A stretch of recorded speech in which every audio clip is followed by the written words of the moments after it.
Alright, let's do the Who's Jayleys.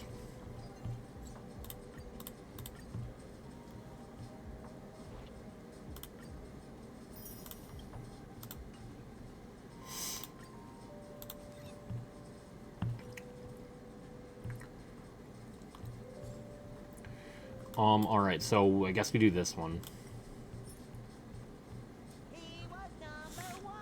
Welcome back, Geller. Helloing again. Damn, he has 12 of Mercifiers? God damn. Oh, it's already used that. Okay, cool. I don't think we care about any of... I don't think we care about any of these.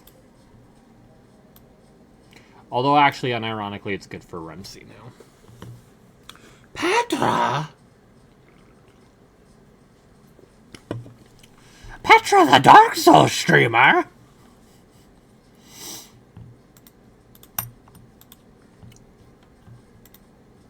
Let me... Is he already live? I just didn't get a notification for it? Nope. Okay.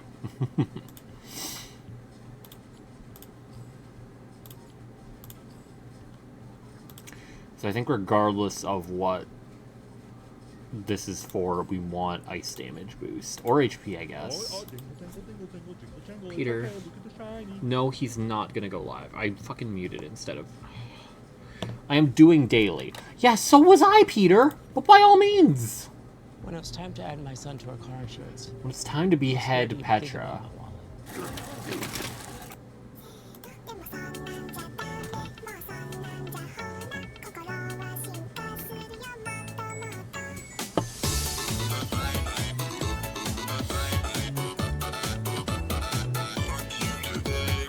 Petra, what the heck?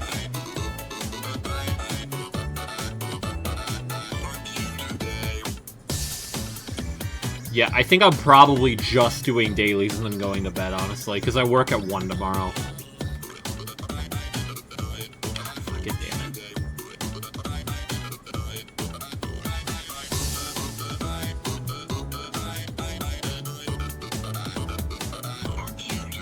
I literally slept until, like, noon today, so...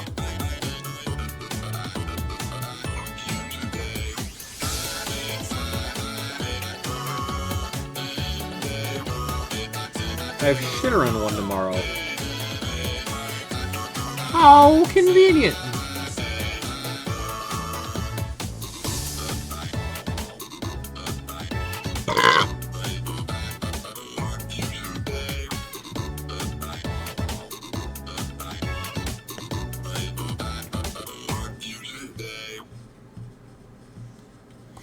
Oh, I'm remembering something now. I had a very, very bad idea.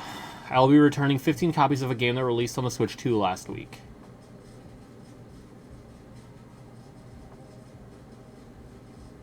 Killer, are you part of that group, perchance? Ice damage boost, and then the other stuff's dog shit. Okay, cool.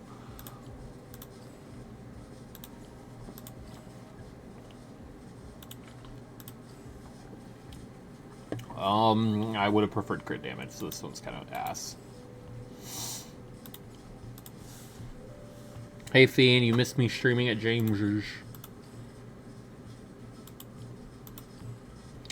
Why are you having a cock? What are we talking about right now, Twin?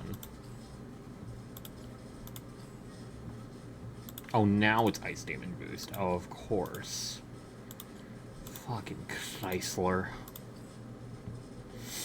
Attack rope with attack crit damage. I guess it's okay. It's an okay filler piece.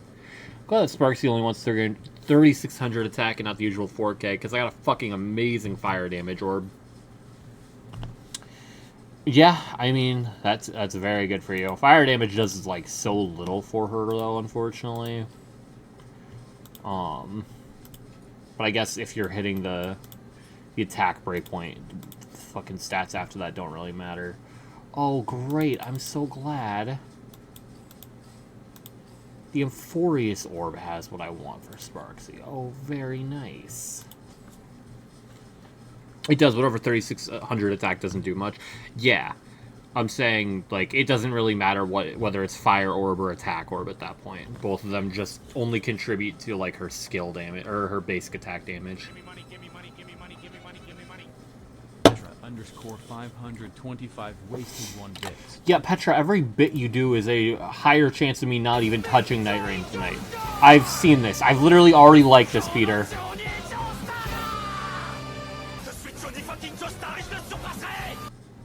Jesus fucking Joestar is a Super Saiyan. Yep, that's what he said.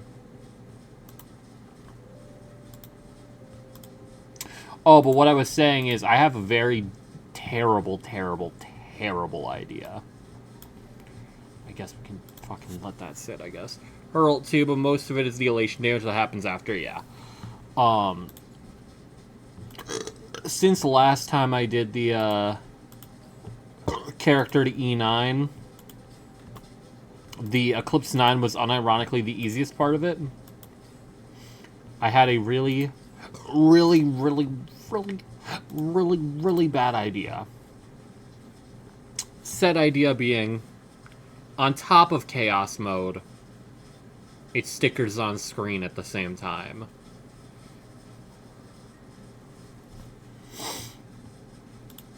Just because last time was unironically easier than E8 normally, so... It only feels fair to add more to it. Plus, it's NG, not mercenary. If it was mercenary, I'd say, fuck all that noise. Fuck that shit. Sure, I'm a duck. Oh, this is a pretty good piece, actually. This one kind of sucks. So is this one. So is this one. Honestly, Killer, though, what would be better is getting an energy regen rope and getting an attack orb.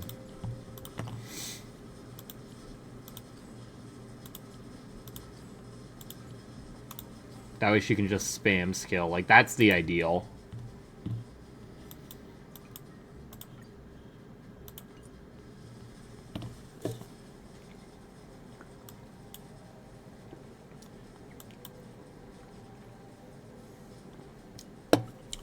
He has to fight this twice.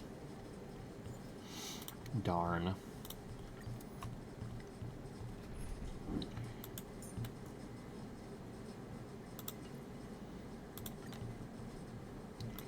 Swap out for a different Rem C. Oh my god. September. And then swap them out for this Cyrene. Yeah, James can now farm this normally without having to fucking avert his eyes. Oh, but yeah, I think I'm also probably going to redo my Deep of Night tier list, because, wow. We're lost. Night falls. Good night. Have some sunshine. Ouch. Flowers. The addition of Night of Dregs kind of completely changed the video game. To be woken up by a shooting star. Remember me with And by addition of Night of Dregs, I mean addition of Night of Dregs to my understanding of the game. Don't blink. Make time. Watch over the Evernight. Dailies into Night Rain. With love. I mean, if Petra gives me 50 grand, Dispel the gloom. Restore the skies. I have work at 1 tomorrow. Spread light into darkness. And James, you don't have to look away now. You can actually watch this now. Good night.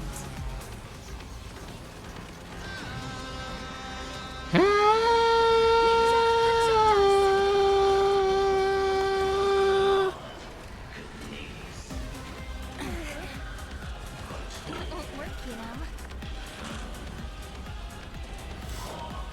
Root here. Embrace a new life.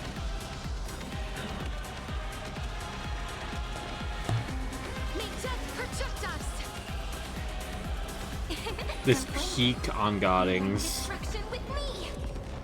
Spread light into darkness. Have some fun. As fucking awesome as this fight is, I fucking dread it coming to any endgame.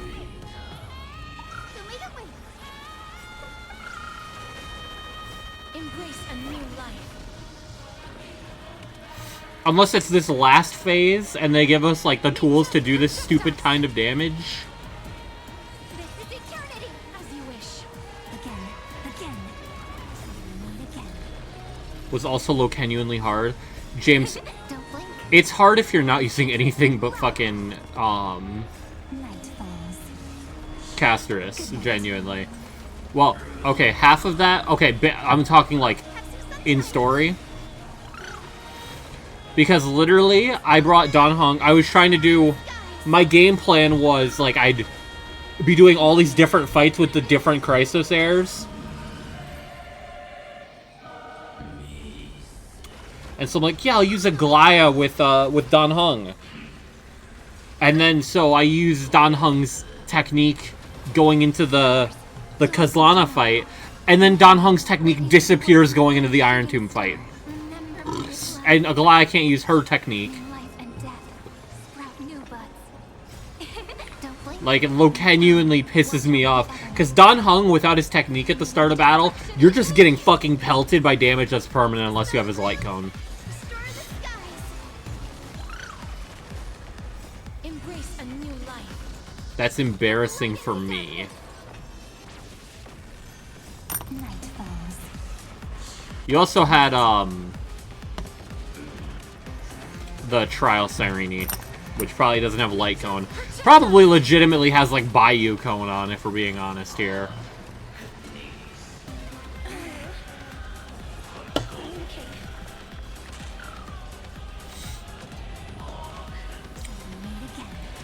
You also low-key kind of sucked using Cyrene. I don't want to be mean because you don't have the character, but it kind of hurt. As you wish.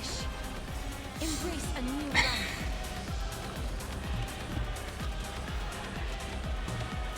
May death protect us. Have some fun.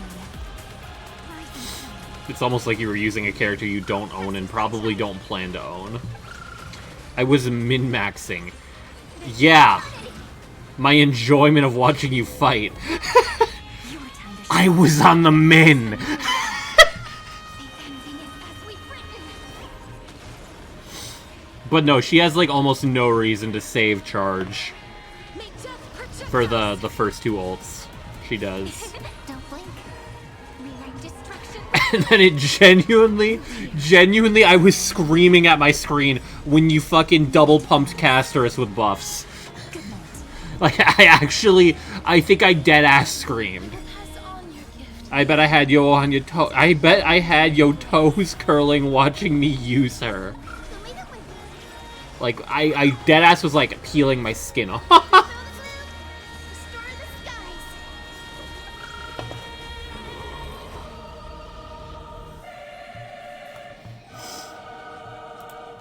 skies. Surely you got some good rel.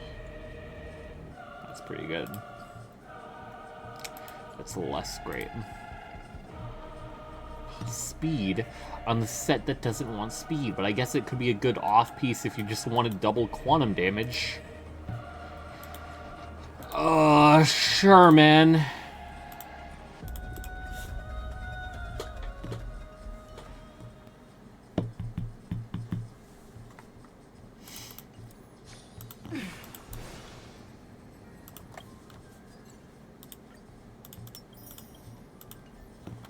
Alright. Be okay. Yo, James, you ready for this Welt copy inbound? You ready for this Welt copy coming your way? You ready? I think you're ready.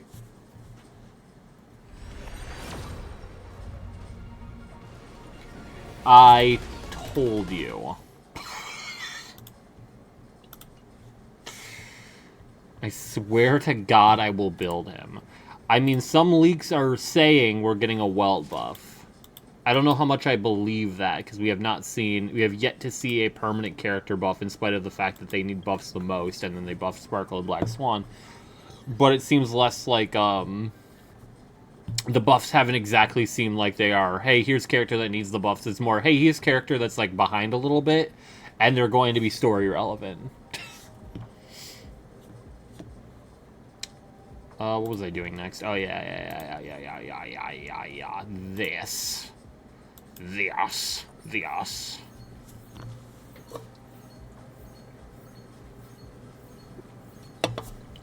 was about to say, are we not going to get a single purple out of 10? We got one.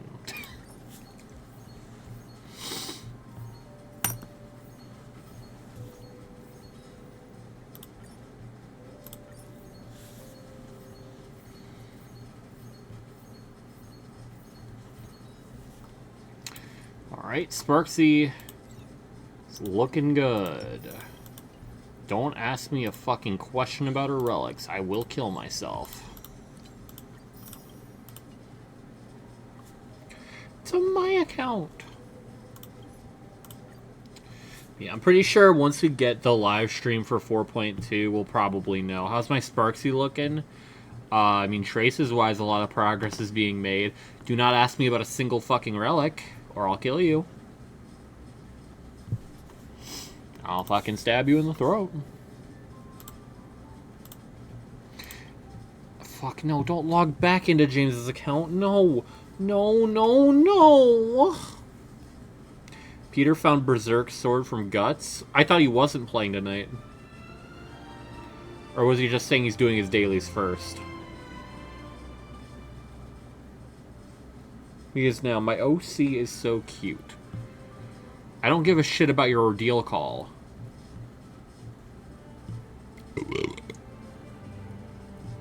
Neither does James, hence your bannings. But yeah, James, my Sparksy, I was going to farm shit for her. But before I could really start, I got Black Swan. So there went literally all of my, like, ability to farm. Original character. I don't think you have an original character, you fucking duck.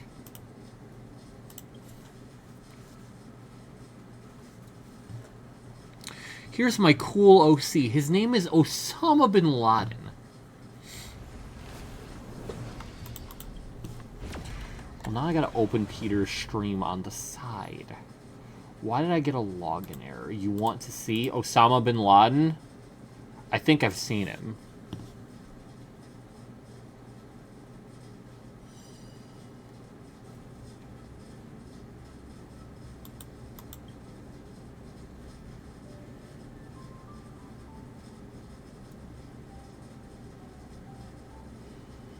No.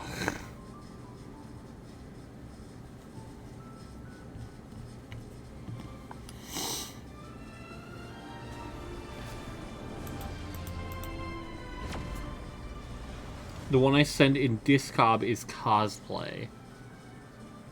I don't... What? Huh?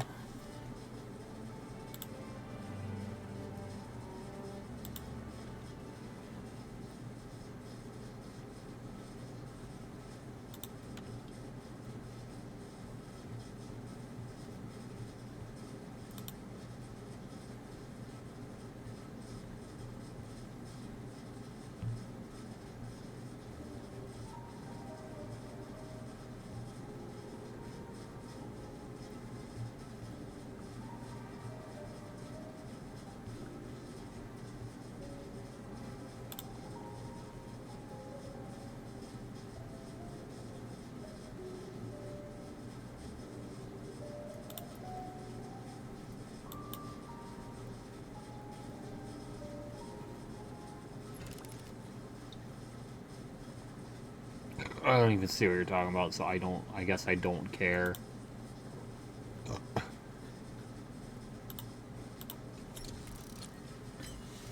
Please keep all promotions to hashtag promote shit entrapment.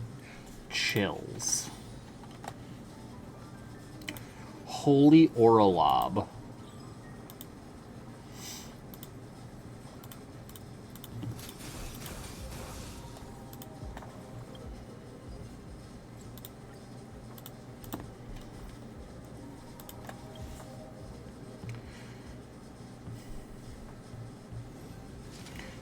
But surely they're gonna give Acheron a buff where she can overcharge her ult.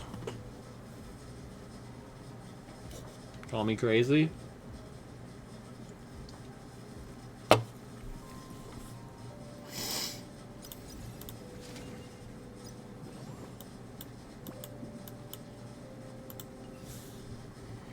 Acheron, Merc's so surprised. Merc's so surprised. Merc's so surprised. Holy shit.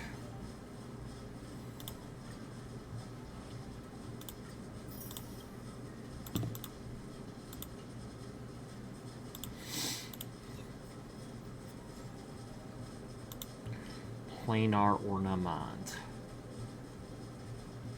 I'm not fucking taking that shit. Do I have good planers for Swan? I got a Denny's commercial, and you know what that means? What, are you getting the chicken licking, chicken fried chicken? The chicken ticking, chicken licking? The finger fucking chicken fried chicken? Is that what that means? Chicken licking, fried licking, chicken, fucking chicken. Alright, I guess... No, I'll farm Sparksy's orb. Because maybe we'll get a better orb for Yao Guang as well. By farm... I mean... Oh, wait, never mind. There's two separate things. Fuck. Fucking shittings. In that case... Should I get Robin for my account? Well, let me think, James. Is Robin on rate up?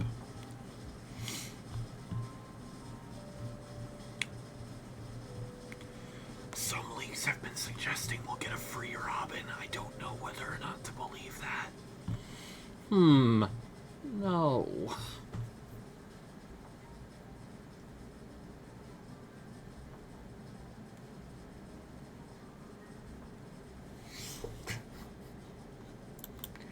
Alright, do I want to farm...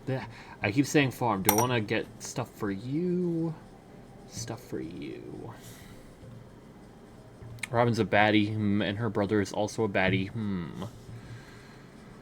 What the flip? Do this.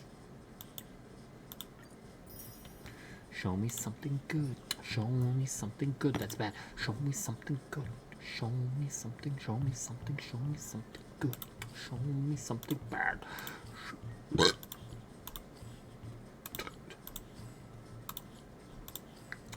Holy dog shit.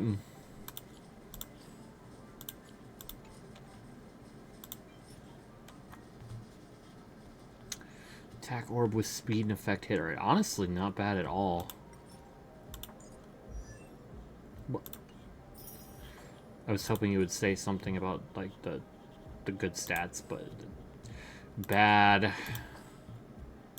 Bad. We want either win percent or attack. And then here we want either attack or energy regen. It has attack, it has effect, hit rate, and break, but I don't think it's that good. This one's bad, too. Too many stats I don't want. Okay, lightning damage boost. No. Attack, speed. No.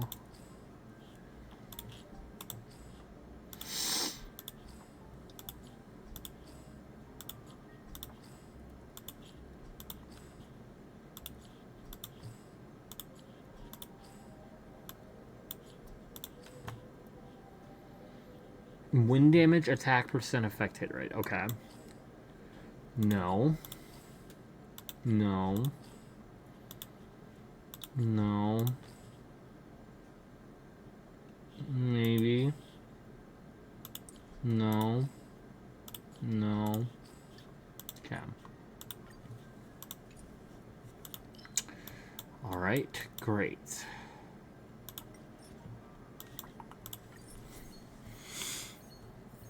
So if I pull her, then surely she'll set me up with her brother. What? Weddings?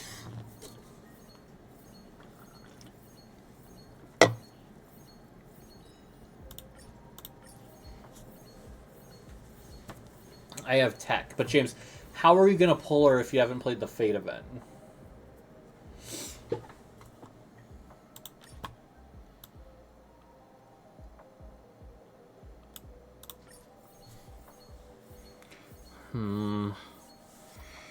Hi, Icy. Oh, we're actually so close to having her done. Hold up. Wait a minute.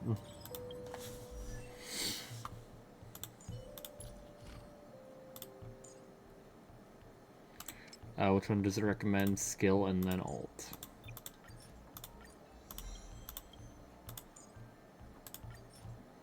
That's a lot there. Let me not do that right now.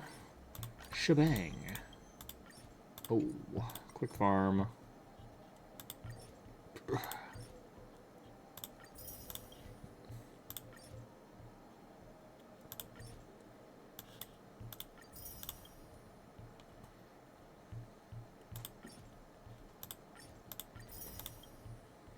How many did it say I had?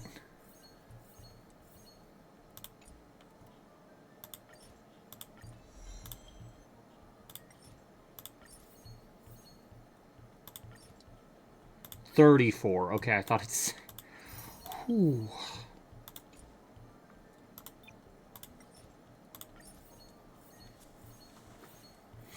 I pull Sparksicle to impersonate Robin to then set me up with Sunday.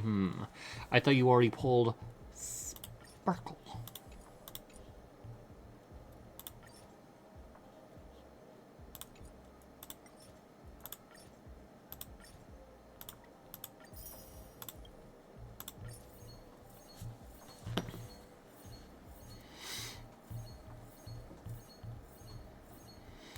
Wow, I love Thermic Traces. Just because we're co-workers doesn't mean we're dating. Weddings.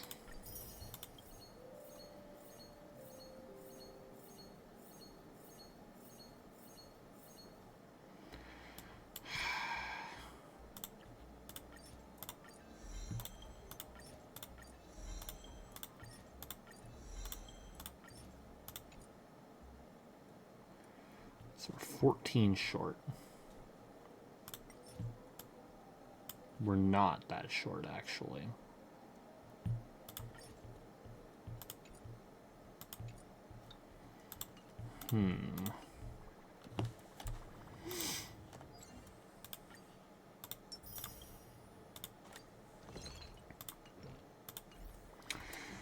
Black Swan. Do you have a good headpiece? Oh, wait, never mind. It's level 15. I keep falling for that shit, bro. Maybe. I feel like we want speed, though. Let's do that for now. This piece is pretty good, but again, we probably want some speed.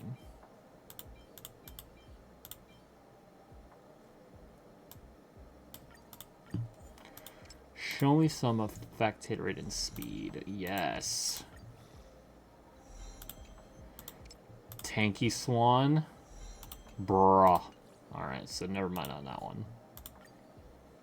Although, how did this one rolled horrifically, actually. So this one could easily make up for what I thought is a failure. Yes! Show me speed hit, come on. Brosif. Still better, but...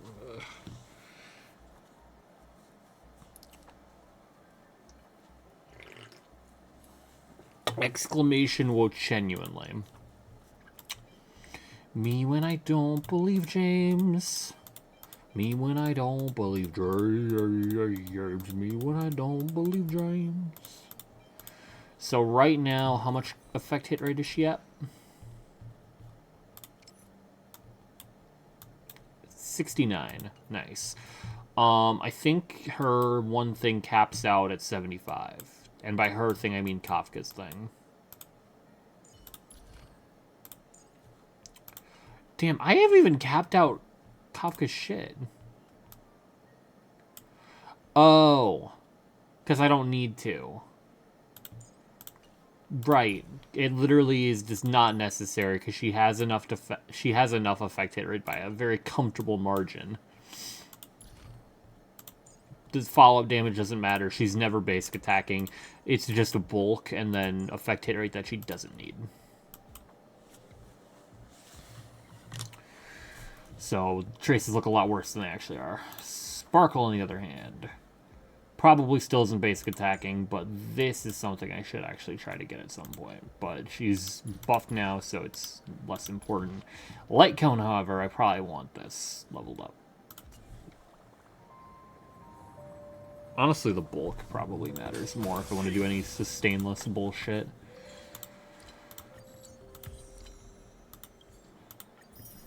Damn.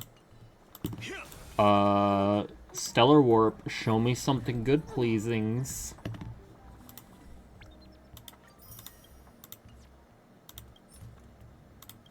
Oh, chills.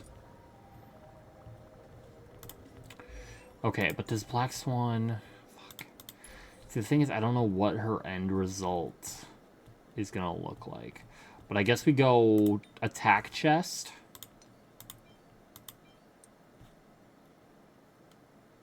Yeah, attack and speed. Oh, this one's already rolled really poorly.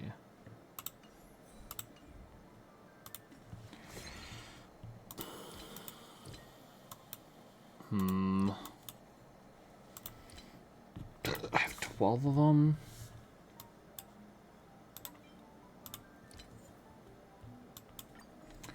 Am I willing attack percent speed?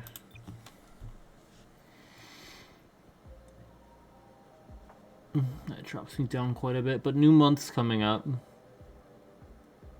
Do it.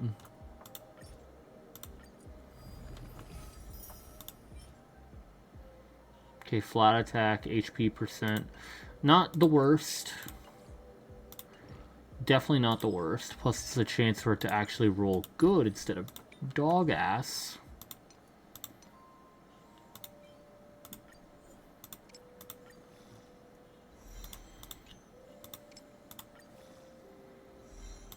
Okay. Alright. Yes. Show me another speed hit, though. Okay. Genuinely solid. 119. I think we want her fast.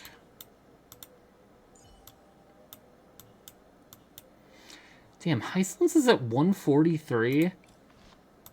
That's before her light cone gets active.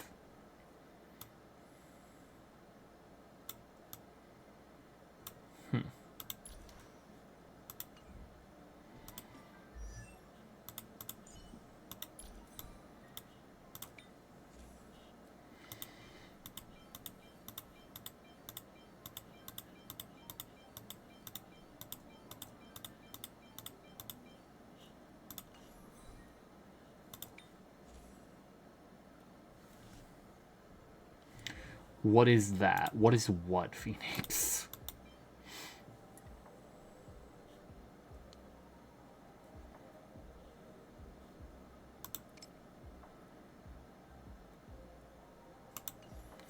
Does her ult matter?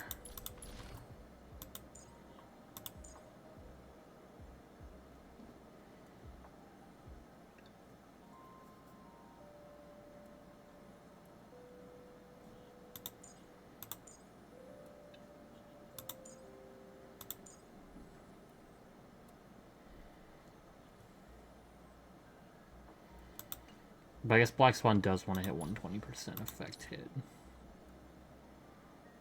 So maybe I should have done an effect hit rate chest.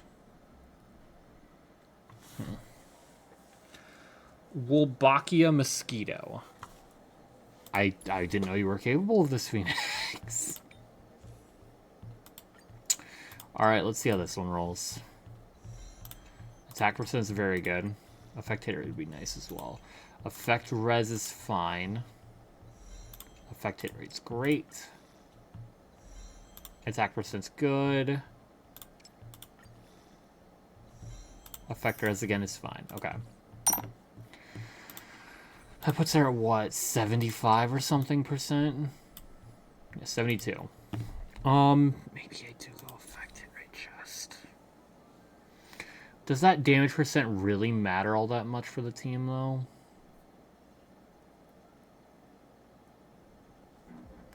You know what, let me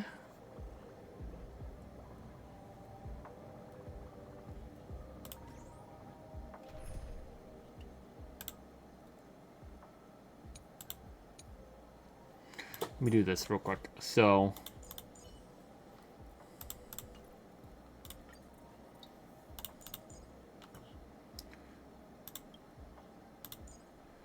swap Hyacinth out for dipped. Okay.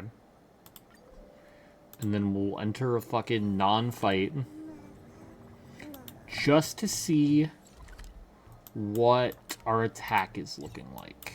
Where's somewhere I can fight something? I'm sure I can fight something here.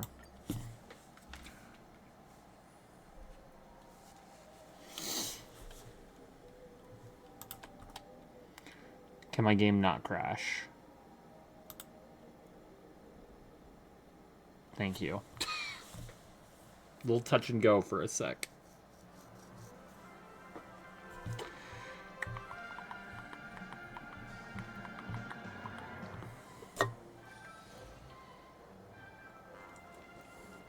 What the fuck?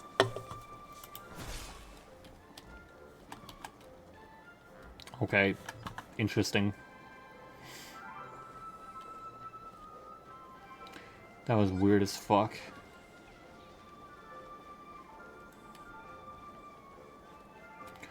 I know there's got to be an enemy somewhere around here. I probably could have gone anywhere else and gotten quicker results.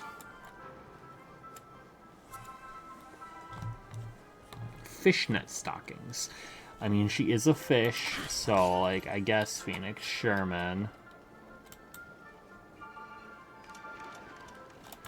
Fuck.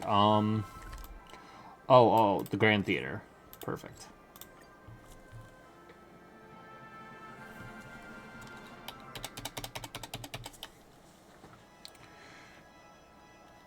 Honestly, if I get Asheville, I might legitimately grab Topaz E1. I shan't lie.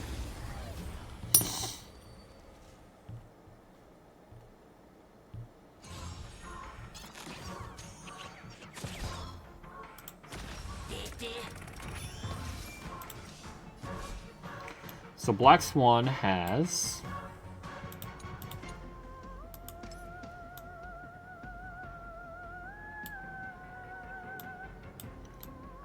not enough attack.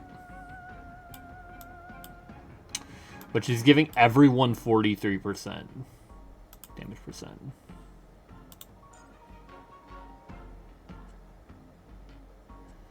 Hyacinth is getting a lot of attack. Oh, from Double Lushaka. What's torture?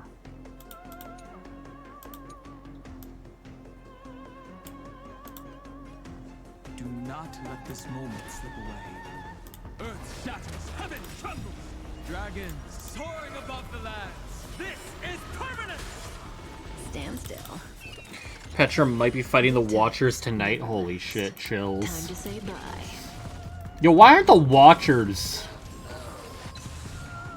in Night Rain? Hold up. Why are we trolling? The delightful feed ends for now. That'd be such a good fucking fight for Night Rain.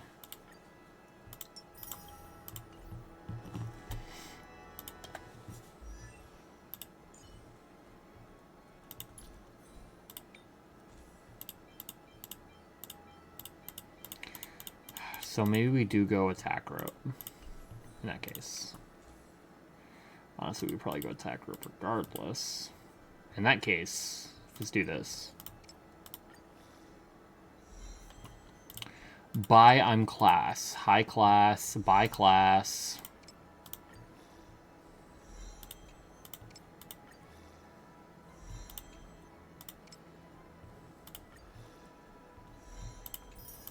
Wow. That was dog water. But it had some speed on it.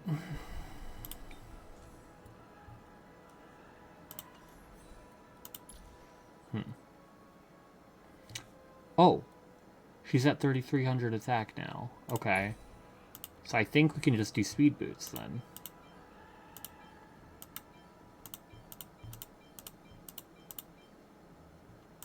And do we not have one with effect hit rate and attack?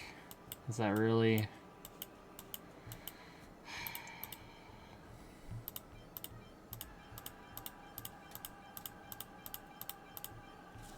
Damn it. And Phoenixing's got banned againings. Also, I never open Petra's stream in the side. What the fuck?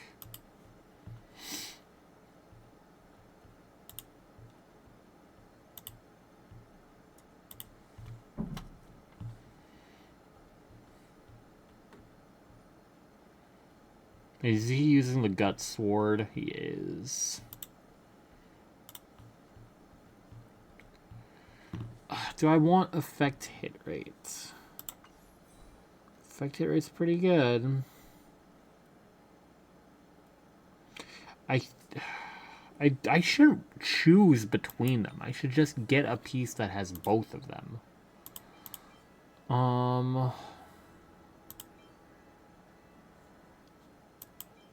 This one has break effect, so it's slightly better. And then it rolls crit rate. Okay, attack percent. Ugh, crit rate, bro.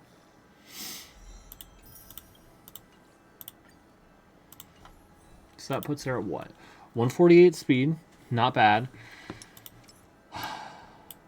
Like 3,300, 3,400 attack out of battle. 75.9% effect hit rate. Memories seem to be different again.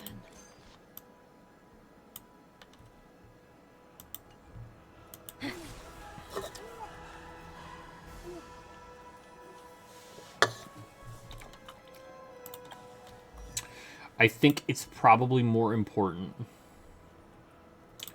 to hit this breakpoint than to get more effect hit rate, probably. I say that and we're on wind damage boost orb. Guess I could have shifted that to attack. I mean, ideally I just hit enough fucking substats where it doesn't matter, but you know, it's me playing the game. It's me playing the game. Like, are we crazy? A rank. Yeah, these boots are buns. The rope isn't very good either. Memories seem to be different again.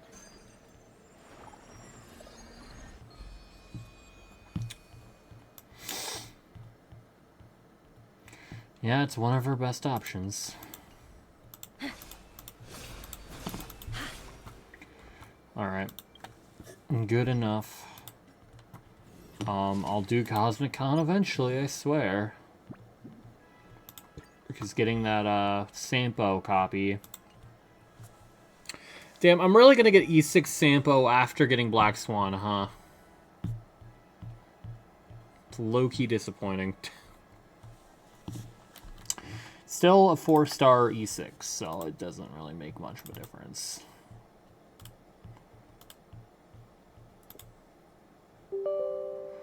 Doodle-doo.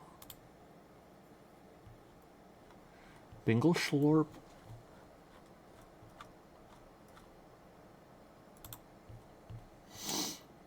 Why did Petra send me a gift that says, "Ah, Epstein Island"? Did I say a short or GIF? Top 3 favorite addictions. Crack. Porn.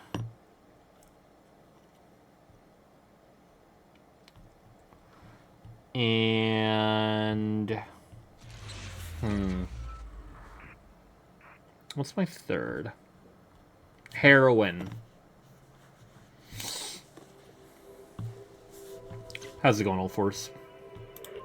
You didn't hear those from me. Oh, but yeah, Killer, thank you for the shirt, man. I need to take a look at this shirt, because I genuinely have not seen it. Probably since you sent it. I fucking forgot about the you dried bath towel. That shit is actually, like, unironically heat.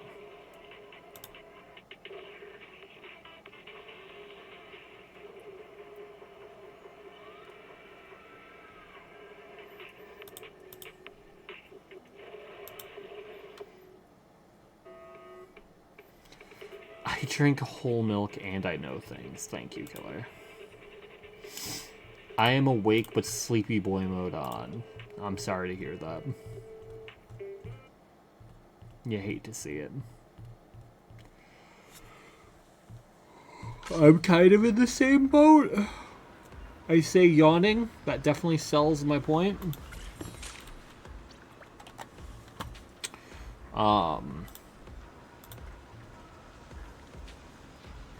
I've just been out and about most of today. I went to my grandma's earlier today. It's funny because my thought process going into today was that I'd either go to my grandma's or go to James's. I ended up doing both because James did not tell me or did not ask if I wanted to hang until like 5 p.m. When are we gonna cancel sleep? I don't know. Probably when it like talks to minors or something. Like I don't. I mean, like Dream is probably the closest you're getting. Yeah, maybe I'm too tired to be streaming. Watchers time? Fuck! I have to watch Watchers.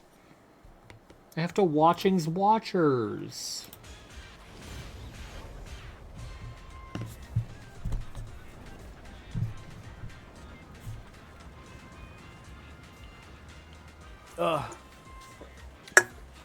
No, my fucking ass, bro. New area.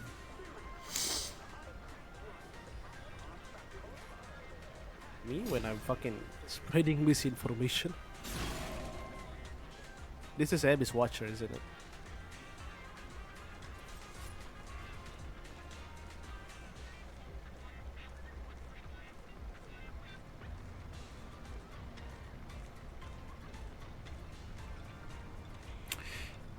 Quillfish. Are we dead ass? I'm trying to watch Petra fight Abyss Watchers. And you're trying to make me guess Quillfish. Like, are we dead ass?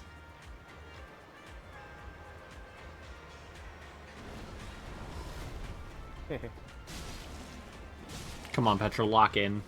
Alright, he's not locked. Oh my fuck.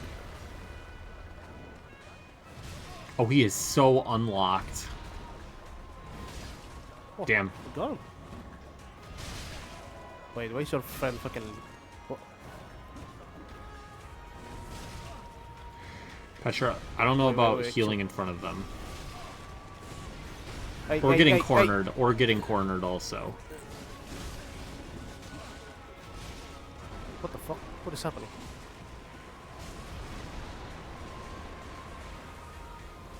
Where the fuck are they fighting each other over there? Eli, why are we snitching in the Big 25? Snitching so bad it fucking turned back the clock. Okay, he's dead. What the fuck is happening? My fault. Like, dude, come on, we can't go back to 25. Why are you doing that? Yo, twin, pull up Max's stream. What is happening in Max's stream right now? And also, hi Eli, how are you doing? Also, hi Eli, how are we doing? Oh my god, he's gonna fucking... A power up... Oh, he's... Yeah. Yo, Max, pull up Petra's stream. Yo,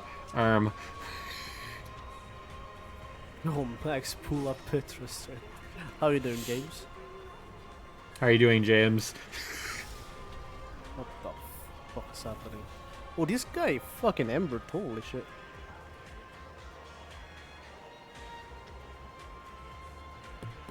Awkward. Can you tell Petra I'm doing Like, fine? fucking- Eli says he's doing fine. Fuck. Oh my lord.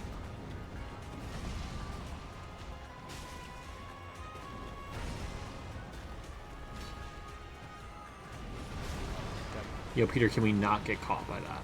I'm gonna die. Yo, Peter. Oh, good heavens, can we stop getting fucking checked? I thought he was about to heal right then. Oh, he might as well have.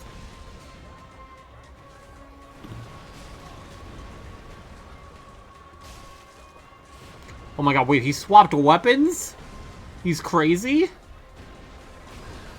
That was bold, to say the least. I'm dead. Alright.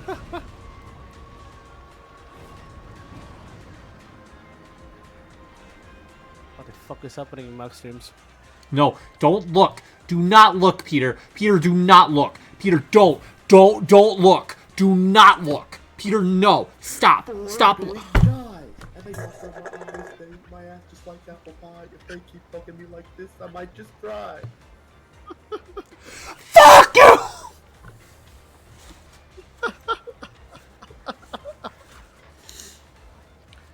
God Oh, hello, fucking Max. damn it. Quillfish.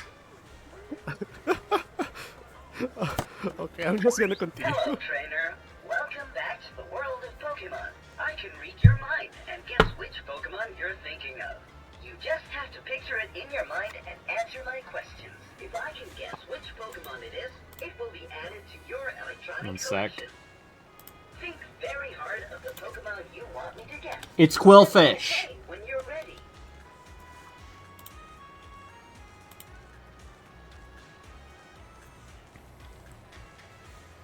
Okay. Nice. I'm going to ask you a few questions. Answer yes, no, or I don't know. You can also say it depends. Does your Pokemon have spots?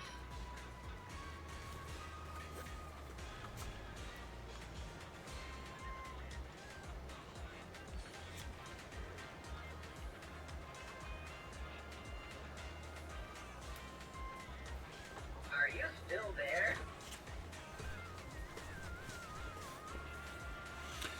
It depends. Okay. Does it have legs or feet? No. That's what I thought. Is your Pokemon mainly blue, like the sky? No. Interesting. Is it usually holding an object? No. I see. Can your Pokemon evolve into several different Pokemon? No. Aha! Oh, I think I know. Something tells me you were thinking of Zygarde. Is that it? No. Okay. Does your Pokemon have one or several horns on its head? Not really horns, but... Say that again. Yes. Okay. Is your Pokemon a flying type? No. That's what I thought. Is it mainly purple? No. Interesting. Is your Pokemon a rock type? No. I see. Is it a guardian deity? No! Can you repeat? No. No. Aha, I think I found it. If I'm not mistaken, you were thinking of Cresselia. No. Am I right? No. Okay. Is your Pokemon a dragon type? No. Okay. Is it mainly black? No. That's what I thought. Is your Pokemon originally from the Unova region? No. No. Interesting. That's it. I got it. I believe you were thinking of Lunala. Is that it? No. Okay. Is it the evolution of another Pokemon? No. I see. Is your Pokemon a mythical Pokemon? No. Aha. Does it have stripes? No. Okay. Is it mainly brown, like chocolate? No. No. That's what I thought. Oh, I think I know. Something tells me you were thinking of type no. Am I right? I didn't even know we had that. No. Okay. Wow, that is a tough one. Fuck you! Type null. It thought it was... It was thinking type null. God, I want to fucking kill the guy that made this shit, bro. Whoo, Nelly, who Nelly, who Nelly, who Nelly, who Nelly, who Nelly.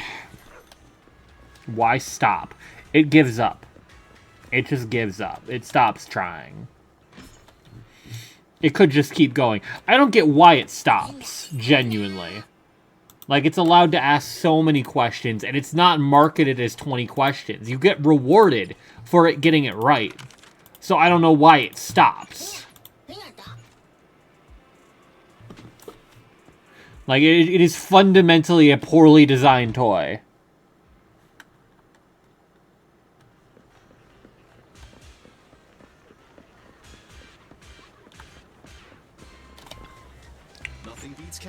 I can guarantee it gets it within the next guess, genuinely. Oh, can you, James? Oh, can you? Hello, trainer. Are you ready to meet great Pokemon that went down as legends? I can read your mind and guess which Pokemon you're thinking of. You just have to picture it in your mind and answer my questions. If I can guess which Pokemon Because I wasn't it is, picturing it it will enough. be added to your electronic collection. Think very hard of the Pokemon you want me to guess. Say okay when you're ready. Quillfish, okay. Say okay when you're Quillfish, ready. okay. Okay. Super! I'm going to ask you a few questions. Answer yes, no, or I don't know. Quillfish. You can also say it depends. Quillfish. Is your Pokemon mainly blue, like the sky? Quillfish. Interesting. Does your Pokemon usually stand on 4 legs? Quillfish.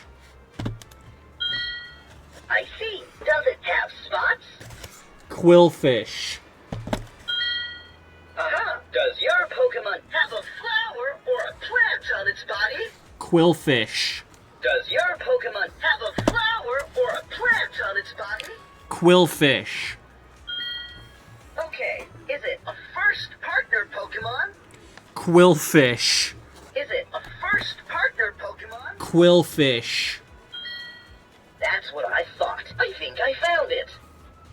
If I'm not mistaken, you were thinking of Bulbasaur. Is that...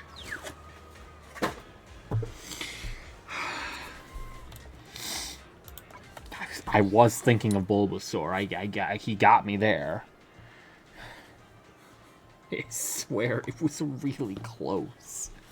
It was so close. It somehow thought Quillfish was yes, every single time. So I guess in reality, I was thinking of Bulbasaur. In all fairness, I was, in fact, thinking of Bulbasaur.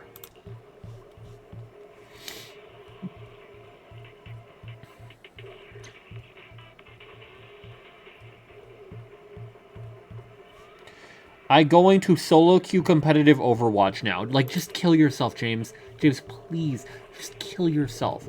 It'll be so much easier and less painful.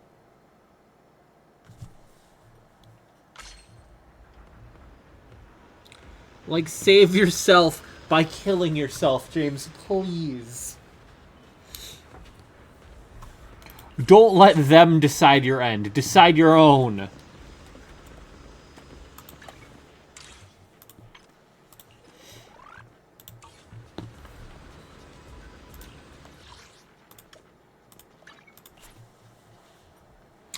Good luck, everybody else. No. No, no, no, no. No, no, no! It wasn't supposed to be like this!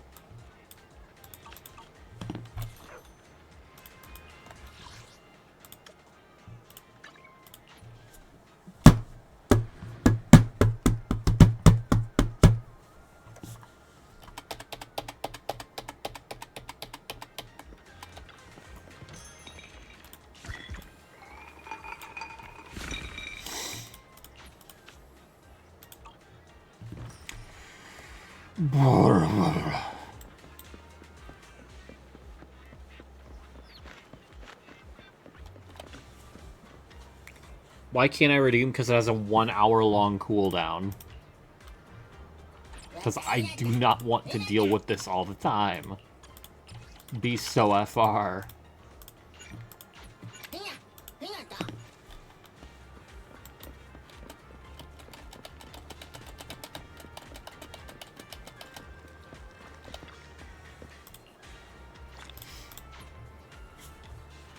Feels oppressive, because it is.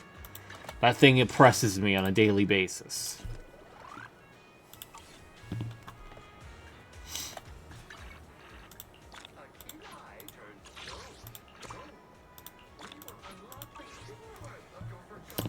Shut your bitch ass up!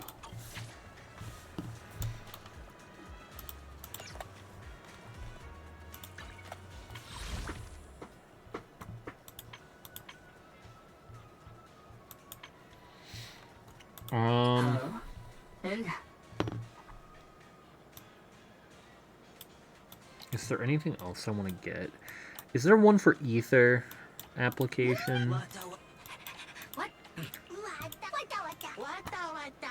It's you, isn't it? Yes.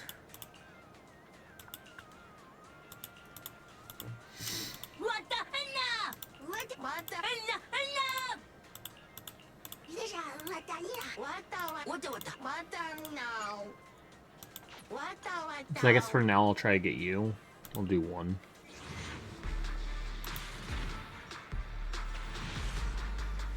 Last hit with a riposte, he parried them. Chills.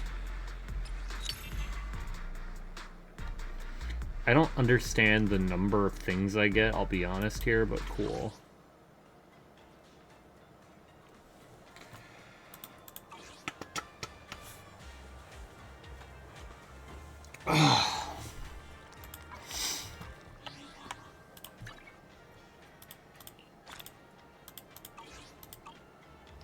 When should we be getting... Should we be getting the live stream sometime soonish for Zenless? I don't understand the schedule for it whatsoever.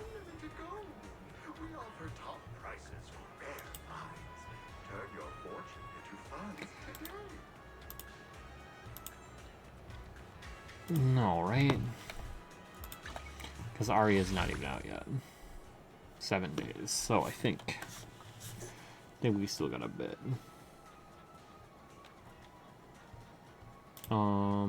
Sunless Sun 0. How long ago was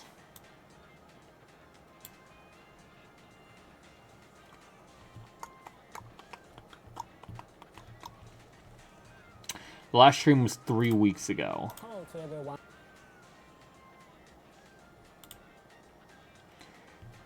January 30th.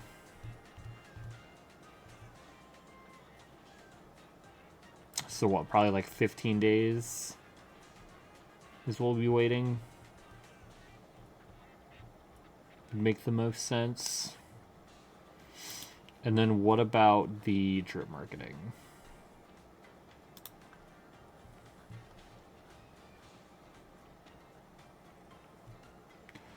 Nongguang was 13 days ago. Okay, so yeah, we're waiting a while. I definitely just don't have a grasp of time. Like, at all. Like, not even a little bit.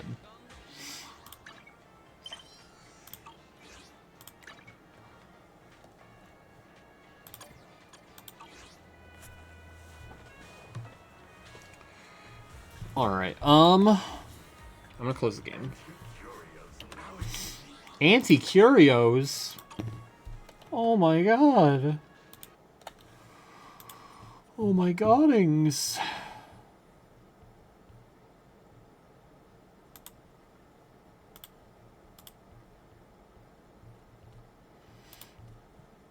So I don't think I'm going to actually play any Night Rain, but I think what I will do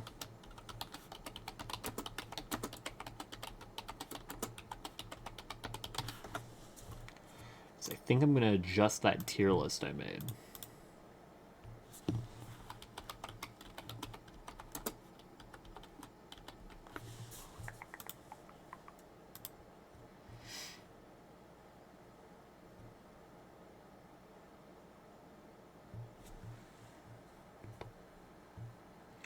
And actually, before I do this, let me pull up something I think will be a funny comparison, actually.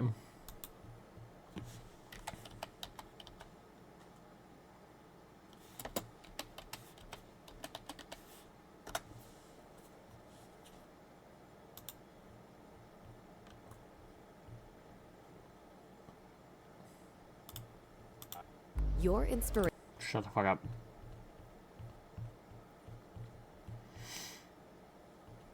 God. Full ads. Fantastic.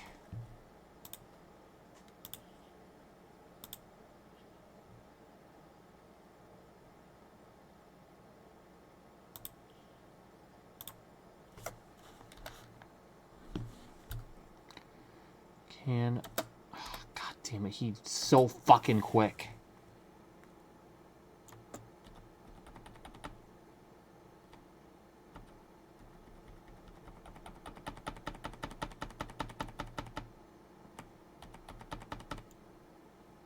Okay. Wow. Alright, so that's a fucking hilarious comparison. So. Okay. For reference, let me first place this how I had it set up before. If I can find it, that is. I can't find it. I immediately cannot find it. Did I have an image saved of it, maybe? I highly doubt it. Yeah, no, absolutely not. Damn. Alright. Did I put it... Oh, I probably put it in the Night Rain chat, didn't I? Or the Young Sheldon ring.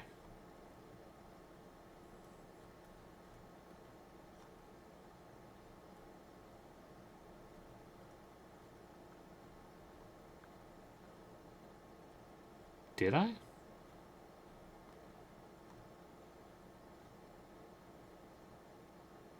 No. I did not. What the hell is wrong with me?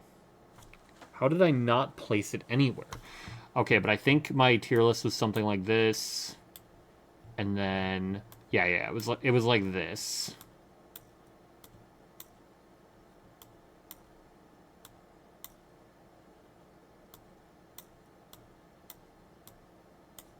Undertaker was in the I have no idea, and then I eventually put her, like, here. And honestly, I think I can make some confident changes. Because, well, okay, for starters, there's no D rank. Hell, I would argue there's probably not even a C rank. But Iron Knight tier stays the same. S. A+. Like, I genuinely... So, alright. Let me see here. How's the best way to do this? Raider is definitely up here now. I think Night of Dregs is fucking stupidly good, even though I'm fucking terrible with it.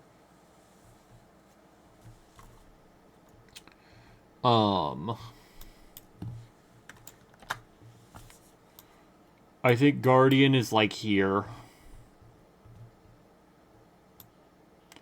I genuinely think it might be this.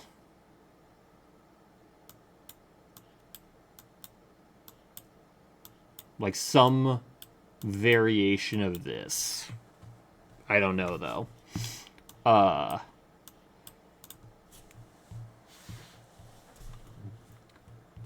Because these two aren't bad, but it's just victim of RNG, victim of, like, two RNG victims.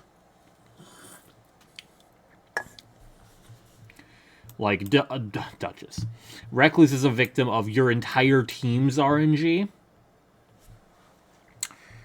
As well as, like, if your team is not coordinated, which you can't necessarily control mid-fight, it can be impossible to fucking get the cocktail you want. And if you have the wrong cocktail set up, you might genuinely fucking throw because you're trying to just get a different cocktail.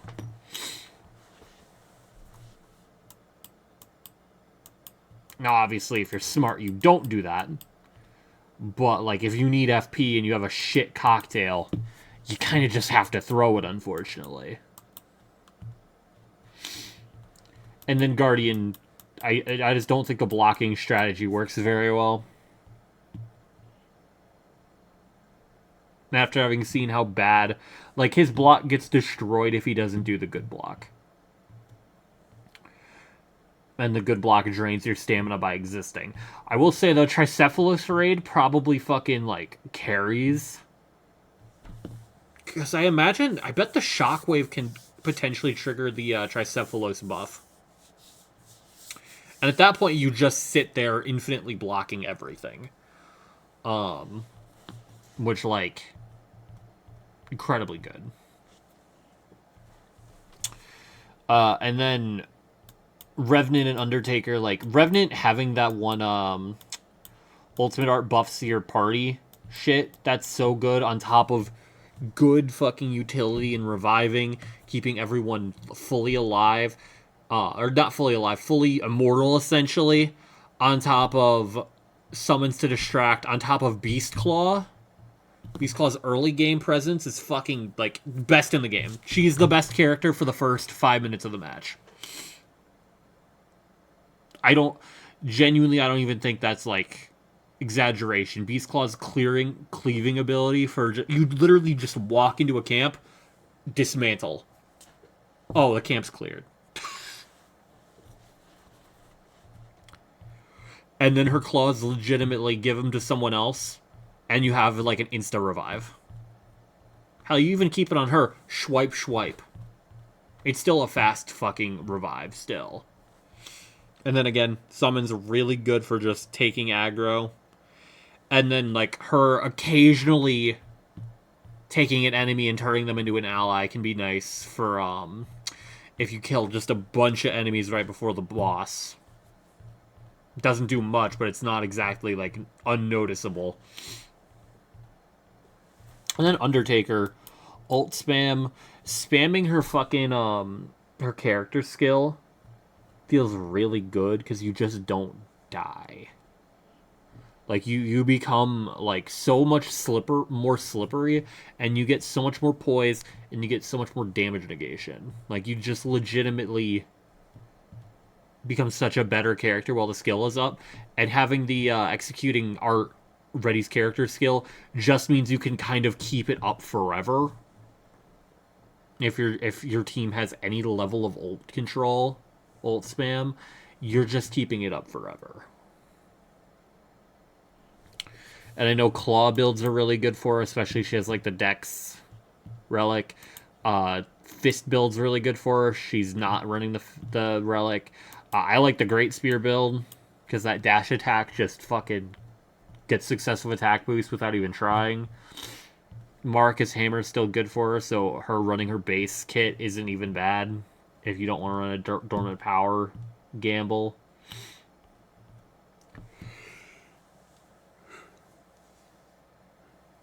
And you could reasonably make a caster build with Dormant Power for incants, so pretty good there too.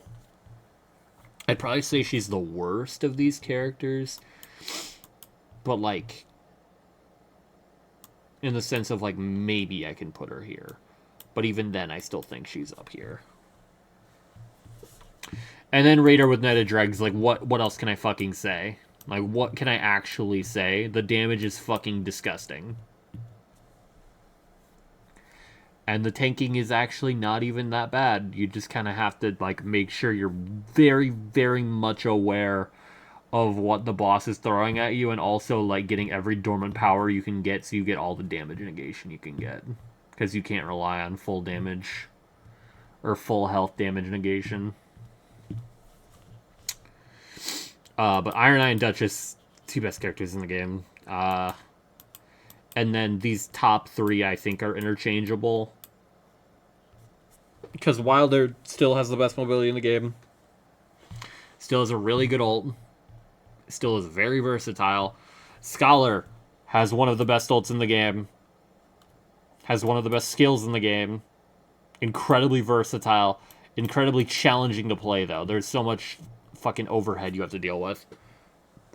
And then Executor, one of, if not the best character skill in the game. Downright invulnerable forever. if you just have any sense of timing and don't get grabbed.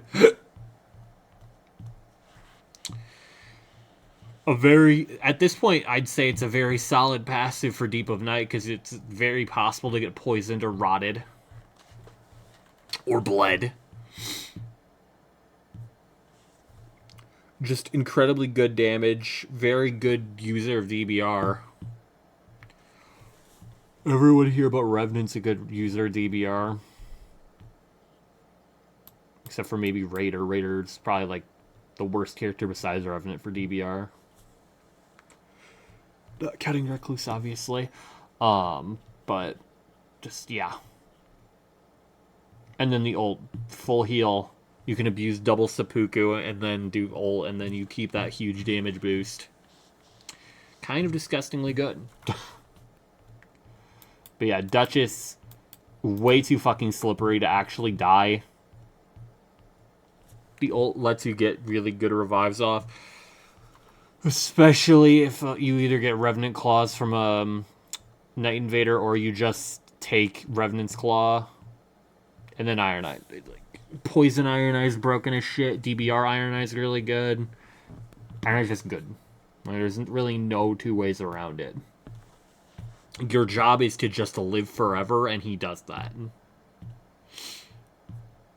Like, you can legitimately spectate and you will still do more than most of the cast because Mark is just that fucking stupid. Let me have a debuff on the enemy that just makes them take more damage, and if we do enough damage, they get staggered. On top of normal stagger buildup. So we could legitimately double stagger enemies. Oh, and then also heavy poison. But what I think might be funny, first of all, seeing Petra not get... also, just for a fun point of comparison, let me get rid of the D tier. Because I think even though Guardian and Recluse are the worst characters in the game, they're not bad. And, like, B is still very good. In fact, actually, I think what I can do is just call it A rank. Because I think Guardian's tanking is good. Like, if you play it right. And having that is good. He has a full revive. Like, there's still plenty of merit. He has the worst character skill in the game, though. Like, that's not really debatable. And then Recluse has some really good damage opportunities throughout the game, but just can be a victim of RNG, and then is also frail. Recluse suffers from both RNG and Glass Cannon. Revenant now has essentially 0. Yeah. Again, Revenant probably, if you, like, measured everyone's, like, performance throughout, like, the entirety of the game, Revenant is number 1 for the first 5 minutes of the match. Which, like, is not unimportant. Being able to just look at a group of enemies and wipe them off, they're gone, that's good. That's just time you are saving from just dealing with this group of shitters. From Software deciding what incandescent spells they will add to the relics was not biased at all, we promise.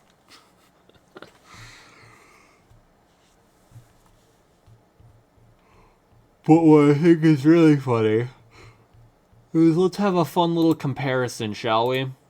This is Raider Guy.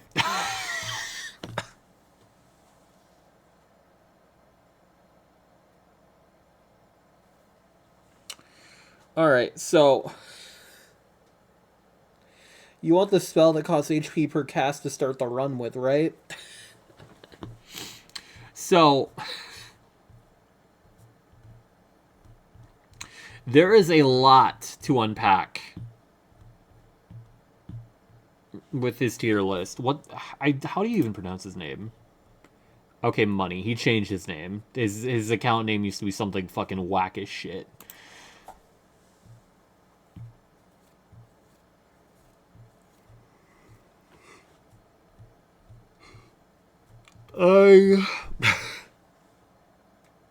There's a lot. Guardian at the bottom, sure. I do not get his Wilder and Iron Eye takes. Honestly, I barely get any of his takes, besides, you know, Duchess at the top. Probably hear you out most of this, but Iron Eye.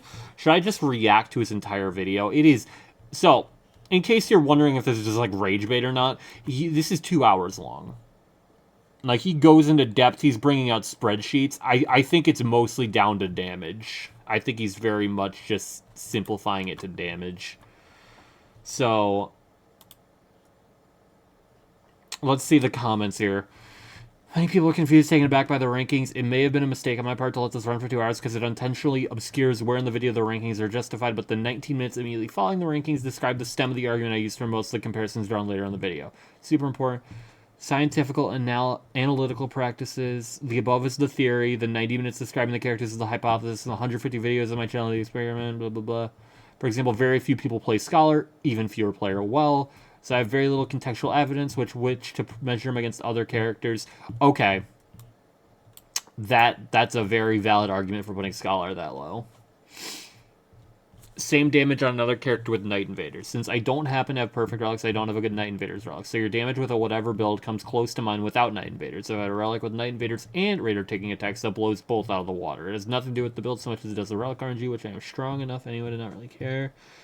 It's really good at Raider. I'm not, at least not for 1,000 hours.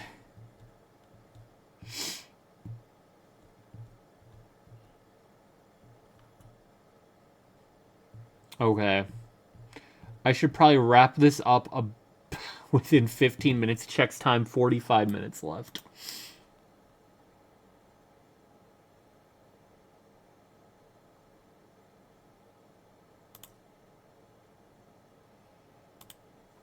Basing on my own gameplay, Netted Dregs is at 10 for the majority of the time I'm playing. Oh, it's mainly responding to this guy. Trashing on Dreglord.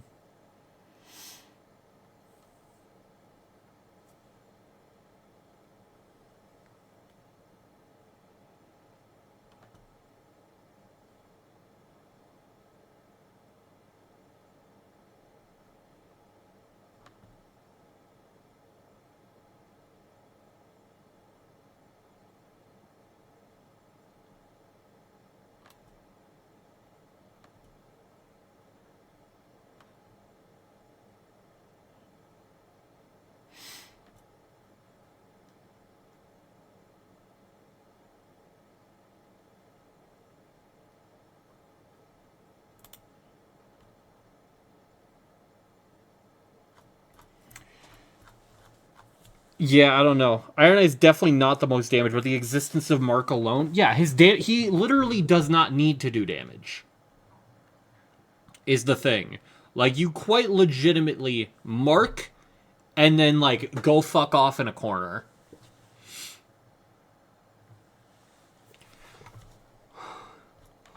Alright, let me just start from the beginning.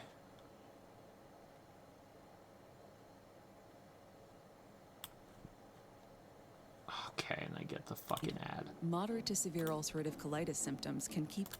So to start, before even explaining what my rankings are, I'm going to... I'm just going to put them here. And one thing first is that I'm going to change this to S+, S, A, B, C, because I think the game is actually pretty balanced right now, so it would be a bit disingenuous to add a D rank, and I can even add one below this that's D and have nothing in it. So my ranking, I thought about this a bit, is 1 Raider. I am the Raider guy. I may be a little biased in this, but if you don't... I may be a little biased in I mean, this. I think my videos over the past few months should provide... Raider's actually good. I think this. I will go more in depth after I do them. I don't say S plus by any means. Duchess, I fully agree. Number 3, I would put Revenant, then Executor, Recluse, Undertaker, Iron Eye, Wilder, Scholar, and Guardian. So why do I think Raider is the best? I am the Raider guy, so naturally I know quite a lot about this character. I feel like I can skip ahead Raider. Since we're going to be comparing characters in this video, and I happen to have the entire spreadsheet pulled up, and this Okay, thing let's is go correct, here all to the information here that I have characters. played. In fact, I've uploaded the last 7 runs I played. It doesn't have to do with luck at all, because I see that in argument a lot. This is another run-of-the-mill run with run-of-the-mill relics. But I ended up doing significantly more damage because of the relic build. Also, the relic build combined with the character that Someone's gotta add now. like a damage not calc, but Gush about why this is the best show relic a damage showcase now, at the that's end. Not really the point of this video. In any case, Raider happens to At be least the best at for the using Knight of boss. Dregs, which is, I think, is objectively speaking the best relic in the game. Do Everdark Libra, but every time you take damage, your ass I know vibrates. it's Now hold on. objectively the best relic Now in wait a the game. sec. It just has the highest damage multiplier of literally any other relic. With the offshoot exception of starting item Thorny Correct here, and if you only consider that for the 2 minutes that item's going to be active, and if you're using a weapon that actually hits fast enough, but I digress. Raider happens to be the best user of Knight of Dregs. This is mainly the reason that I think Raider is the best. He happens to be the best user of Knight of Dregs because he's always taking damage. I explained before, you take damage during your character skill to do damage. Something you always have as Raider is partial restoration, but you're not going to heal 100% of the health you take back. So you're always going to be a bit below max HP. When does Knight of Dregs need to work? Yeah, James, this is Raider guy. Max HP. I explained all of how this works in... So, here's my tier list, James. Here's my current tier list, I'd say, for Deep of Night.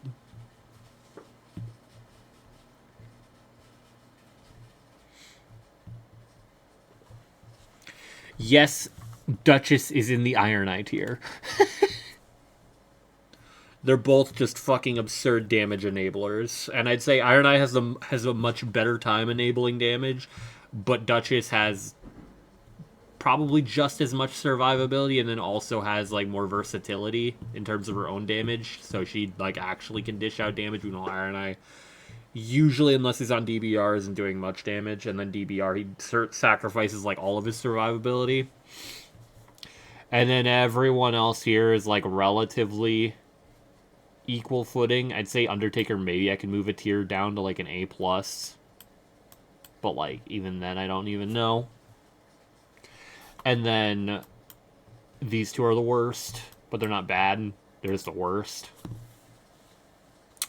How do you think his tier list looks?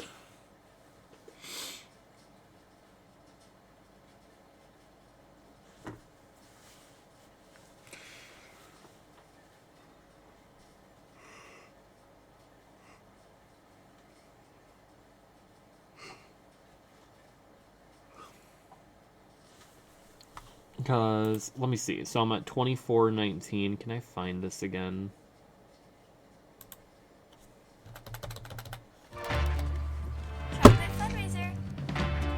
With the Chase mobile app. God, clipping through a fucking long-ass video is hell on earth. This is his tier list.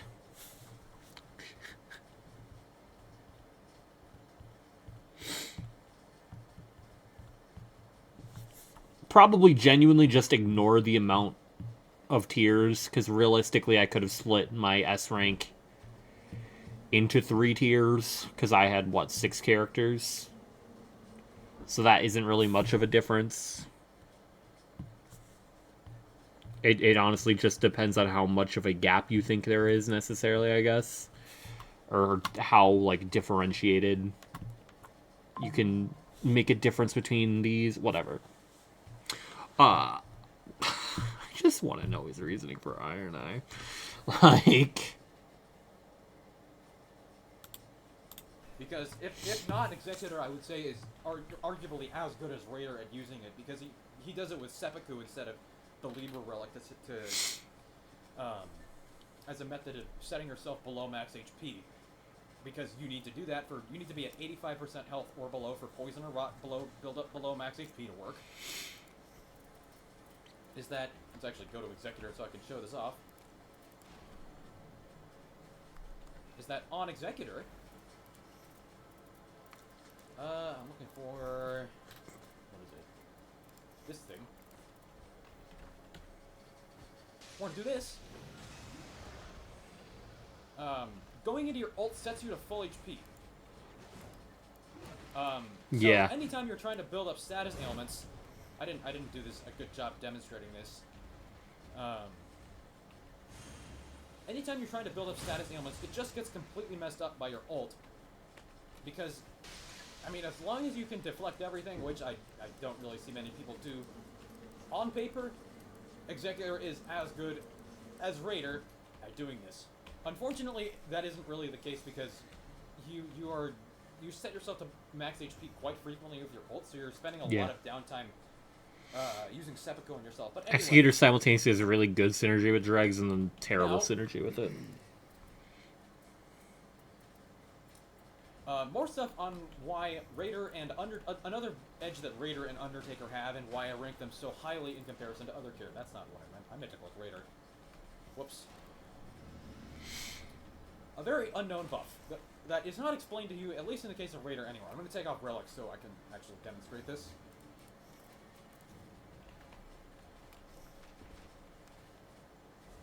I won't be talking about Raider for too much longer. I am the Raider guy, so I do know how this character works better than probably anyone else. At least considering I'm the one who actually came up with the best build for him. Not to sound overly narcissistic or anything. Is he the Raider guy? I think so. I'm pretty sure. I wanted to show... A very important point is that I need to showcase something about how Raider works. And I'm just going to use something that happens to drain my stamina really fast. You could attack me so I'm registered as in combat, that would be good. Raider has a unique buff. The game does not tell you this anywhere. The game does not tell you this anywhere, and as far as I can tell, nobody with a bigger reach than me has mentioned it online. Watch that. You see this? I'm going to show it again.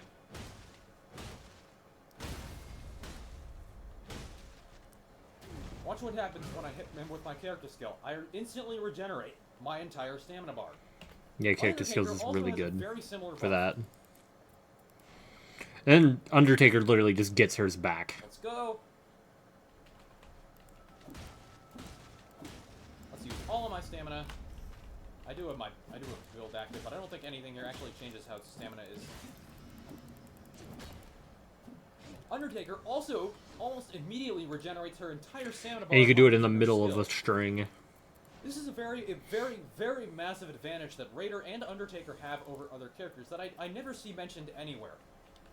Like, there's a couple of things that, with an extra stamina bar, and having played right, and I'm going to go make my stamina bar as big as possible to demonstrate this.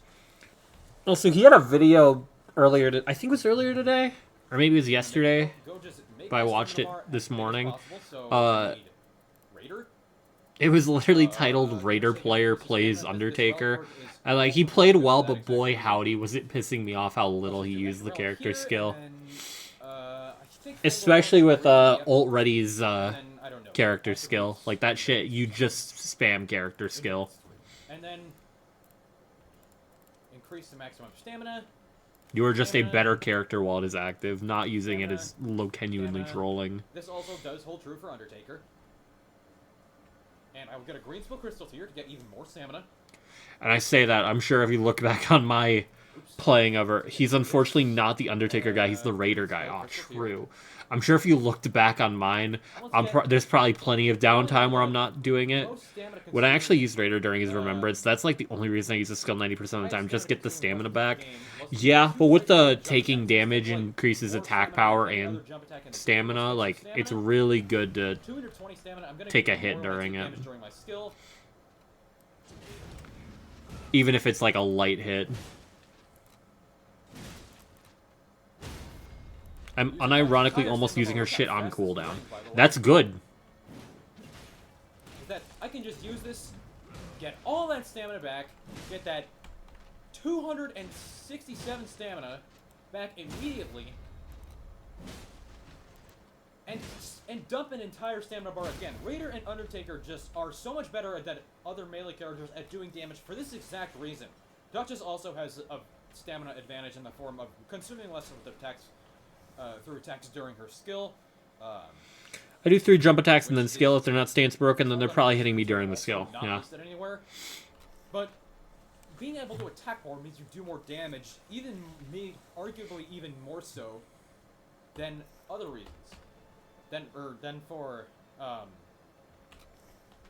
I think like the having biggest stamina thing recovery here is points. he's putting way Because more value adds and damage to than stamina recovery, and anything all of these else. things are things that you naturally Raider guy have. reacts to first time Raider and Undertaker Rainlock. is innate with her skill, and Raiders is also innate with his skill and boosted by the I still relative cannot believe I maintained shown off. dregs against Dreglord. It's the NBA on Prime. Thursday, the Rockets take flight against the Magic. Then the Wolves square off with... Then the Wolves fuck your dad. Fuck you. Additionally, a thing that I like about Raider spreadsheets! is poise. Poise. You see here? I can't. This is a very important stat. This stat indicates what you can tank through. Raider and without Guardian getting have 120 without poise. getting interrupted from your Why does he attack. just This have a is very massive spreadsheet? problem on spellcasters, Cause where nerd if shit. if you try to cast a spell and you get hit, you ain't casting that spell no mo. But on Raider, on Guardian, and Undertaker also has an extra 40 poise during her skill. You can actually tank through quite a lot of things. When you can actually withstand Poise that is much the damage, being Raider does. able to keep Guardian attacking also while has you're getting 1200 attacked. HP, very solid resistances. Raider has 1200 HP, very solid resistances. So does Undertaker too. Not the highest HP, but not the highest resistances. But during her skill, Undertaker gets something like a 35% damage negation. It's ridiculous. I don't even have an Overwatch Better spreadsheet. than any other character in the game. Yeah, because why would you have an Additionally, Overwatch spreadsheet? Guardian I'd and kill you in real Executor life if you can did. Block. You don't really need... Executor and Guardian are, in a way, like, infinitely tanky, because you can just block everything. Not so much Guardian through affinity damage and status effects, but nonetheless... this is why I rank characters... Doesn't have like any of this Executor info available? Yeah. And, Undertaker over Iron Knight. And, of course, Raider as well. Yeah, James, imagine, like, the exact damage, Any of these advantages, he has like, bullets do, absolutely no but tank that's skill. literally, like, He has character one of the stats. worst innate damage negations, no poise. He does a stat That's dodge how and Souls games mark. work, in terms of, like, how much shit But- is hidden from the player. He doesn't, like, this guy gets sneezed on and he dies. There's just not enough. And Yeah, you're playing 'cause you don't as get hit. aggressive as you can with the other three, Raider, Executor, Guardian, and Undertaker. The other four characters I mentioned, rather. It just doesn't compare. Like, with the extra stamina you get... Because you don't necessarily need to know it, is why. To begin with, and just consumes less. You can just attack significantly more than someone like Iron Knight. And this is melee Iron But Knight. yes, I fully agree. Bow Iron Knight does absolutely no fucking damage, because Yeah. the bow just does not do any damage. Like, you hit for, on a good run, 300 damage a shot. That's fucking nothing. See my 8,641 Lion's Claw from the other day. It's just absolutely nothing. Like, the bow does not do any damage. Iron Eye's mark is what does all the damage. And even then, it doesn't do that much. This is why I don't think Iron Knight is that good, because melee Iron Knight, you really have to play a no-hit run. No-hit Classical Souls, not like no-hit Executor Souls, or rather no-hit Sekiro. Or no-hit block Souls. For melee Iron Knight, I thought Iron Knight was broken. viable, which is That's why we're looking over this, because he has Iron Eye as, like, third worst instead of best. He doesn't have any form of multiplicative damage outside of his mark. He has absolutely nothing. The only thing he has is his mark. Which, to be fair, does apply to the whole team, so credit where credit is due. But it's just not enough to compare to what other characters can output. Especially Raider, which is, again, why I have Raider at #1, and why I've been uploading so many videos of me... Holy Revenant in A, he's a really fun to do genius. a ton of damage. Anyway, I think that hopefully enough yapping... Oh, not even enough yapping. I forgot to mention how Raider's ult also buffs the whole team. Speaking of which, team buffs. Team buffs. Very, very important. Rev's top tier after the DLC. Start with the one with actually good spells, yeah. Because of this character skill you see down here. This very important character skill icon. It buffs the damage of your entire team by, like, up to 1.4 if you use it on good intervals. Like, it's absolutely unreal how much damage you get from this, especially compared to something like an Iron Knight or an Undertaker or a Scholar. Now, to be fair, I haven't Scholar I only rank so low because I haven't really got a good comparison as to how much he actually boosts the team damage, and nobody really plays him. I just really don't get how he's gassing Duchess's skill and then dissing Iron Eye Mark. Because I'm the person in all my videos who's usually doing all the damage. So if I'm the one playing the buff character, it's kind of hard to find another raider who will do as much damage Like as I do. I just don't quite get it. Scholar and C, it's literally just because no one plays he has him. a lot of buffs similar to Duchess. He's tough. He's in the form of his difficult. items. Like I get it. I ranked him more on potential because he has so much. Insert Megami edit. Multiplies the damage of your team by like an absolutely ridiculous amount. And so does Mark.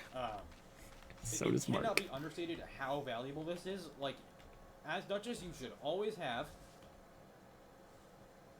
improved character skill, attack power. Let's go Duchess. Improves character. And then Iron Eye has power, poison Iron Eye improves builds. This brings the damage multiplier. That's of true. All damage that happened in the last 5 seconds since the incidence of you clicking the character skill button from 50% to 60%. This increases the team's damage. If we go by the 40% that I use, increases the team's damage. Let's do some math. So if No, not math. we go 0.8 times 1.4, No. or 0.8 times 1.5 as opposed to 0.8 times 1.6. How do I do this? For tough allergies and nasal congestion, ask for Allegra D. Why are we doing One pill 0.8? works for 24 hours. Try Allegra D. And Night Rain is no longer. $80 in MasterCard Virtual Reward Cards. Your It was already less fun when we pulled out the tier list. What do you mean? Basically, 1.48 over 1.4. This should be the number that this increases your entire team's damage. Almost 6%. It's just, Duchess is so good for that reason. Now, I'm ironically, very Duchess' lost on this character number skill, here. She becomes one of the worst characters in the game because, similar to Iron Eye, she has no survivability stats.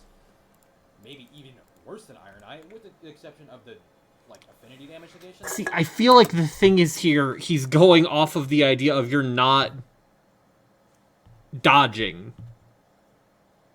Iron Eye and Duchess both have the ability to just click a button and they can't be hit. I can make you a tier list. Oh boy. Okay, I guess it's a little better than Iron. About the same physical, better affinity.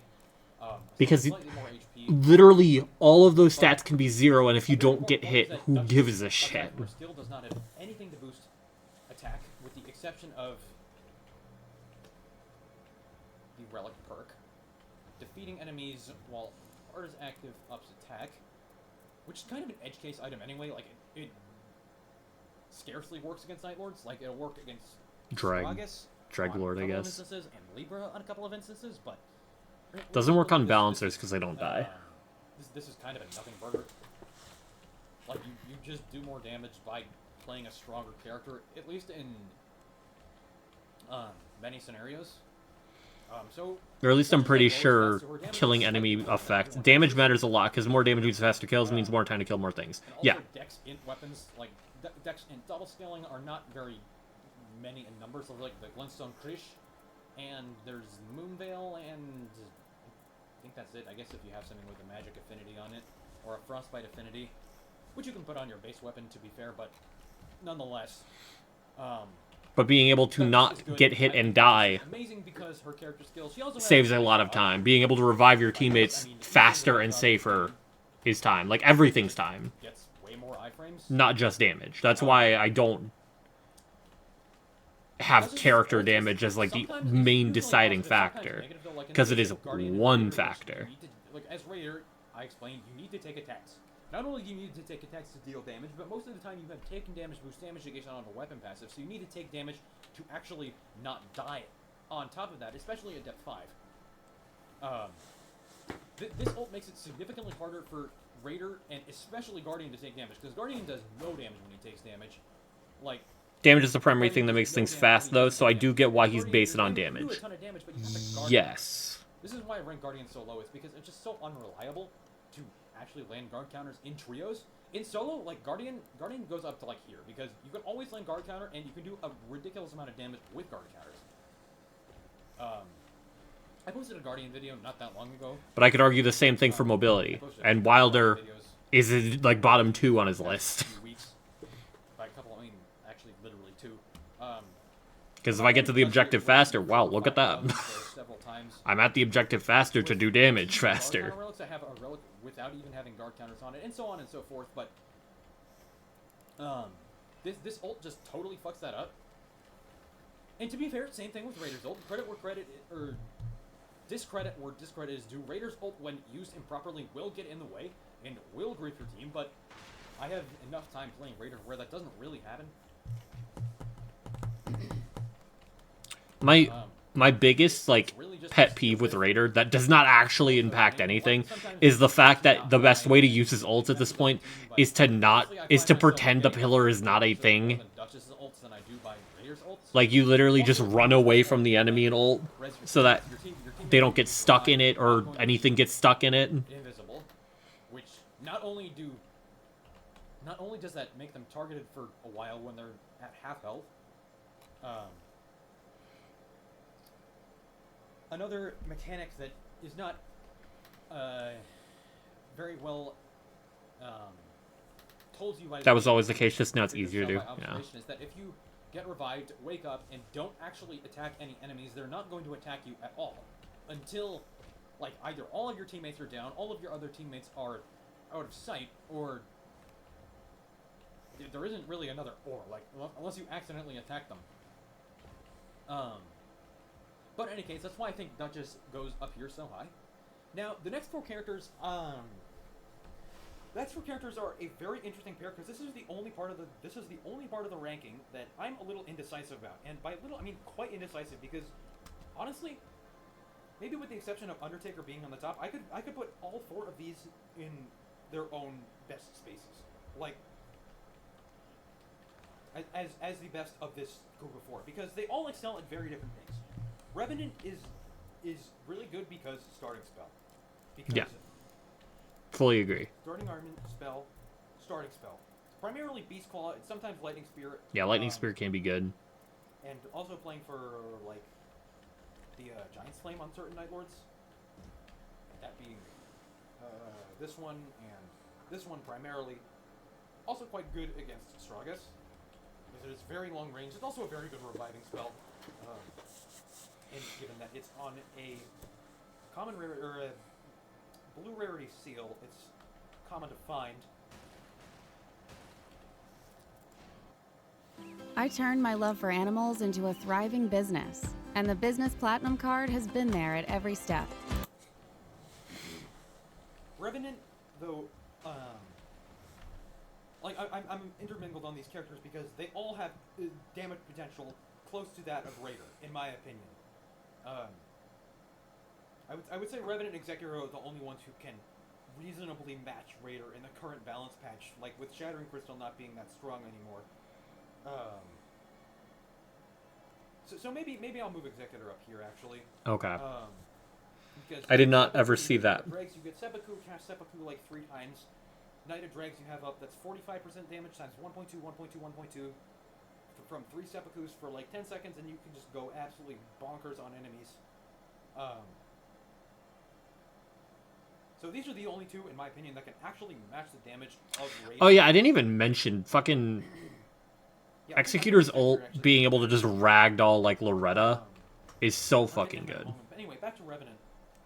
Revenant has a couple of things that boost her damage, like mainly again, starting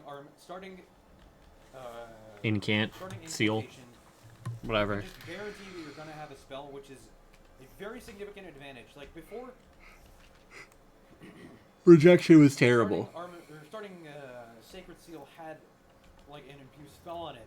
I would say Recluse is just objectively better than Revenant at casting incantations because you can just infinite mana. Just get FP back for free. Yeah. That's one problem. 2, you get bonus spells in between your spells, assuming you regenerate FP as you normally do. And Revenant's relic perks just don't outweigh that. And Recluse, on top of that, like if you combine Recluse's Holy Fire cocktail, that gives you 30% HP. Yeah, that you one's get the entire team very for good. 75 seconds. And Recluse, activating ult raises max HP.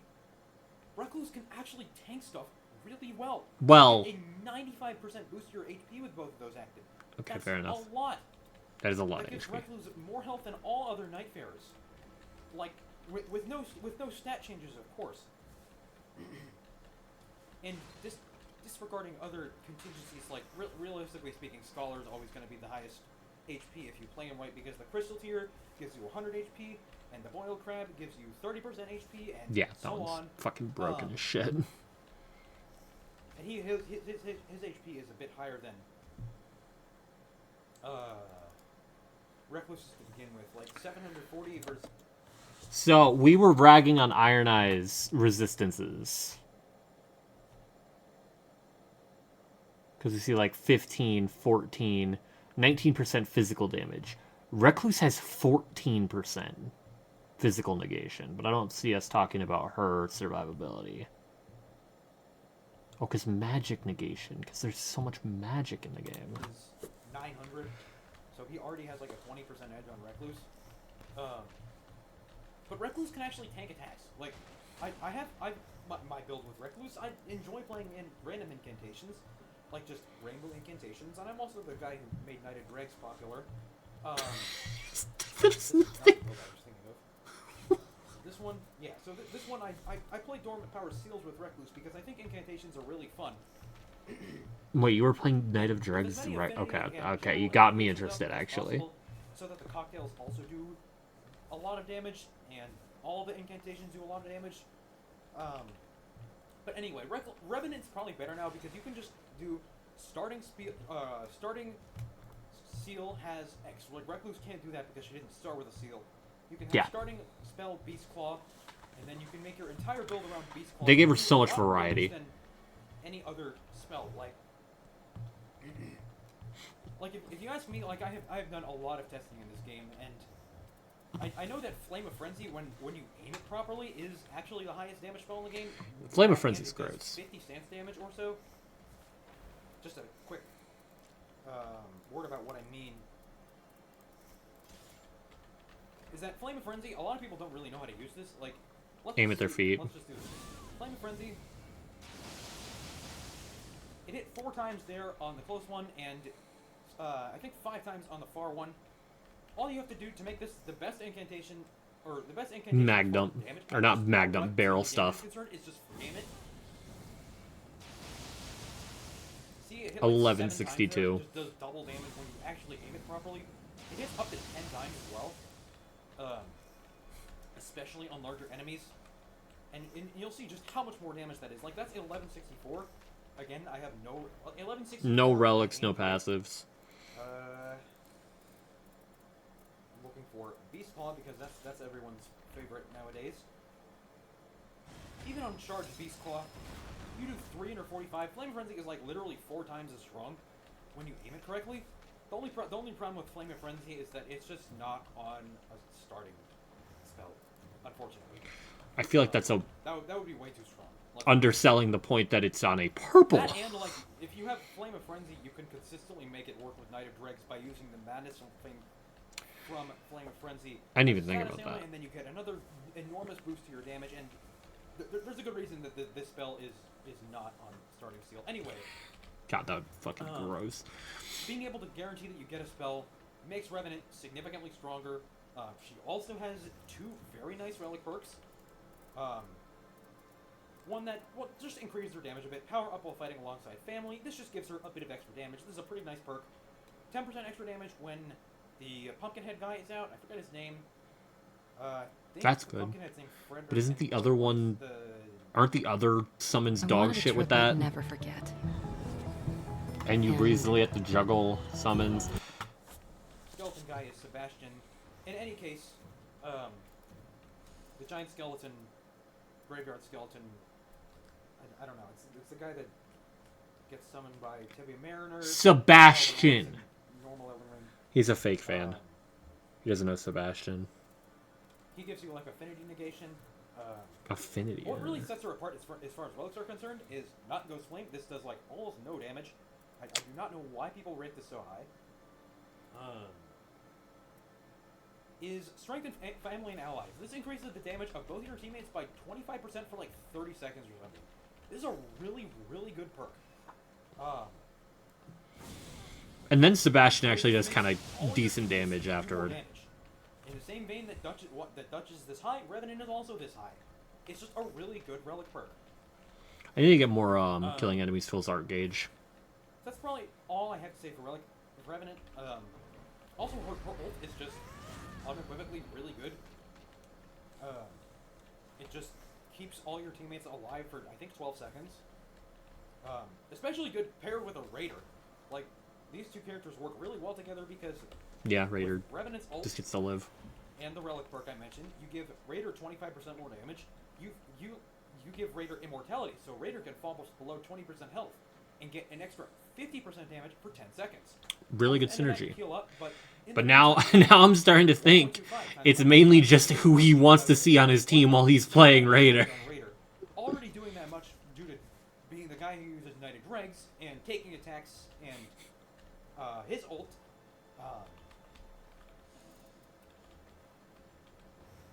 It's just a really good pairing. So Revenant's ult is probably one of the best, if not the single best ult in the game. But anyway, that's probably about what I have to say for Revenant. At least in the current meta, like, maybe I only say she's this good compared to the other three here, because that's what all the cheaters play. It's like the cool thing that you edit a full inventory of perfect bestial incantations, relics, and loser shit. I don't know, every time I've seen his videos, the cheaters are all on Iron Eye. My next one is Executor. With like the occasional really Duchess. Because, one, he can block. Two, he has very high dex, so naturally he does quite a lot of damage, especially with katanas. Katanas are great weapons. Like, his 15% attack buff on using, like, his character-specific weapon is on katanas. Like, this is Wait, that's a thing? Buff that all the characters have. I know that's a thing. So unlike compared to Raider versus Wilder, Executor's katana stats at base, like not including the taking attacks, are like literally 50% stronger than Raiders. Katanas are really good weapons. Like if you had Raiders taking attacks and his ult and blah blah blah, it's really only like 30% stronger, but that's still quite a lot. It's also about that much stronger than Wilder. Like don't get me wrong, but in any case, the katanas are all really good weapons. You have amazing skills on the katanas, and you have Seppuku. Like, Seppuku pairs amazing with Knighted Dregs. Like, if you just turn your ult button off, you probably don't even need to do that. Like, you probably don't even need to do that if you need your ult as a bonus flash or you need a revive. It's all cool. Just be careful when building a Knighted Dregs with Executor. I need a good Seppuku relic. I'd like to try Knighted Dregs with Executor. But his character passive gives you a big damage boost when you use Seppuku. Like, if you're using Seppuku and Knighted Dregs, you're just going to be doing a ton more damage. Yeah, even like the base Knighted Dregs will still be a little bit of damage to add. 20% extra damage when you proc a status on yourself. That includes the Knighted Dregs status too. Like the poison, or it's not when you proc a status on yourself. It's when you recover from the status, right? Yeah. Yeah, after recovering. So after the status clears, but that happens almost as frequently as getting the status applied to you anyway. You're just going to do a ton more damage throughout the run. Could you imagine that combined with if there was status buildup upon guarding an attack? So you're probably going to be wanting using it. That would actually be so fucking broken for Guardian Executor. Executor would unironically be the best character in the game. Another very important point about Executor is his arcane. Like, let's actually take a look here. Do I play one run instead of continuing to watch? Damage between the legendary greatswords. It's because this has an arcane scaling. It's like a 15% extra damage, and that's kind of how it also works with the status elements. Like, you're just doing a ton more damage because you're always using status elements. Raider also has this boost with arcane too. Although I say that, but my phone's at 26%. They all get substantially more arcane than other characters when actually like using the relics. Like Executor and Scholar get it anyway. Your inspiration, shared instantly. Your aura is limitless. Shut up about my aura, you stupid fucking bitch. Return the stolen Butterfingers. Bruh. Or what? But anyway, Executor does a ton of damage just because he can attack more frequently when he blocks. And he has a ton of dex and arcane. He gets a massive attack boost with katanas. He has a free flask in the form of his ult. This is also a really good reviving tool. Good revives, good damage. Can stagger a lot of enemies. He's just a really solid character. He does a ton of damage. Like, oftentimes, the highest damaging characters in my games, aside from myself, are Executors. When I posted, like, literally, I think the last video I uploaded was, it was like a big charge attack run I had against Caligo, but that Executor had a ton of skill ups and he was doing a lot of damage. Because katanas just do a lot of damage. Katanas are just really solid skills. Executor is the character who you're going to use them on. Getting Rivers of Blood as a preference is fucking gross. And honestly, same thing with Dex weapons. Like, same thing with Dex weapons in general. Like the Halo Scythe, I don't know why everybody's playing Halo Scythe on characters that are not Executors. Because you get Halo Scythe, and then you get United Rex, and then you get Seppuku, and you just do, like, literally double all the damage all the other characters do. Of course, you also get, like, a ton of dexterity. You get, I think, 63 dex max level. So yeah, that's why I think Executor is as good as he is. He just does a ton of damage. Halo Stage just has good damage. Like, I don't know why he's questioning that. I was doing amazing charge attacks on that run, but Executor was also keeping up with me with just Rivers of Blood and a ton of skill attack. Like, he's just a really solid character that does a lot of damage. Now Recluse. I guess I'll switch the character. Recluse also does quite a lot of damage. I should also probably take my build off because yeah, I've been doing that for all the other characters.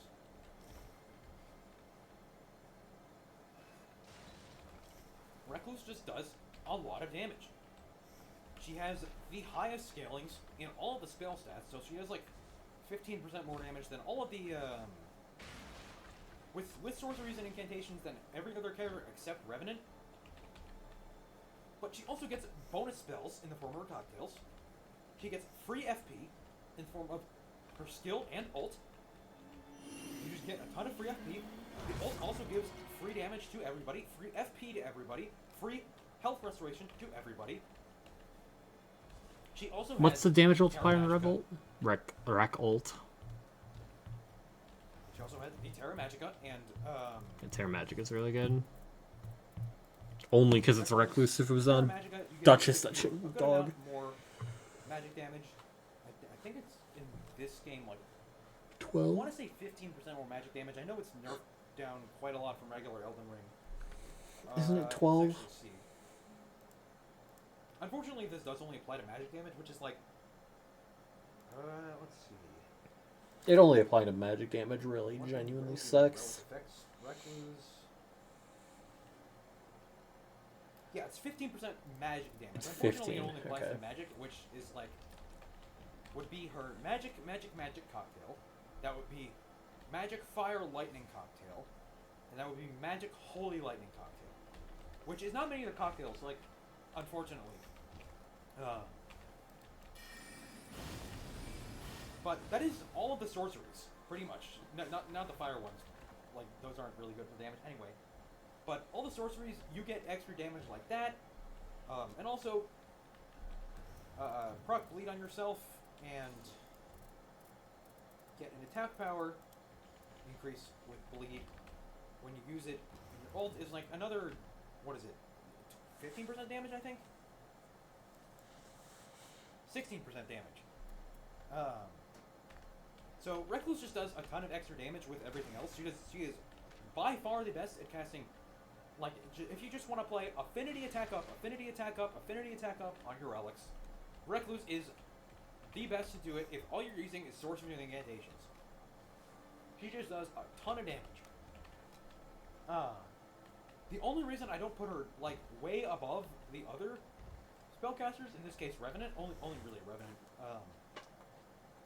it's because of like the specialization shit. Like, Yeah, our the, starting shit is Recluse bad. Specializations are all that good. You have Carrying Braceword, which is alright. You have Night Shard. This is kind of shit. Magic Glint Blade is shit. Magma Shot is okay. Briars of Punishment, I have tried this. It is not very good. None of those are very remarkable. So you just have to play what you find for the most part, especially considering now that Shattering Crystal has been nerfed quite a lot. Appearing half as frequently and costing more mana to cast. The mana one barely matters. It does matter for Duchess. It's just a little harder to make her work. Also, if you're playing like for a full glass cannon, she is the squishiest character in the game.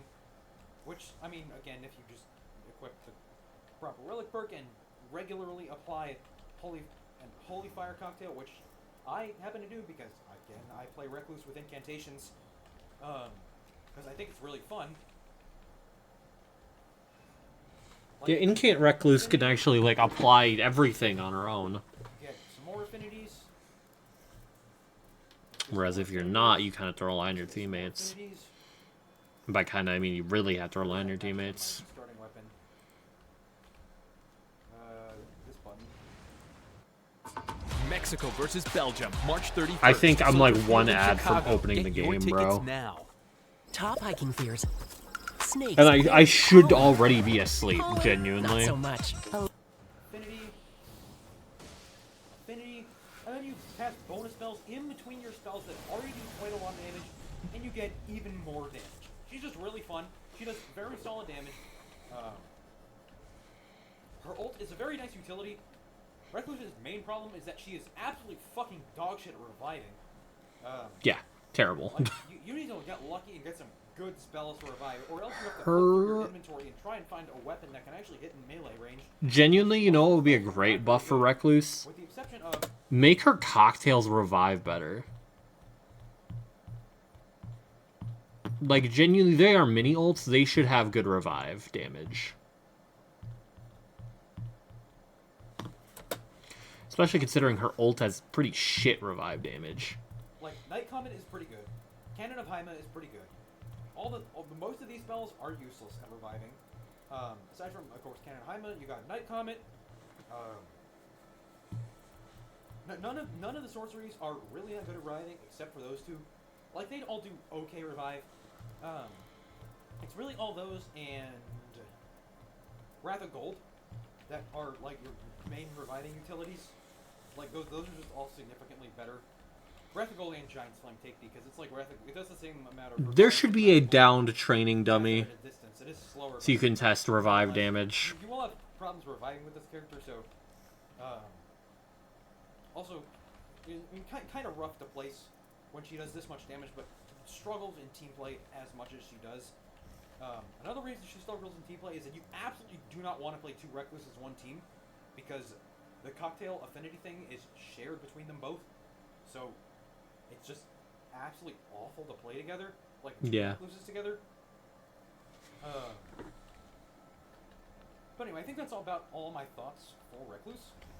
Now, on Undertaker, who I personally, like, on the couple games I played with her, I actually really enjoy playing. Just playing her the same way I would play Raider. Just extremely aggressive. Yes. Take damage during your skill to get damage negation with taking damage boost damage negation. I don't know about just that. Use big weapons don't do a lot of damage. Big and fast weapons, ideally. On paper, with activating ult increases attack, successive attack boosts attack power increased by landing chain attack finishers, and buff spells boost physical damage. She's like one of the highest. I don't love the chain attack one, because I don't think you're getting through her whole chain attack. She is a bit more squishy than other characters. Like, this isn't Her Duchess. base HP again is If you dodge, you're not continuing the chain. 1040. So she doesn't Unless have does much she while mitigation outside of her skill is up? Like during your skill, obviously discounting Raider, that Raider can also be during his skill and get 80% damage negation. During her skill, she's the tankiest character on base stats. Compared to other characters just standing there. But that's only during her skill. And her skill lasts like 5 seconds. It's a bit more than 5 seconds in reality, but that sure feels like 5 seconds, I'll tell you what. It's like 7. So she's a little squishy. Chain attack finishers are often very hard to land, especially against Night Lords. Like with a Colossal Sword, for instance. Like Godslayer Greatsword, this is actually the kind of thesis behind the entire build I play with her. Is that... Yeah, Godslayer is pretty good. This weapon good is range. really fast at reaching chain attack finishers. So you're going to do a lot more physical attack damage, which is great. Colossal Swords in general are pretty good at this, and I think most people should play Undertaker with one of Colossal Swords, or Great Hammers, Great Axes, Hammers, Axes, Straight Swords, weapons like that. I would not, personally, Colossal weapons in particular, I think are a little too slow for this. But again, I am no Undertaker expert by any means. Just on paper, and in the couple games that I have played, he just does a ridiculous amount of damage in the form of multiplicative buffs. A very important point, though, is that I would not count the ult, like being able to ult 3 times as many times, seeing as you can use it for free whenever your teammates do. I wouldn't count that, despite how much damage the ult does, I wouldn't count that to your damage very significantly, because in generally speaking, this is a point I should have mentioned earlier in the video, seeing as how long it already is. I've been talking for over an hour at this point. Is that ults, like the damage from ults is like honestly pretty pathetic. Like even Wilders will do at most 2,000, even with the relic perk. Undertaker's, since you're doing it 3 times as many times, we can just take 1,000 damage.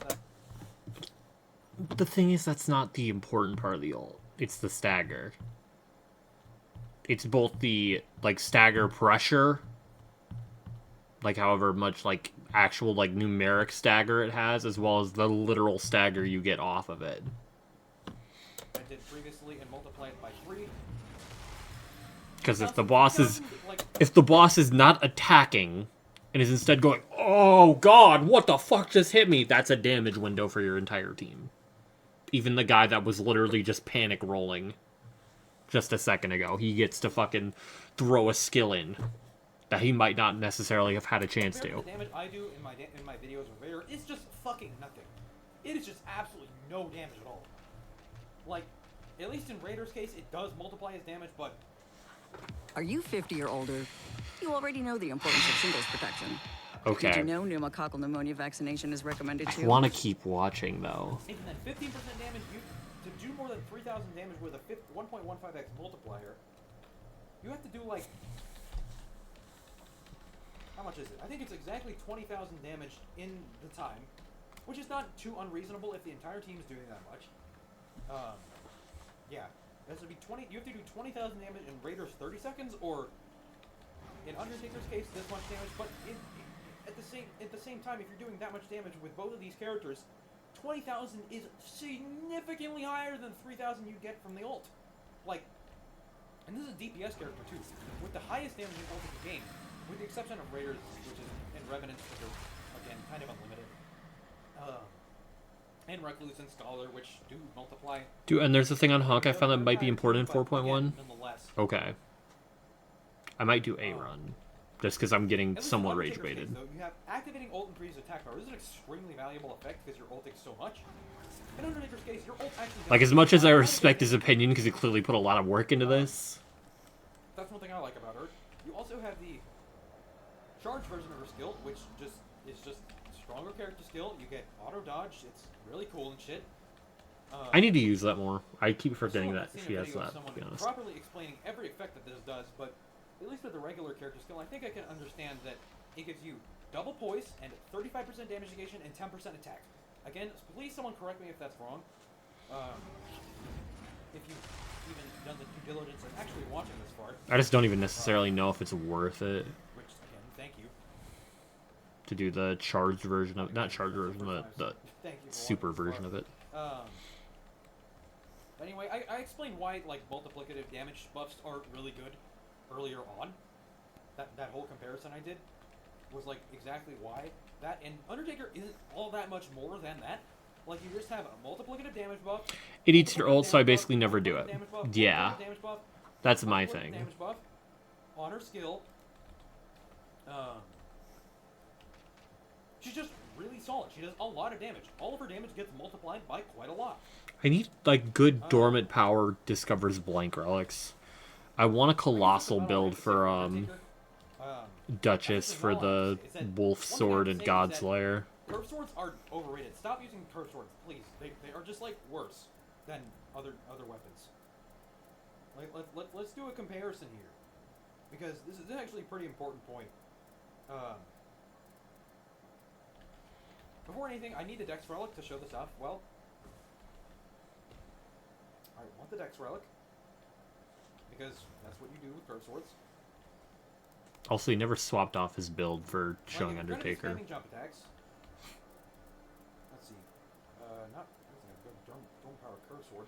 Stop using curve swords, sir. It's a roguelike. Yeah, this has nothing else on it. This is a good comparison relic. This is just not really related to the ranking whatsoever. Just I think he's more so saying for like end of run, but like even then. So in addition to giving you like a 10% health down, I think it is, or a little under a 10%. It's like a little under 10% health down. What weapon I use is not my choice. True. For the most part. The damage with curve sword jump attacks is honestly just Usually. Let's get the strongest curve sword in class. Two of the strongest curve sword in class. As opposed to two of the strongest Great Hammer in class. And they...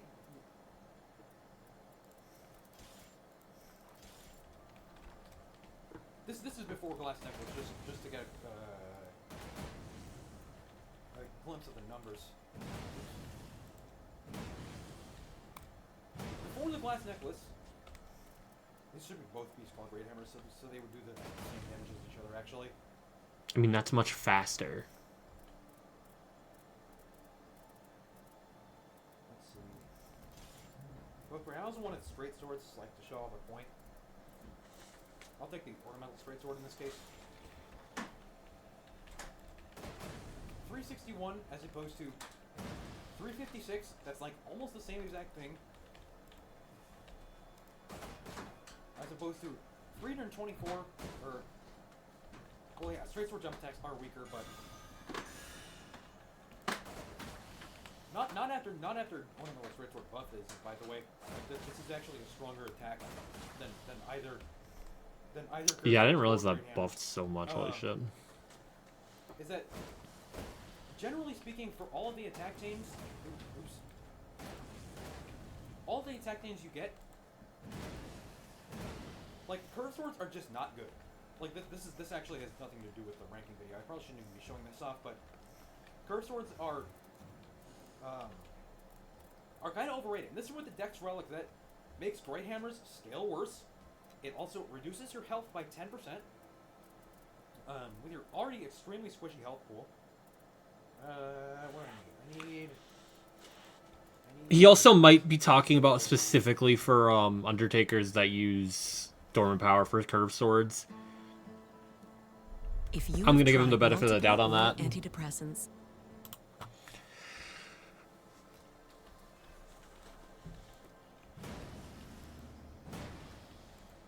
With the highest buff that you can get from these weapons and the Glass Necklace put together.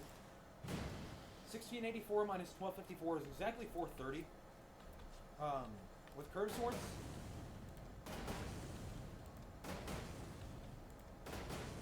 the highest you get is, and this is again the strongest scaling curved sword with the Dex Up relic that severely hurts your health. Like Great Hammers do, I have tested this before. Great Hammers do the same amount of damage as curved swords do normally.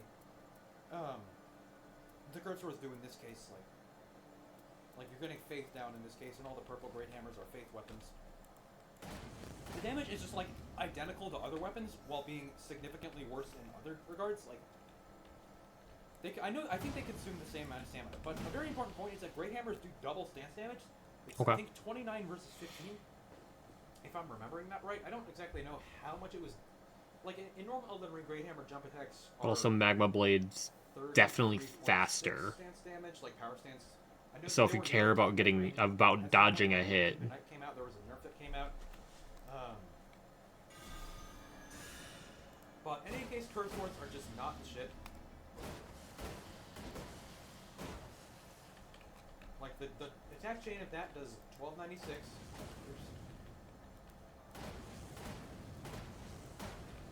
It just does less damage than other weapons that are significantly better. Okay, but that was also with the character skill. And, Like, I the don't... jump attack moveset of Grey Hammers is better.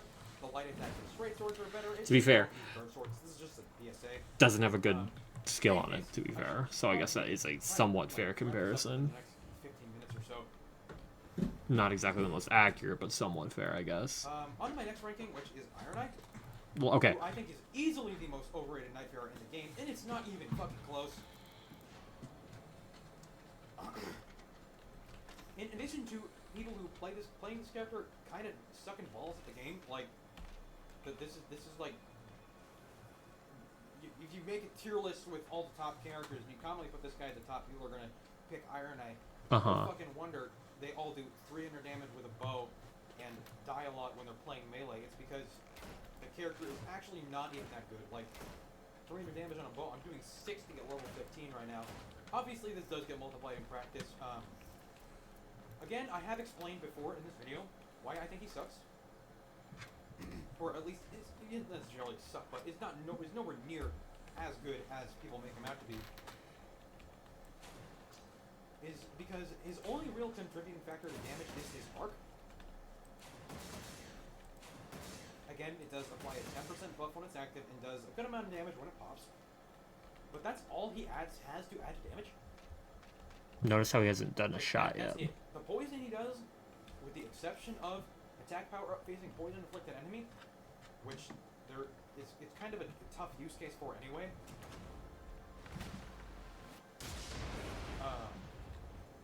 His ult is pretty good, but like when you use it to apply poison, like the poison does almost no damage in itself.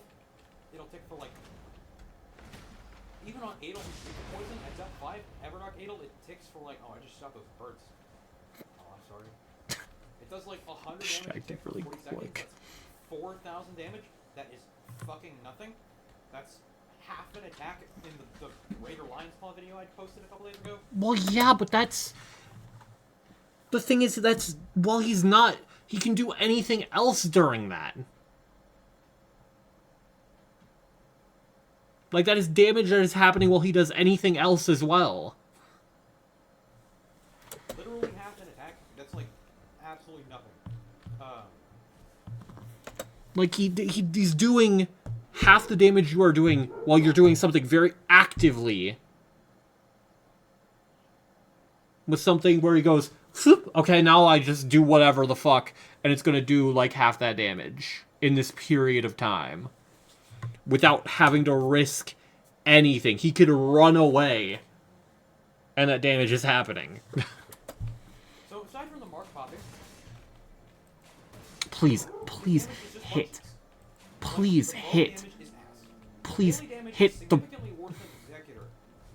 Because with Iron Eye, you have to dodge attacks. With Executor, block. And not that doesn't really... With Iron Eye, you have to dodge attacks. Gang, that is every character you have ranked above him, except for Executor and Raider. I'd say even Undertaker as well. How do I put this?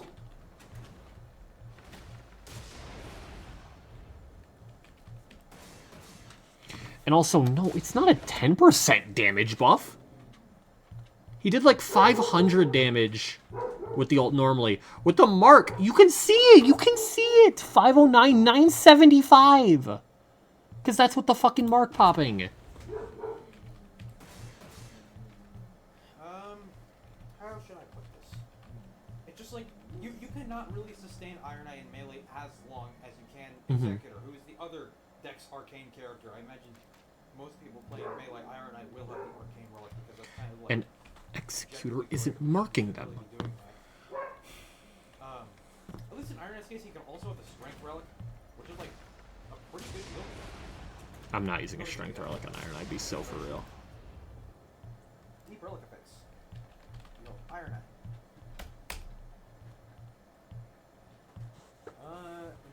Reduces Dex by 13. Honestly, I might want to do Improved Arcane, but I don't know how important that is. 15 Arcane? 26% increase in status buildup, minus like 6% reduction to bow attack. Yeah, that's definitely worth it, I think. 40 dex and 40 strength or so, he gets pretty good stats like this, but nonetheless, it's still just not that impressive. Like, the mark damage, the mark break is at most 4,500 on a Night Lord. It's just honestly not that much. Like, same thing with status effects in this game is that they're significantly weaker than regular Elden Ring. Like, if you bleed even the strongest enemy in Elden Ring, like Brahms Gon in regular Elden Ring, you bleed him, that does like, I think it's a ninth of his health for 5k damage. In this game, it's like a third of that. It's like not very much. What's the thing your entire team builds up? Then a lot of, well, Get up to $80 in MasterCard Virtual Reward Cards. Your truck, your call.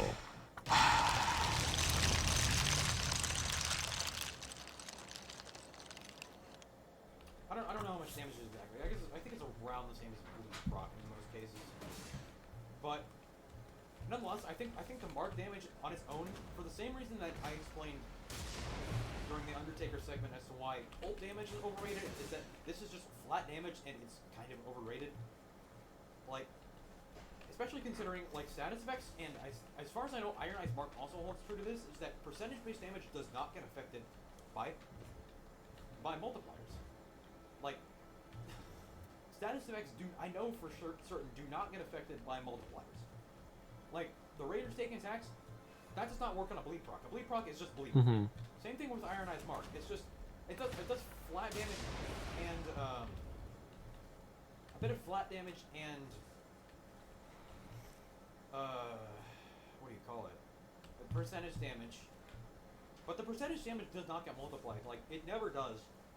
It's just I think the damage from him is so overrated. Like, the Mark is a big buff to your team, but it's just nowhere near worth putting him above these other characters, especially considering that when using a bow, his damage is down here. Like, his damage is just total fucking butt cheeks. And when using melee, he's just so squishy that it's hard to justify actually playing him. Okay. Especially over someone like Raider, who also, like Iron Eye, his charge skill and his ult stun the boss the same amount. Most of what Raider does a ton of stance damage. Iron Eye only really does a ton of stance damage when he actually pops his mark. Which doesn't require him to be there.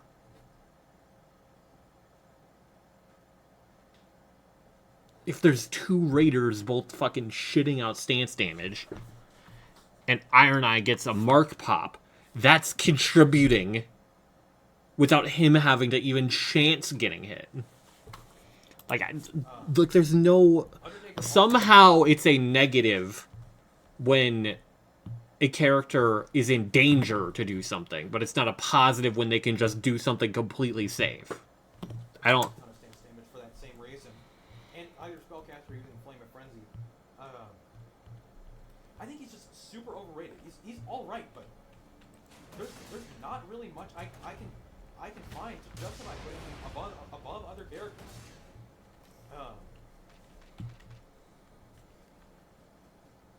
No, again, of course I do have kind of a thing against Iron Eyes, because most of them are a lot of random Iron Eye teammates are just ass. Yeah.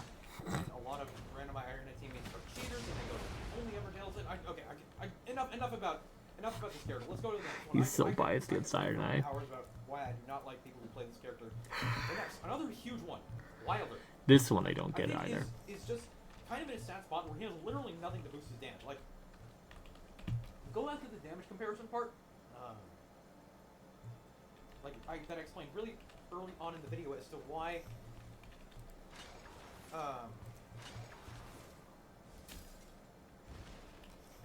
Wilder's damage is just worse than all other melee characters. Like, literally all other characters except for Recluse had some way or another that multiplies their damage or the team's damage. Raider, taking attacks, RTSR, and his ult. Duchess, character skill. Revenant, attack power up with family, and ult boosts allies attack. Executor has Seppuku. his character passive, like Seppuku, and you get a 20% buff.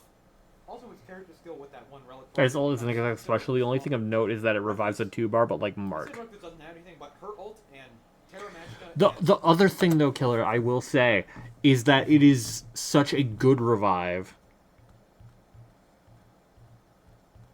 Because you don't have to be even close to them. And it's such a good stagger because you also don't have to be close to them.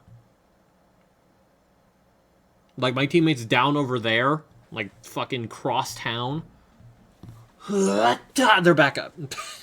Or, the only way an Iron Knight can be bad is if they're not marking. Yeah, or if they're literally just, like, asleep at the wheel and getting hit by everything. Because, again, he's squishy. But he has all the tools to not get hit. Plays fucking super far away. If the enemy aggroes him, if the enemy's aggroed onto him, you'll know. They're gonna have to fucking go. Like, they're gonna have to fucking run across the map to get to him. He has all the time in the world for his character skill to be off cooldown by then. Which he can just dash through. Dash through, be safe. Most enemies, if they do a fucking running attack at you, are not going to immediately be able to just fucking turn around and slap you. At least before you can create enough distance. The other thing. Blood loss increases attack power with ult. Those are all damage multipliers. And versus Jaws a hard counter because the skill does right through Jaws' various lunge attacks. Also has successive attacks. Even Tricephalos. Like, I will say, the only place where I see Iron Eye having a problem is where you're put in a position where there are too many enemies for you to reasonably mark them all. But even then, even against Balancers, even against Tricephalos, when it's 3 dogs, his skill is just super good because he just goes through them. There's like no way to understate how strong it is that you just fucking phase through them. Chain attack finishers and buff spells. While being more invincible than a roll. His backcraft, and Guardian gets a ton of guard counter boosts. I'll talk about Guardian in a minute. Honestly, these 3 characters you could also interchange with each other. I'm only putting, again, I mentioned earlier that I'm not putting Scholar higher because I haven't really seen him be good ever. But also, I haven't really seen Wilder be that good ever. Like, I have been outdamaged by Wilders in random queue games. Like, let's go here again. That's not what I wanted to play. I have played Raider 1,000 games, and I can count on. Let's look at this for a moment. He just fought 191 games out on Fulgor. Holy shit. Anyway, 1,000 games on Raider, 132 games on Guardian, 5 on Wilder. Or no, wait, these are victories. These are victories. 2 hands, the number of times I can actually recall being outdamaged by, like, Wilders who weren't cheating. The damage of this character is absolutely pathetic. In comparison to other characters. Also, one internet game. Like he's the aura guy, he's the thumbnail guy, he's the title screen guy. He just does not do any damage in comparison. Also, honestly, greatswords are kind of caca. Like, I can honestly see his point. Wilder has nothing in this kit to innately buff his own damage. Yeah, no, I can agree with that point. But I think it's again missing the point of any utility. However, counterpoint to what I'm saying, Wilder has no team utility, at least explicitly in buffing the team. So I can at least partially see it. But Wilder can also just do fucking anything he wants, really. Not to mention his ability to revive is fucking really good. Because having double grapple is so fucking good for early game. Because someone goes down, I'm right here. Shunk, shunk, shunk, shunk. Get back up. On top of mobility. Much damage, like that is not very much damage. Raiders Light Black Jane does literally, well, not quite double this, like it's like 50% more or so. And then the ult stance damage is incredible. Alright, the Charge Attack Greatsword is actually pretty good, but again, it's just not doing a lot of damage because Your inspiration. Shared instantly. And then he has a parry shield off rip. Like, a good Wilder is going to fucking trivialize enemies that can be parried. Which is really good if you see a Crucible Castle, because it just... Like, he has a massive stamina disadvantage against Raider and Duchess and Undertaker. They all have huge stamina buffs. That I have explained earlier in the video. Awful in Night Rain because of latency. That's fair. Cheaper and faster, which is, I would say, his only competitive advantage over other characters. Like, he gets to move around really fast. Like, this is an advantage that's actually really hard to quantify. To put an economic value on, so to say, is that he's just faster. But the mark doesn't, the grapple doesn't really do any damage. It does a little revive energy. It keeps allies revived, but Did you say it does a little? Parry to your heart's content, fair. movement utility does not contribute to his damage, like in a really notable way, in my opinion. At least I've never seen it be used that way. Like, unless you're constantly doing this around the map, which I'm sure gets tiring after a while. And then after that, you get used to it. But I don't know. I played Wilder like hardly at all. No shock. Like this is probably like something that I would imagine is most of you Wilders in the comment section who are unhappy with this ranking are pretty used to. No discredit, the people who play this character are usually at least pretty good, but he just does not do any damage. Like, the parry shield is nice, but it doesn't really help you kill bosses faster. Yeah. It's cool. That's why you start with it and get rid of it. That's really it. I guess a Graph and Scion, if you can parry that too, but nobody knows how to parry that. The parry shield is not that important. Starting weapon, his bright swords are not that good. I feel like he's not giving any credit to Stamp Upward Cut being able to just stun lock so much shit. Greatsword jump attacks are just worse than other weapons. Like, if you go test damage, greatswords and halberds and great axes and great hammers, I think all have the exact same jump attack animation, and greatswords are just the weakest. Her greatswords do too. They do a little more damage than greatswords, but they consume a ridiculous amount of stamina for some reason. I don't know why her greatsword attack, like, motion values for stamina are significantly higher than that of other weapons, but against all the other weapons, Zone's starting weapon is kind of pathetic. Now his ult is a very interesting component. Like, let's talk this. If you're talking solo, you put Wilder up here just because his ult can actually consistently stance break enemies.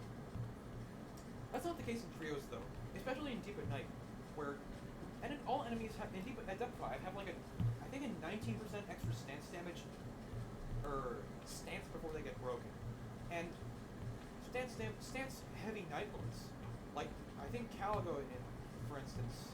Weak to fire, by the way.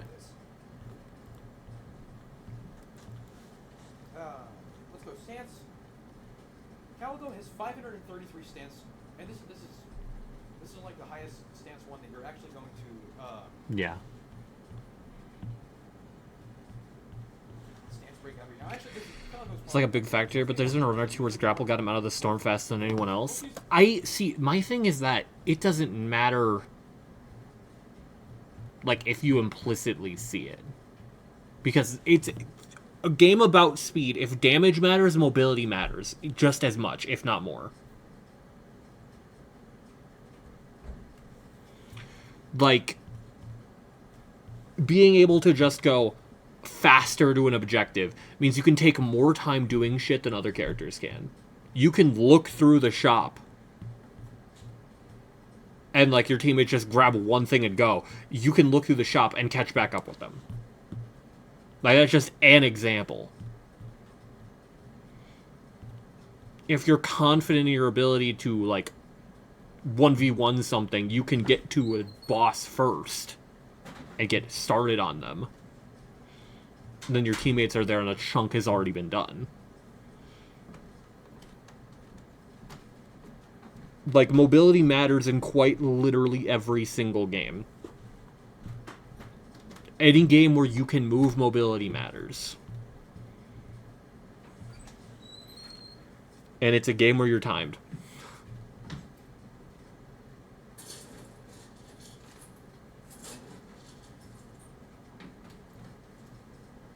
And especially with double grapple charge, that's really good.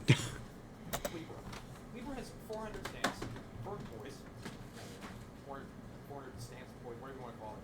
You need to do 400 stance damage to Libra before Libra gets stance broken. How much is the ult? Wilder's charged ult does 150. That's really fucking strong. This is a lot. That's like 3/8 of it. In solo, that'll immediately stance break. But in trios, it's nothing more than just a stun. Because he's running laps around people, though. He's getting there first, but not like half the map distance first. Yeah.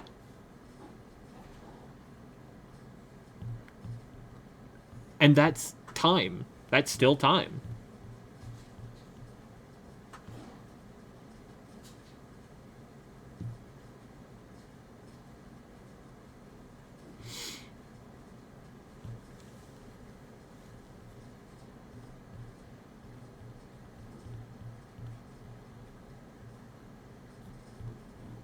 It's like, Killer, it's like saying he's only doing 20% more damage than me. He's only covering 20% more distance than me here. You'll go, 20%? That's a fucking lot more damage. A 2-second head start is not faster than your teammates doing double your damage. Yeah, because double is not a comparison here.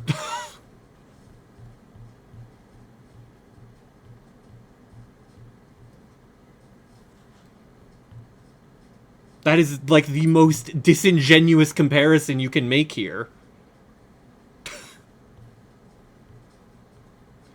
It is a comparison. Raider simply does double damage.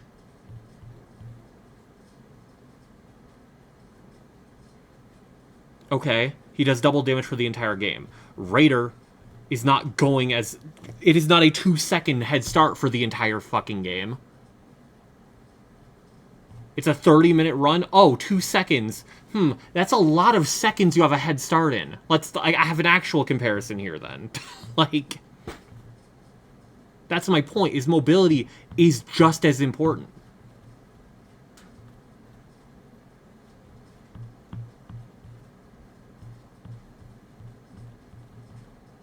Like, you see an objective in the storm. As one character, you might go, I can't make it. As Wilder, you can go, oh shit, yeah, I can make that. I can make that easy. Like, there's so many instances where mobility fucking matters a lot. And I'm not saying damage doesn't matter. I'm just saying mobility also really fucking matters. And it's any mobility. If you're sticking with the team like you should be, that head start isn't going to be the deciding factor. Killer, my point is that you can do something on the side and then regroup with your team where it matters. Other characters can't do that because they don't have the mobility. Like, you can make that mobility translate into being with your team, acting as though you were just with your team the entire time. But you went and fucking, like, got the fucking talisman bug. I forget the name. I actually can't even remember the name right now. And not lose any time compared to your teammates who would be quite a bit behind if they weren't you.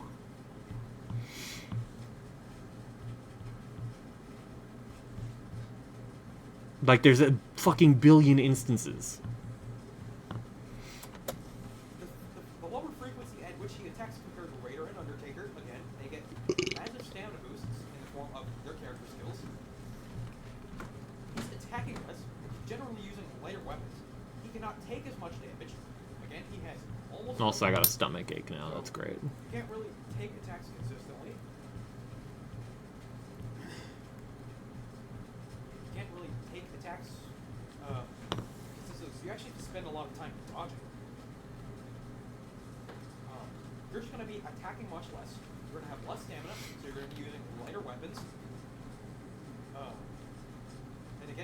lighter weapons does less stance damage, so the stance damage you get from a Wolf is like hardly anything for the other characters. Arguably, even less, depending on how infrequently or frequently you use your ult. Like, Raider and Undertaker will just do more stance damage than Wilder. Like, he's just not good at anything. Like, I showed the damage comparison earlier. That's like counting for no damage buffs.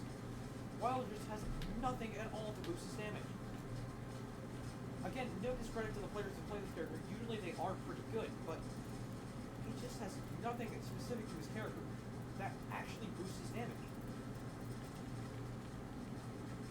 Like, there's just not much of a reason to play it. Aside from moving around the map fast, which again is really hard to quantify. Like, if you're trying to speedrun something, I would play probably Wilder or Executor with some kind of buff DPS build. Specifically, Wilder can move around faster because he gets built. Executor has an ult, although that's not really easy to that doesn't really match Wilder's match over other characters. In any case, I don't think he's all. I just really don't see much of a reason to play him. And this does hold true results. Like, all the videos I posted, like, I actually challenge you to go back and find a video where a Wilder is not cheating with, like, a Halo-sized build, that he's doing more damage than me. In all of the videos I posted on my channel, Raider's the damage character. Like, it... I don't know. My thing entirely just continues to be... damage is not everything. If you're doing 1 billion damage, but you get hit twice and die... Like... if you go with a team that does 99% of the boss's health, but you all die because you're playing unsafe, versus a team that takes longer to kill the fucking Night Lord, but none of them get hit. One of you won, the other didn't. When congestion gets in the way, flush it out like with distracting them. Like he doesn't take safety into account at all. He's less tank than Undertaker and Raider. It's just, I don't really see much of a reason to play this character. Again, also, his 6th sense is nice, but for the same thing, other characters are just better for the same exact reason. Wilder can cheat death every time he visits Grace. It's a pretty nice buff. Raider can cheat death every 12 seconds in form of his character skill. Guardian and Executor can cheat death every right now because they can just block. Yeah, but that's something they actively have to do. The whole point of Wilder's is, oh, you fucked up. Oh, you absolutely fucking, like, suck dick. Oh, I'm alive still. Executor, Guardian, Wilder, Raider, you fuck up. Oh, you're dead.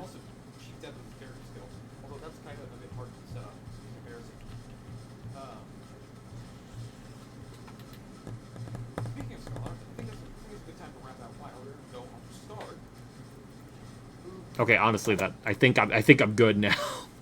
Because Guardian I know sucks in comparison, and Scholar, you already said, just doesn't see people playing him.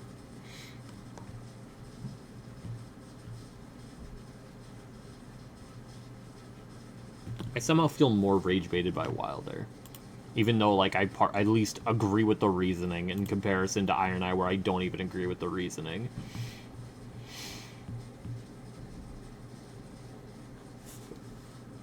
Bro doesn't know that you're depth 4. Real.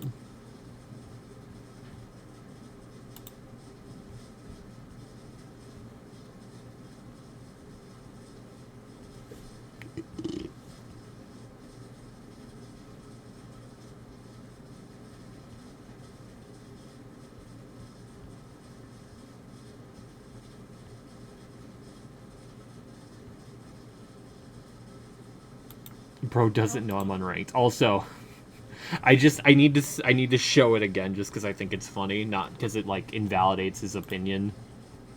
But battle record character usage and victories achieved. I think this is just depth. Actually, I'm not sure. But 5 games on Wilder, 132 on Guardian, 1 Iron Eye, 1 Duchess, 1,000. 36 Raider, 60 Revenant, 69 Recluse, nice, 2 Executor, 12 Scholar, 8 Undertaker. Alright, I actually want to open the game just so I can see how mine looks in comparison. Genuinely terrible idea. Because I'm going to get dragged into a game in spite of the fact that I have work in... Let's see, what time is that? That's not goodings. That's rather baddings. 9 hours-ish. Almost, like 9.5 hours. Yikes. And I know for a fact I'm not going to fall right asleep. Actually, I genuinely might. I am tired.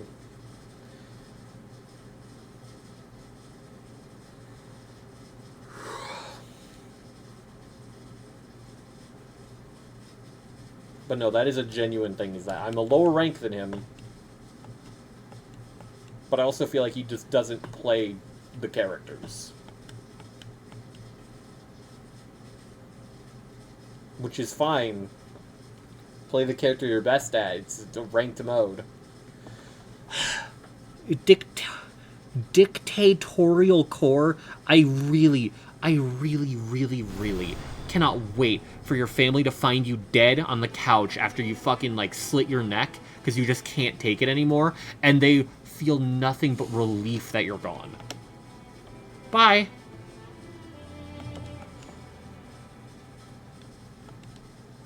Wait, does it think I'm...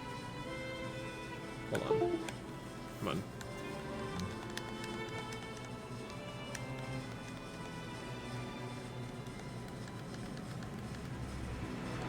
Oh, please, for the love of all that's holy.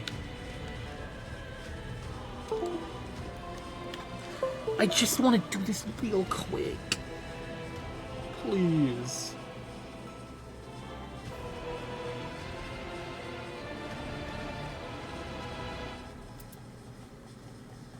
It does not want to work with me right now.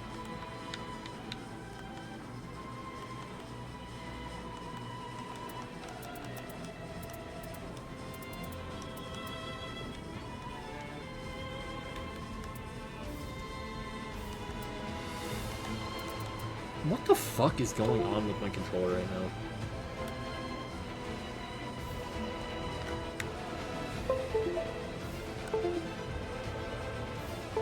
Looks like holding some input, like a fucking plongus. There we go. Okay, that was weird as shit. I just want to see this, and then I'm gonna look like a fucking idiot when I end up dragging myself into the game.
Yeah, my stomach does not like me right now. I'm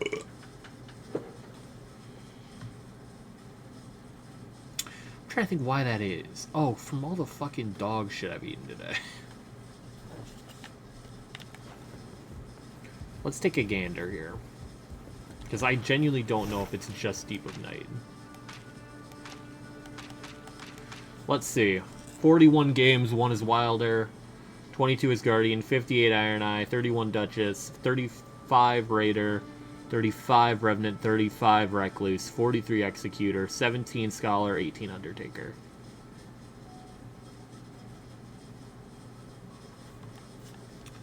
I genuinely don't know if that's just Deep of Night or just base.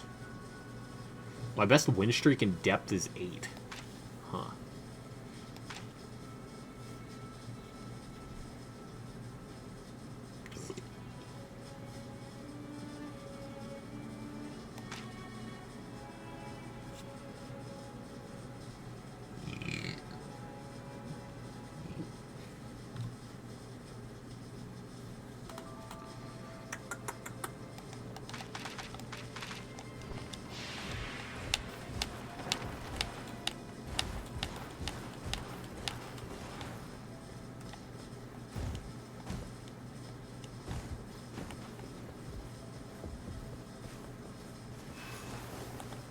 Oh, that's good. There we go. Oh my god. Wait, what the fuck?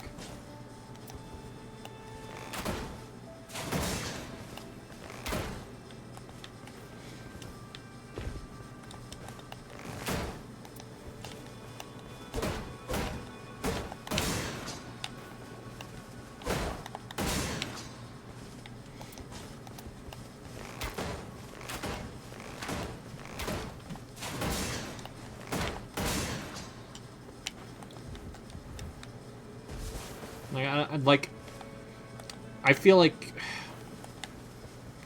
I don't know, he's just very much downplaying Merc, because that shit is kind of stupid. It is literally just permanent uptime. Meanwhile, Duchess is on a cooldown. Like, that is actually, you have to manage. Meanwhile, Iron Eye gets an extra dodge on top of that shit. On top of the stagger that Mark Pop adds. Well, he doesn't have to do anything risky whatsoever. Alright, do I do one run?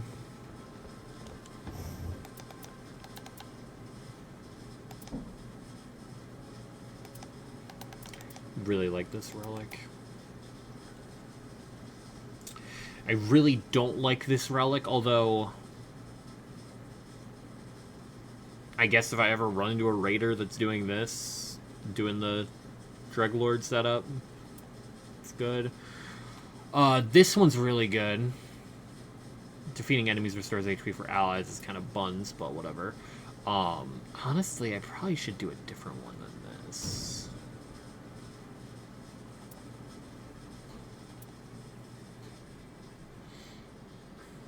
I'm almost tempted to do this one, because it's physical damage negation. What happened to Dictatorial Core 5? L. He said top viewers streamboo.com and added me, by the way. I think he deserved to die. I wonder, do I want improved physical damage negation instead? I still feel like near death reduces max HP is fucking terrible. But also reduce damage negation while evading hurts a lot. Let me test damage real quick, just for comparison. So, that hurts a bit. Not too much, though.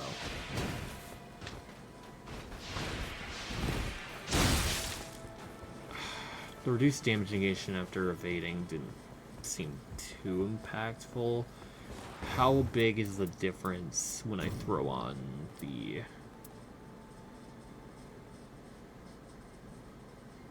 And this also has Art Gauge. Which, like, if I can spam the ult, that's actually really good. And HP upon post-damage attacks isn't that impactful. Because I don't want to get hit at all, but... Oh wait, did I get... I swear I got a good one that was like HP restoration upon thrusting counterattack.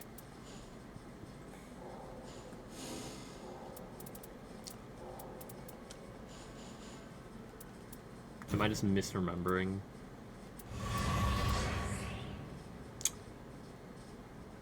Honestly, that one's not even bad.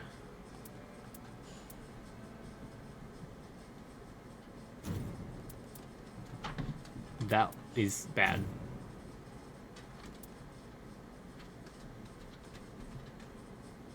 No, but I need the heavy poison.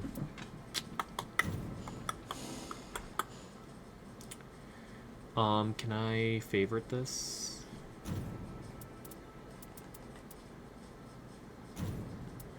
Just for now, so I remember it. I think I do want to just use this one. Near death reduces max HP fucking sucks buns. I hate that shit, genuinely, but...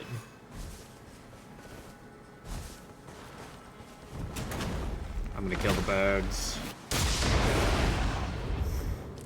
Let me try adjusting the one setting. Is it camera options? Cinematic.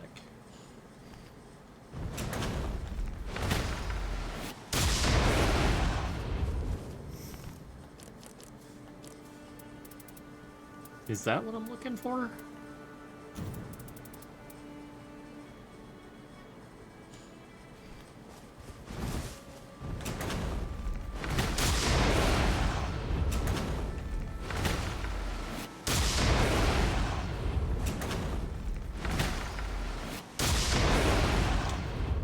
I don't know.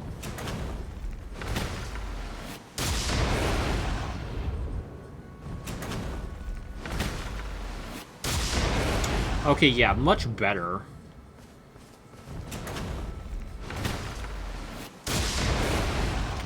Yeah, much better that way. Okay. Also, he didn't even mention Iron Eye's item discovery. Which, like, in a roguelike, that's just genuinely good. I don't know.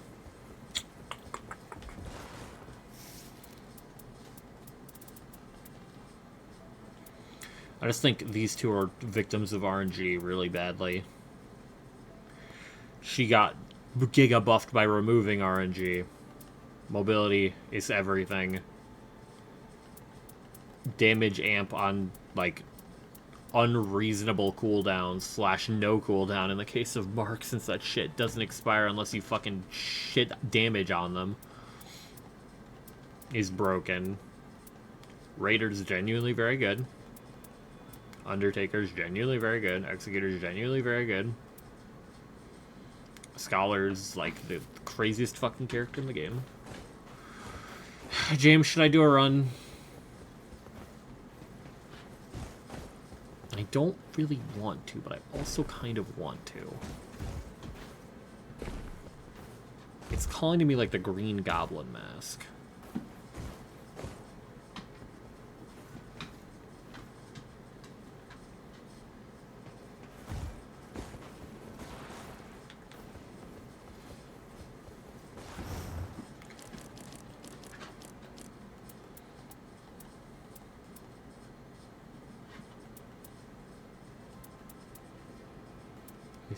Gauge, initial standard attack, item confer effects.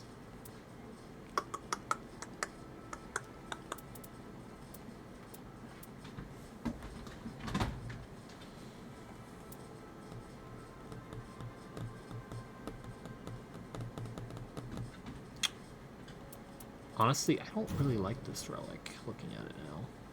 I think I might prefer this. Although alt art charging impaired is terrible. I take it back. Art gauge, poison afflicted, near death reduces max HP, but improved physical damage negation. Maybe I do want that. Cerulean tier.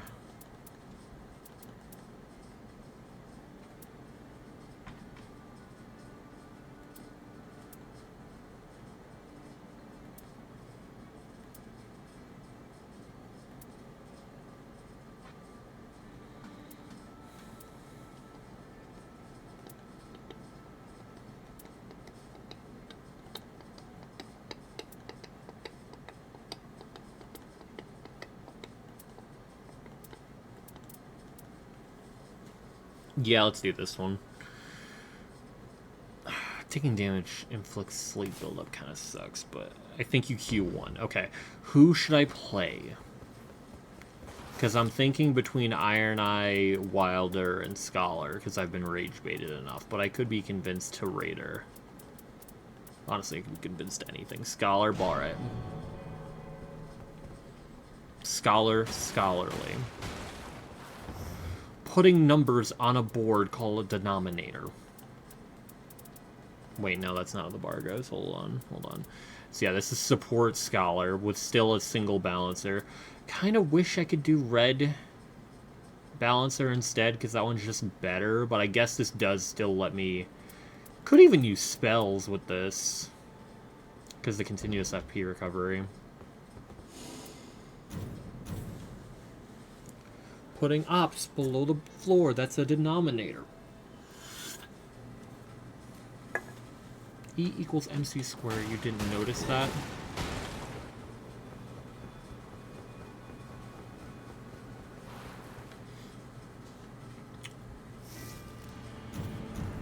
Augur. Okay. Maybe I swap to double balancer setup. I think single balancer's fine.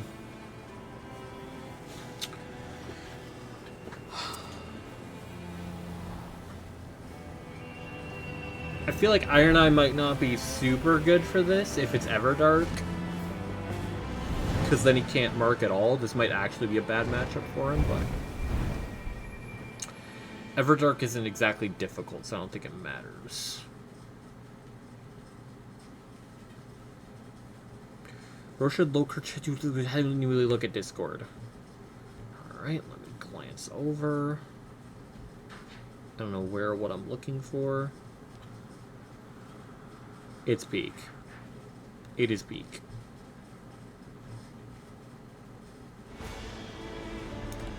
We got Noclateo. Shit.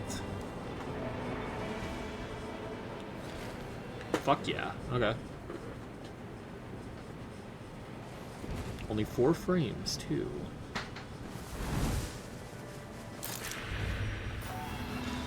Buff them both up a little bit.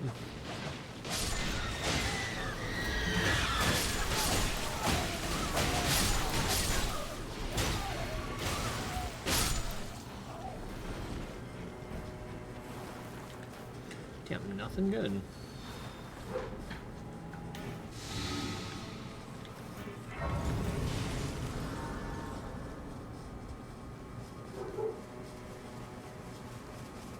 This needs to be sped up.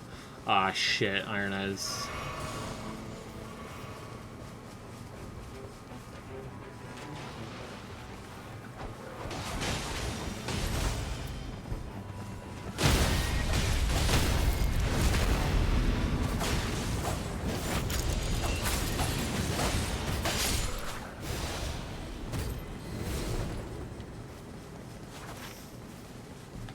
Ooh, we got a big merch too. Holy shit. Okay.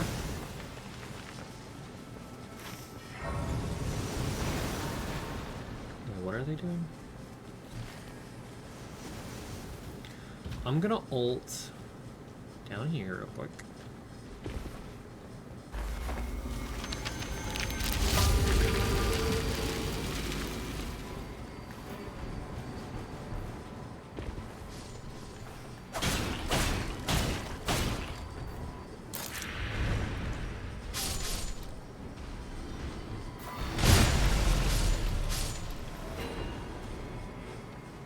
Killed a bunch of random shit. They're going there immediately, okay. I don't support this, but I guess, sure.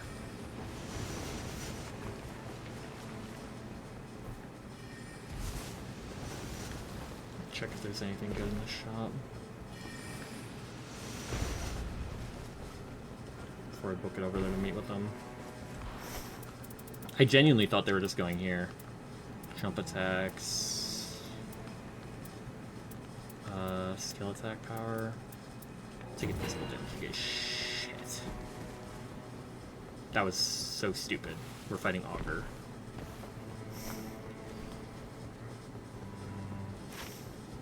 I'm gonna try to regroup with them, because, wow. That was quick.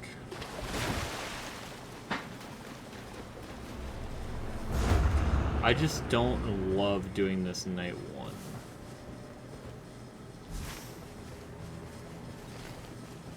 But I think they got plans. And I got an Exalted Flesh, so I can at least, you know, kind of do something here.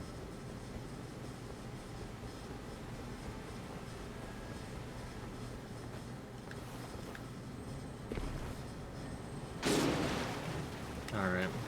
Just gonna get that real quick, but... Can you get the revive off / live? No. Yes. Goat behavior.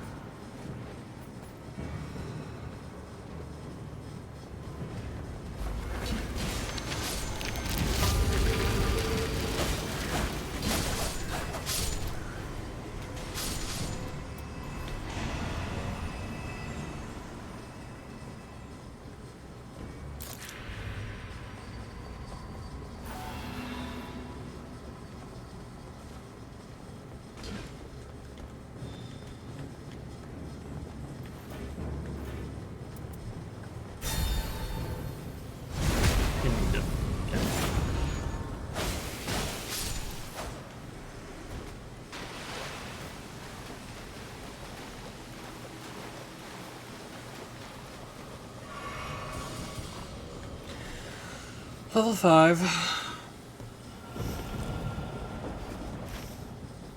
Yeah, like, look, the fucking circle is gonna be such a bitch.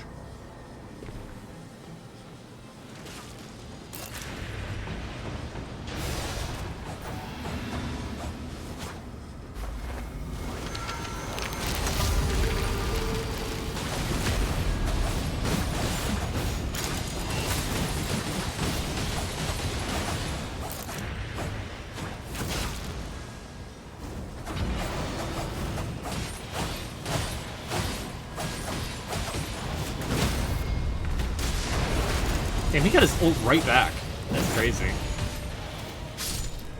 I don't know what heinous shit he was running. Physical damnation, I guess.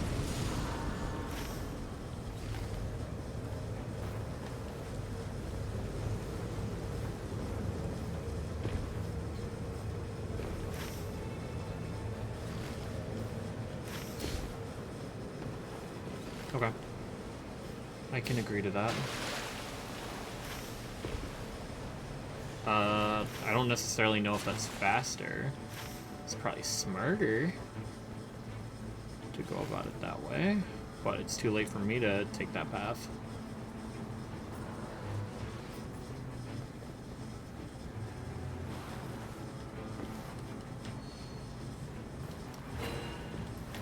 Improve crits. Fuck yeah. I'm also gonna check bodies.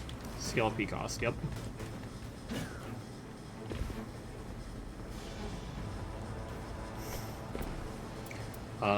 Is Phantom Slash good? I actually don't know.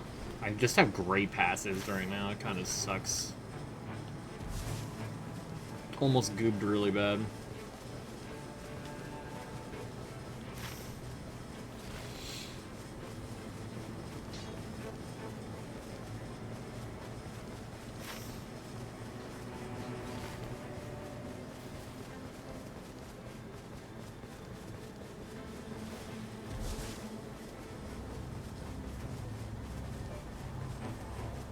I'm definitely getting that talisman on the way back down.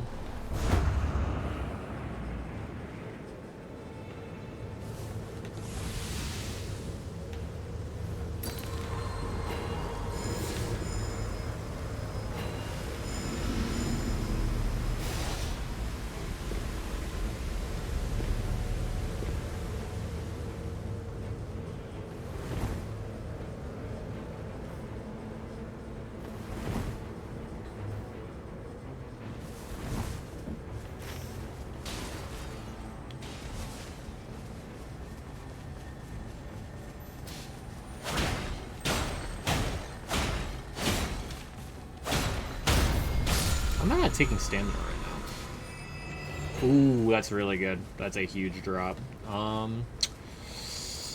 Oh, bad boss? Okay, yeah, fair enough. I don't want to fight Dragon either.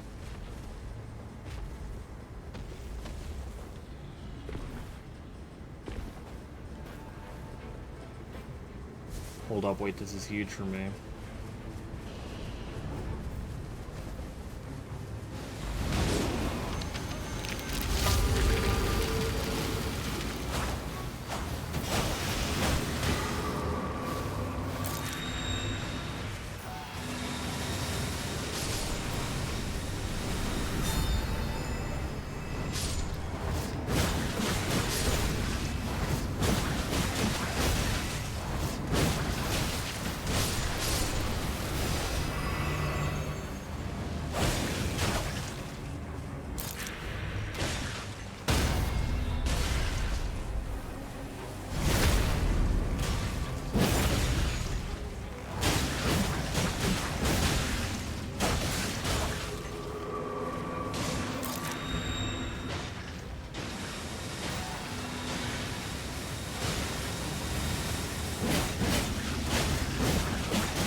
Duchess leaving is genuinely incredibly rough. Regarding affinity damage negation to attack power at low HP, aim ones cause increased damage. I think it's just the play.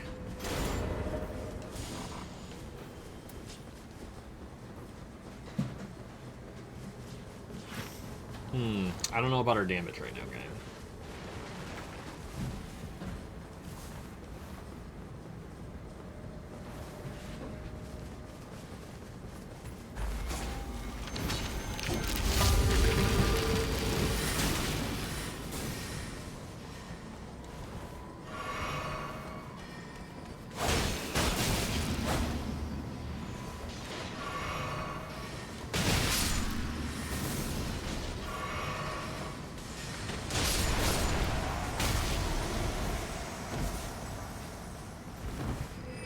Alright, my ult got some mad value there.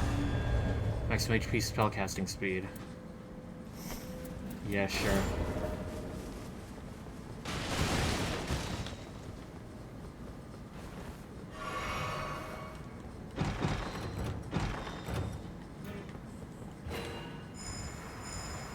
Melee attack power. Dash attacks. Grease level up. Dash attacks.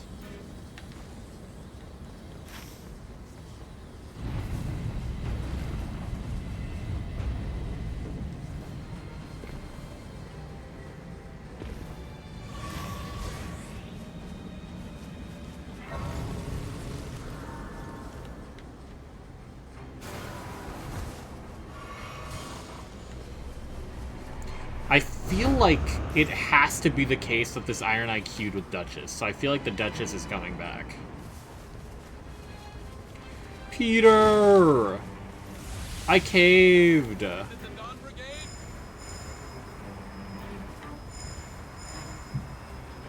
How was your stream? We had a lever, but I feel like, personally, that this Iron IQ'd with the lever. So I want to say it's a disconnect, but it was a while ago, so they're going to be behind. It's not a rage queue, Petra. It's one game. Although it's kind of a rage queue because I didn't plan on playing, and then I watched the one guy's video and it rage baited me into playing.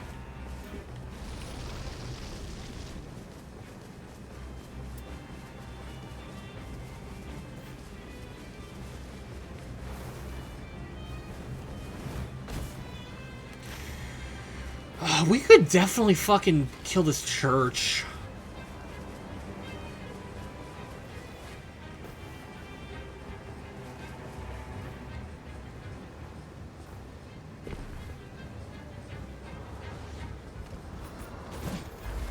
Also, I turned off the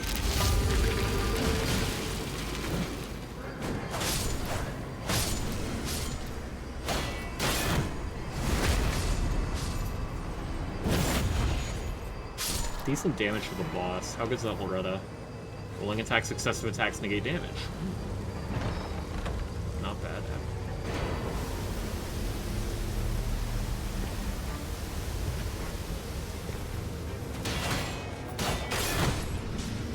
I don't want the crit. I did not. I did hear about it, Peter. Your tales were heard. Mother, father, gentlemen. Now I do want the crit.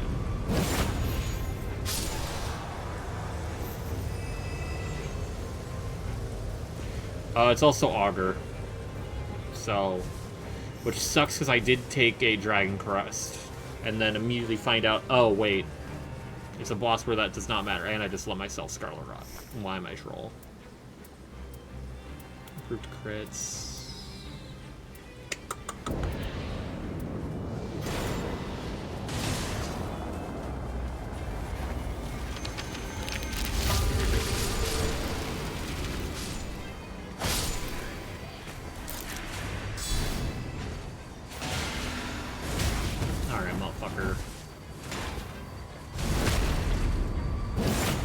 Just succeeded the last feeble attempt to kill me. Incredible.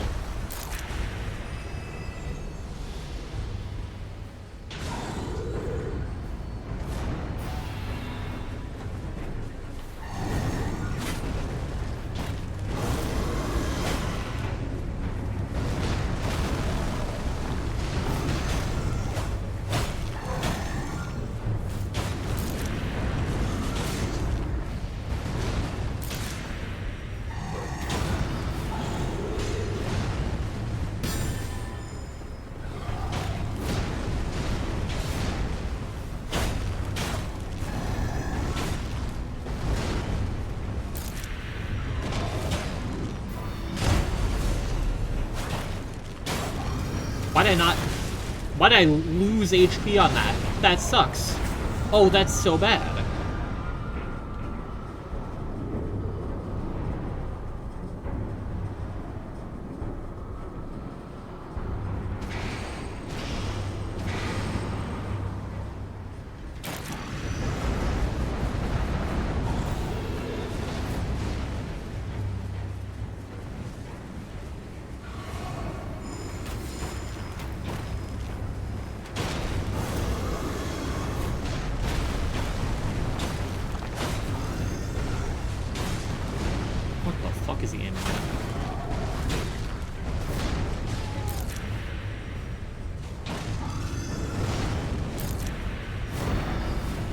Oh, he fucking missed really bad.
Alive, barely.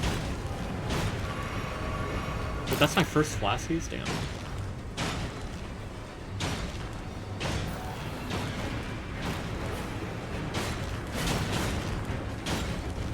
He's just not even paying attention to me. Ah, shit. Is he gonna turn around? No. Yes. I love that shit. Come on, look at me. Oh, motherfucker.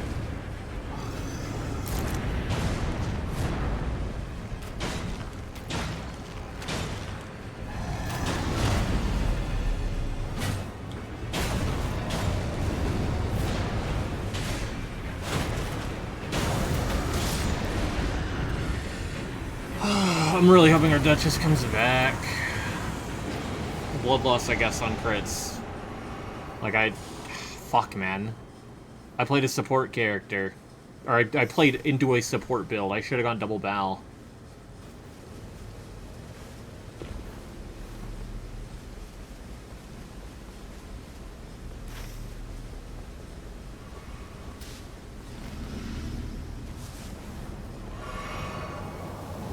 Why leave? I don't know. They were playing. It just fucking disappeared. And the Iron Eye and her were both going to try and do the Noclateo Night 1, which, like, is pretty much exclusive to coordinated strategies.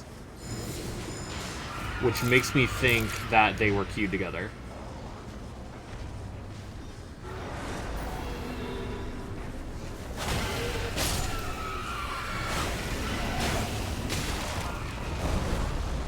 Mother, father, gentlemen.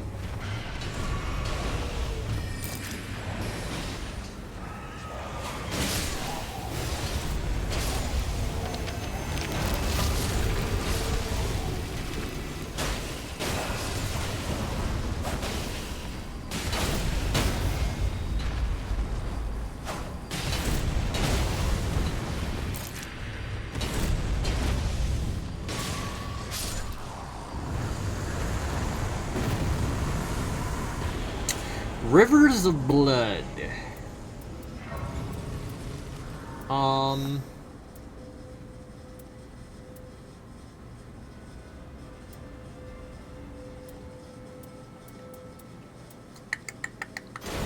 Yeah.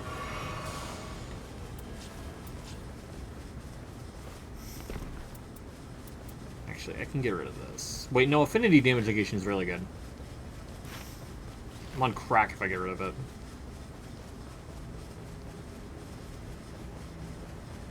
Yeah, Knight.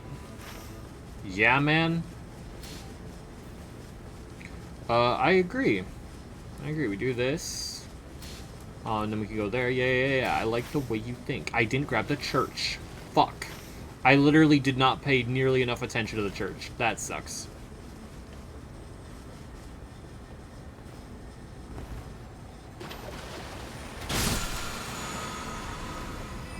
Spell duration, who gives a shit? Okay, so I'm not getting that last one. Peter, are we dead ass twin? I'm also gonna turn back on cinematic effects. I like them.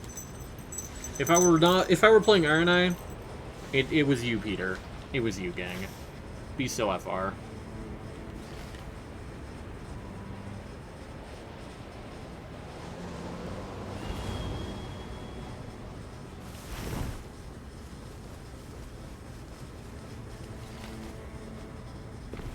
Don't you lie to me. I also need to level up my pots. Well, actually, no, we're fighting Augur. Pots don't matter for even the slightest bit. Boiled prawn's still good, though. Because that's just HP for the entire team.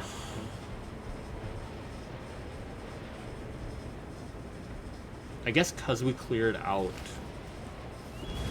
Not cleared out, but we did a little bit of progress here. We can go left side instead. Just free cam Hail Mary the pots, true.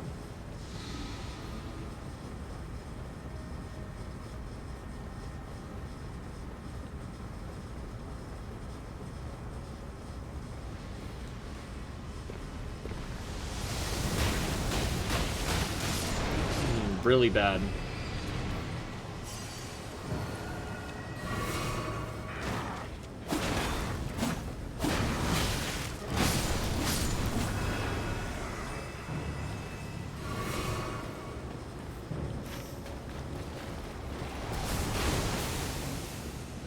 To be up there. I mean, I'll meet him up there. I definitely pathed wrong, though. That sucks ass, actually.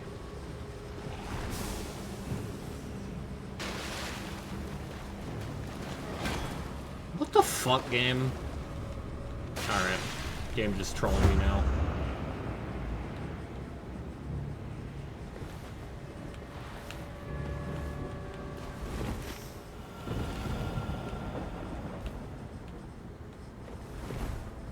I don't know where he went, to be honest with you. I don't know how he's pathing. Probably wanted to kill... He already did. He ulted it. I'm following your pathing here, because I don't know where exactly you went.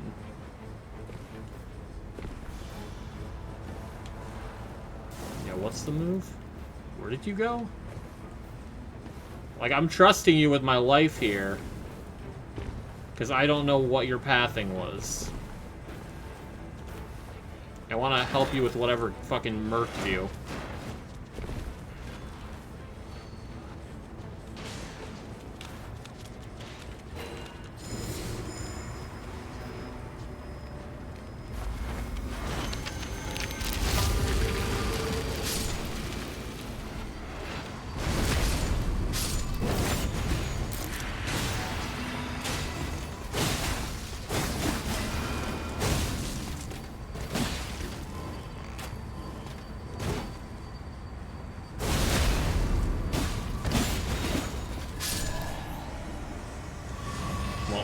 B. Improve physical damage negation. Both of those, like, I guess this will help for Estelle, partially. And now our pathing is so awkward since we already cleared stuff night one. Like, Where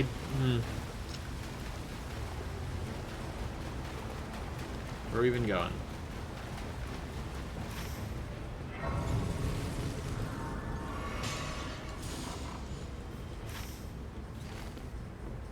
And we're not getting that free chest right now either, because we're on the opposite side of it.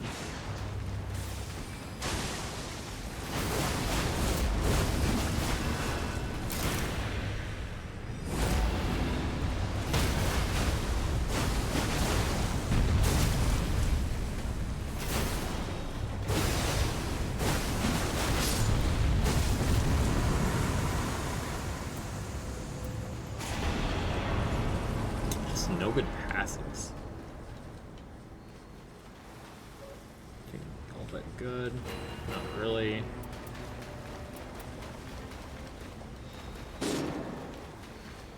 Twinithy, red.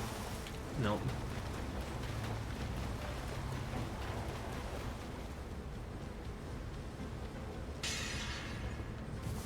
He's probably gonna leave too at this rate.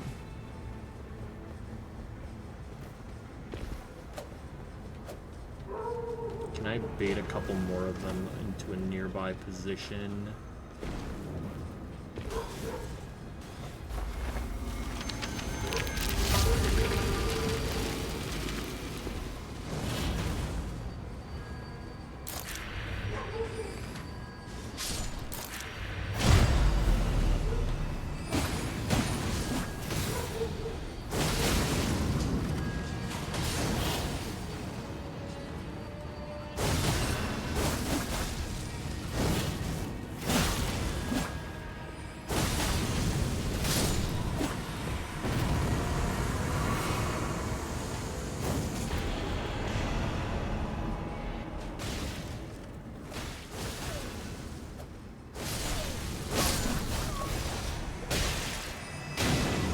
I got fucking mag dumped.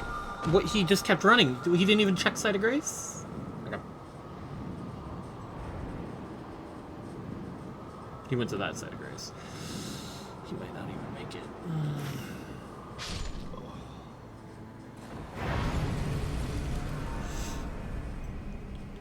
I figured we might want to dupe. So I was staying over here for a minute.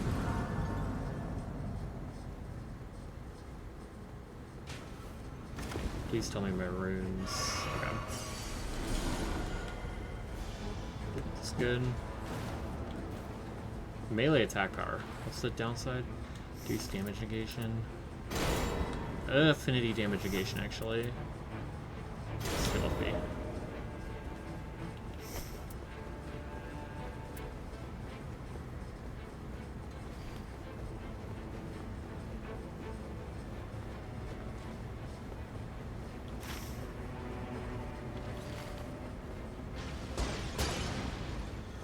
Wish we still had our Duchess, bro.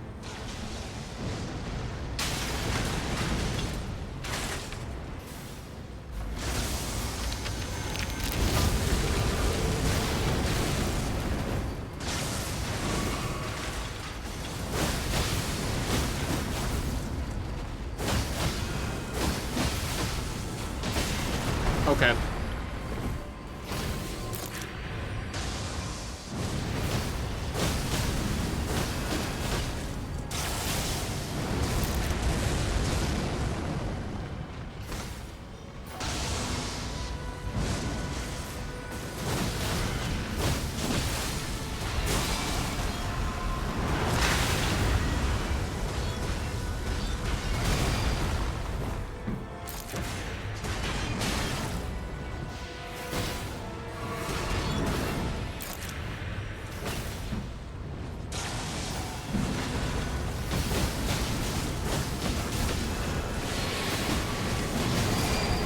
Alright, we traded, that's fine. Be something crazy. Mogwin. Is that still good?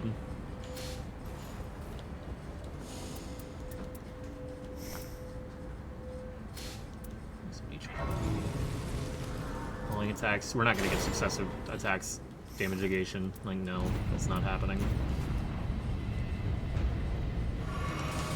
As unfortunate as that is, that's not happening. Against fucking Augur, you're out of your goddamn mind. I don't have any lightning. I also hold on to Stone Sword. I also need a better talisman. A lot of things I want and need. He has something to dupe. Is it? Oh my god. Let me not be the worst player ever.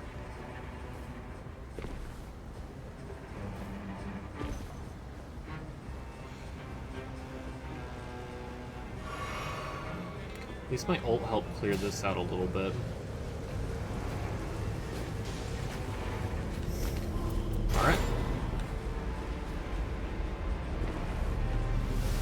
Well played. Unfortunately, we won't be able to get a ton of the buff, but still something.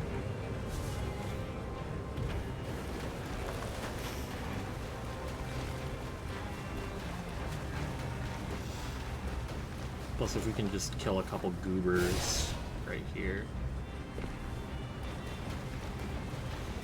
Very good fucking dude. Genuinely, it's probably going to be the difference maker. Really fucking good ult.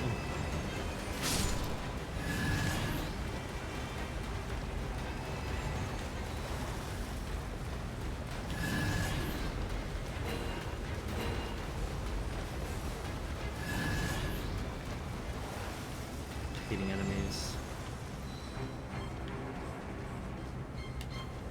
Maximum HP.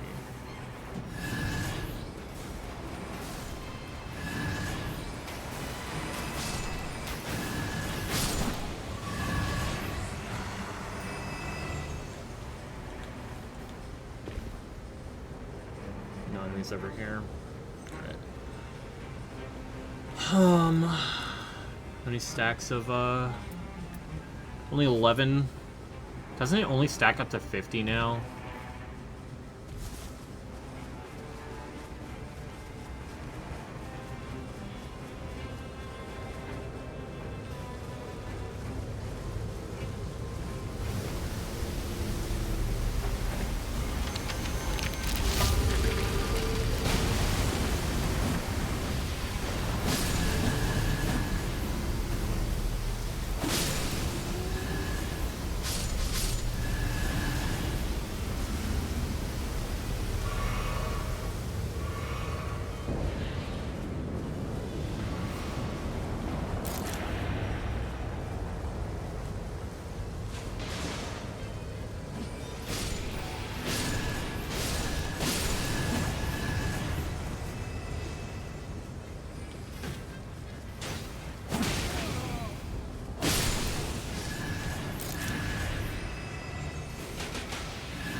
Stuck on an invisible fucking rock.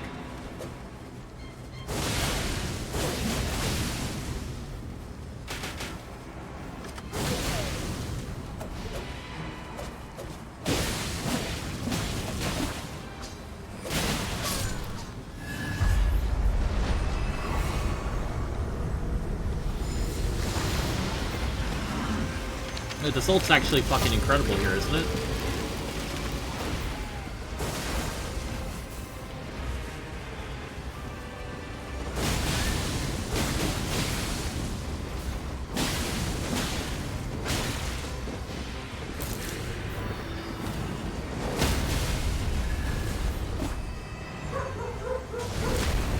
one done.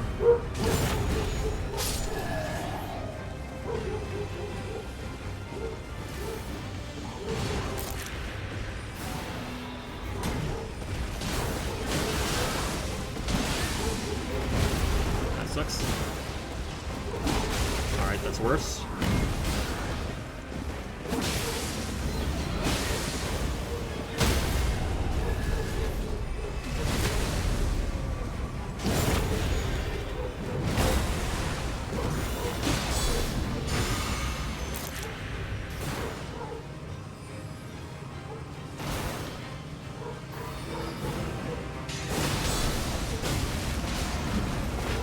This, I don't care.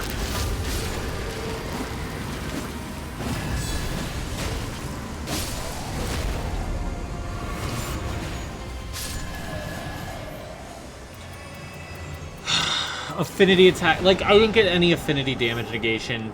Augur is legitimately going to fucking rip me a new one.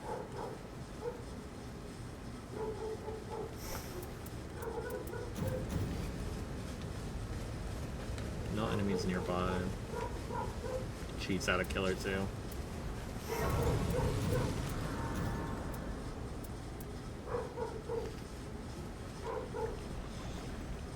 Dogs are barking at something, I'm sure. Grafted is legitimately going to be the difference maker, I think.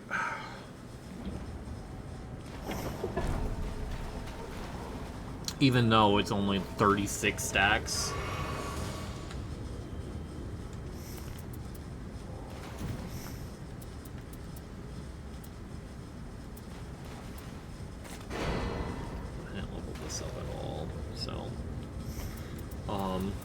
Yeah, the crab and prawn are going to be better.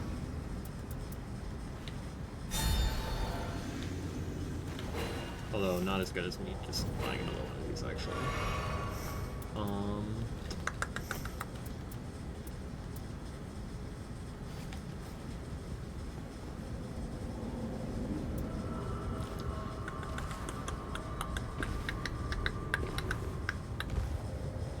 Yeah, she never came back. That fucking blows. I wonder... I don't know. I just don't like going... Knock night 1. Probably could have done better if I was actually there, but...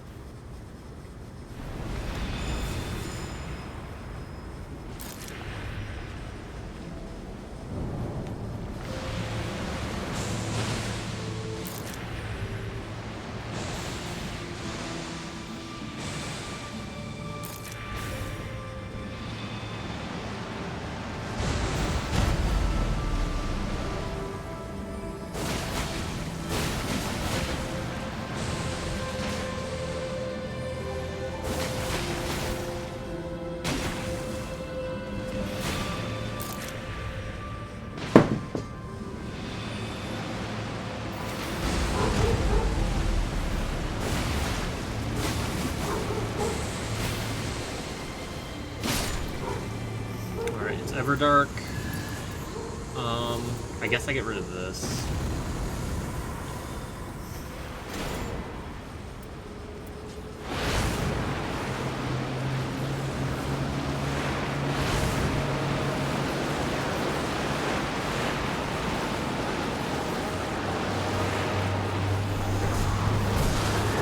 That doesn't hit?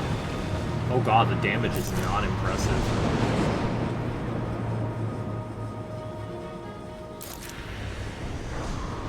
Fuck me, Scholar cannot fucking target him.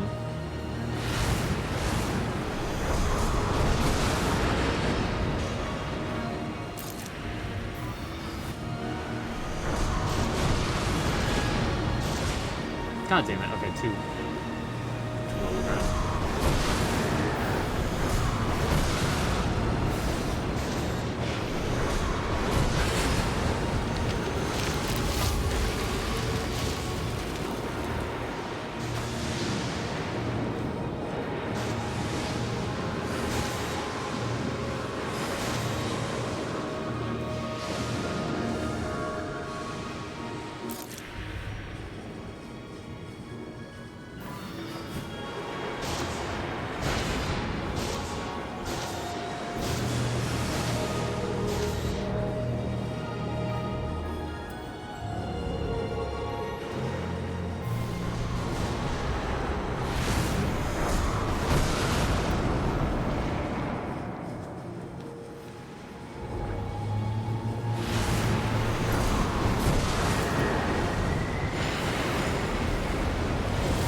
Here comes the giant wave.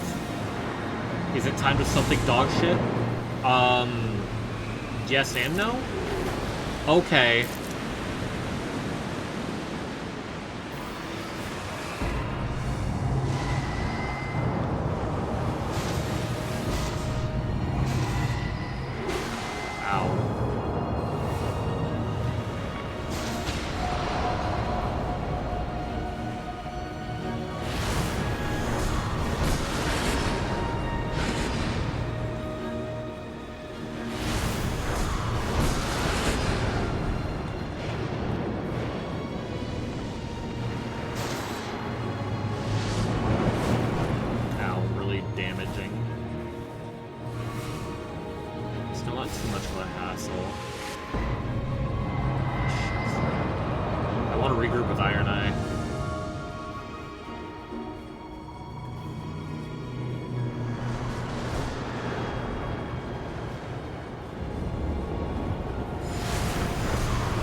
Myself. Okay. It's fine, I think I've got this. Enough damages, I'm done. Yep. Good shit.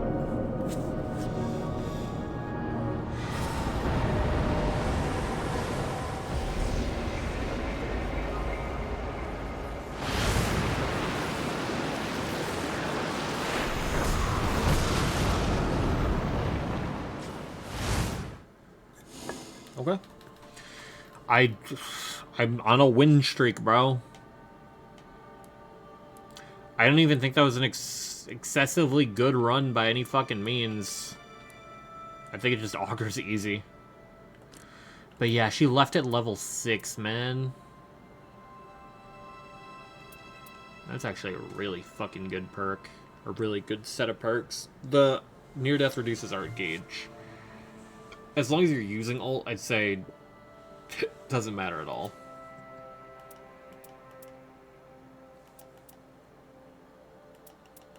I mean, her build was nothing, but, like... I mean, genuinely, my shit wasn't good either. Damage negation at full, actually good. Impaired affinity damage negation, actually terrible.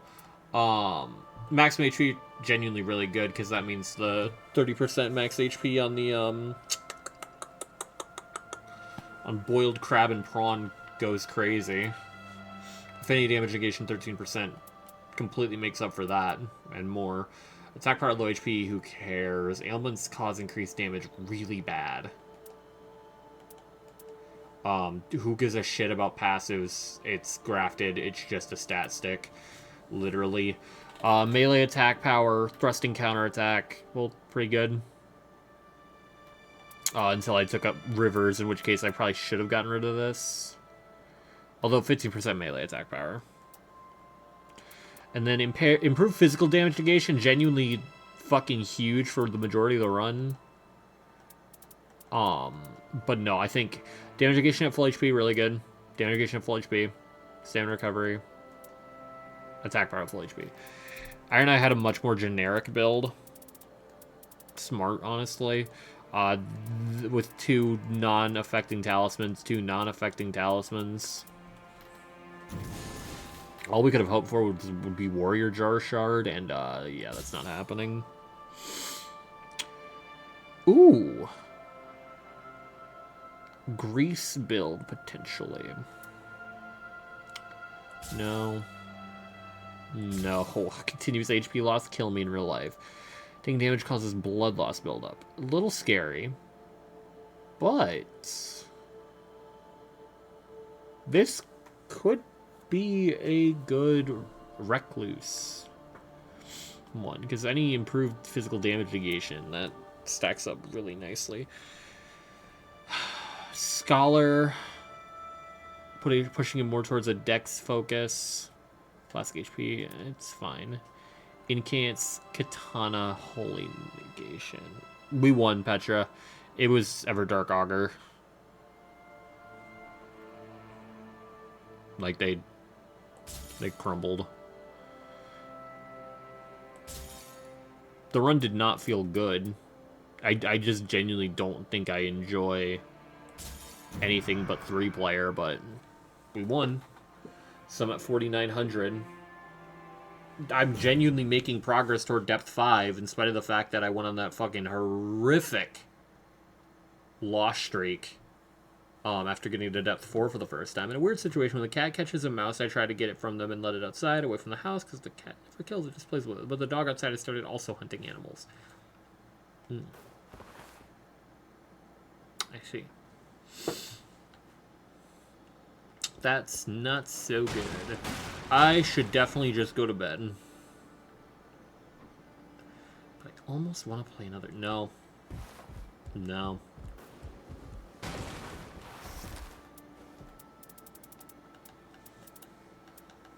Thank you, killer. Did I just... Yeah, I hit the macro button. Hold on. There we go. I need to look at my Scholar build one more time. Because I think this is probably, like, a really good setup. Because Cleansing Tier is just fucking broken as shit. Even though I can't DBR, it's just a sacrifice of my damage for the sake of clearing camps fucking grossly quick. As well as just spamming ult throughout the entirety of the game is so stupid. And affinity damage negation's not, like, insignificant. Plus the continuous damage. Really fucking consistent.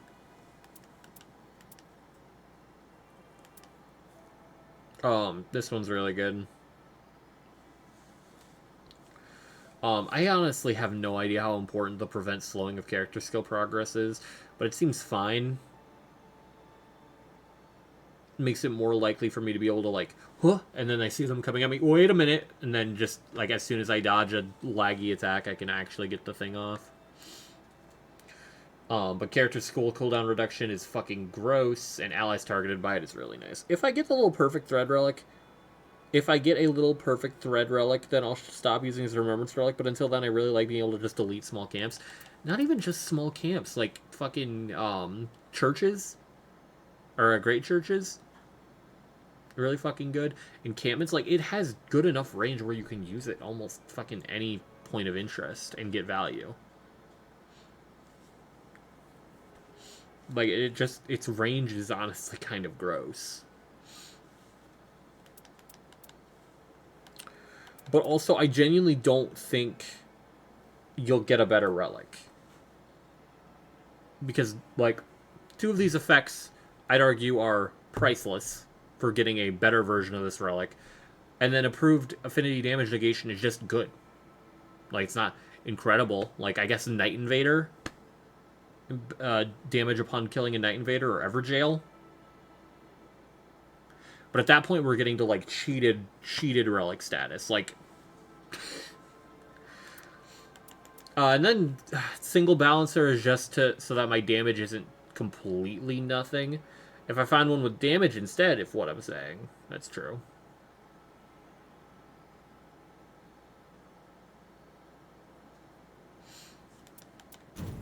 There's probably something better I could use. Honestly, maybe Seppuku. Or, Bloodblade.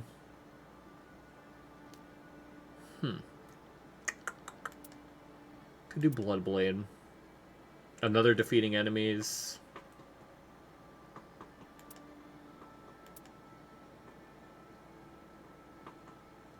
gonna use single balancer. The red one's better. Yeah, but I can't. I cannot use... I don't think there's any setup where I can do double red yellow.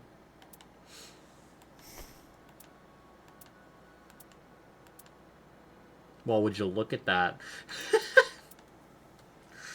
But do I need my depth relics, actually? This one's good. Actually, maybe I don't care that much. Yeah, maybe I don't care. At least if one of them's...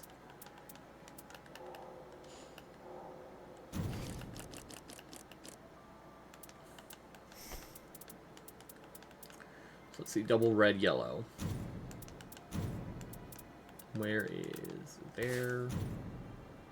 Where is... Oh, it's just a tier and then red balancer.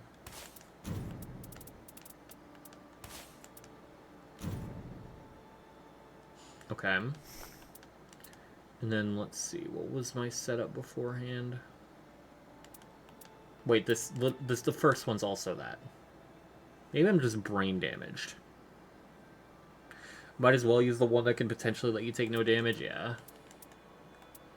I might just actually be stupid. He has two different setups that let him do that.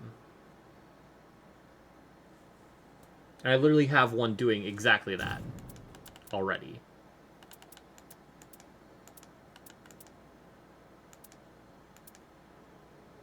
Well, I just have like a worse version of what I'm going for here.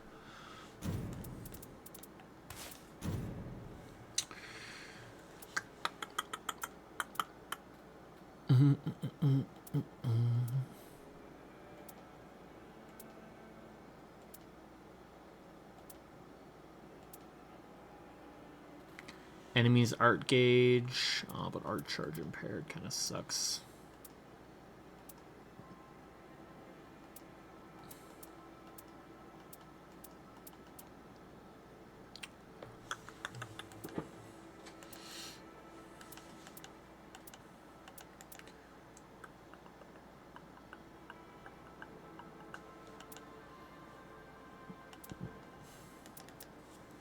Is Twiggy cracked the successive attacks one?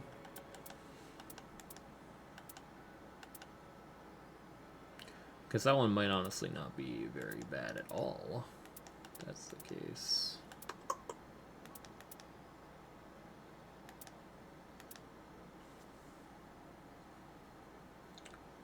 I think that's the stop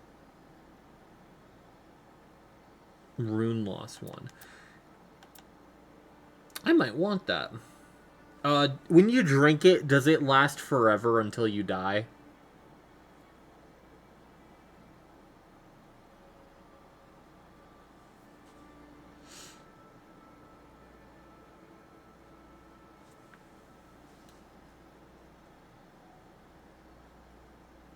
Or do you have to time it somewhat? No.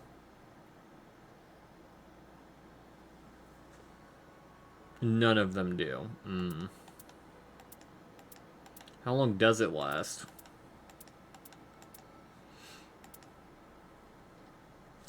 I want at least one item confer effects.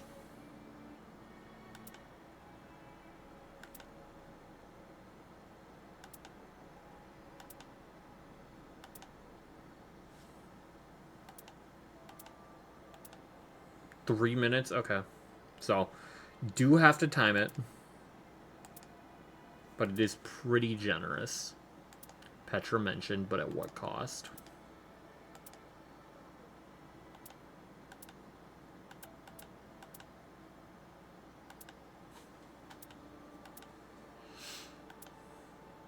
It'd be good for like one fight. I also saw like it's probably incredibly good for Forsaken Hollow, where there's so many times where I died to Storm. Because like we pathed awkward. Because then you just negate like the disadvantage of going super far out. Be like, oh yeah, I'll die to Storm here. Who cares?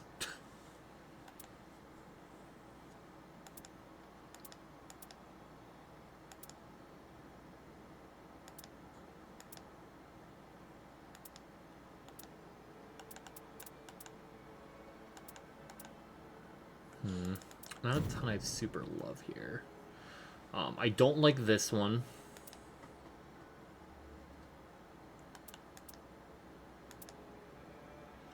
Enemies art gauge. Yeah, this is the one I was using a bit ago. That's an item slot being taken up the entire run until Storm, though. I'm the only character that really likes items. That's true, but if I had one that adds a small pouch, that would also be good.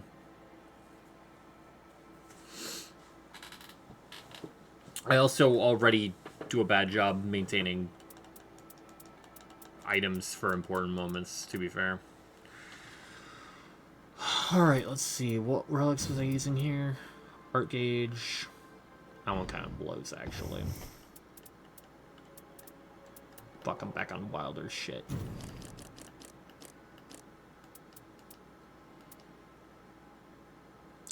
I do have an item confer effect with initial standard attack. Honestly, I don't think that's bad. I think I might prefer damage negation. Just so I can keep spamming character skill without worry. Not... So I can live and spam character skill without worry, but it's still probably a good pick.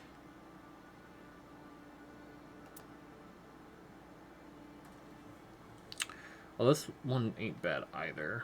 Damage negation and grease attack up. If I just keep mind and save my grease for where I need it. I don't really want reduced damage negation after evading, because I feel like I want to just be in their face, dodge, attack, dodge, attack, dodge, attack. Would be like the ideal.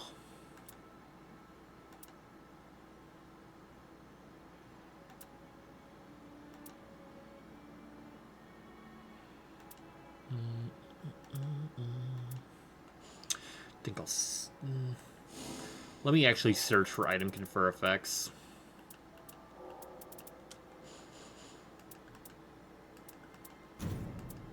Okay, it's just these, so this one's better.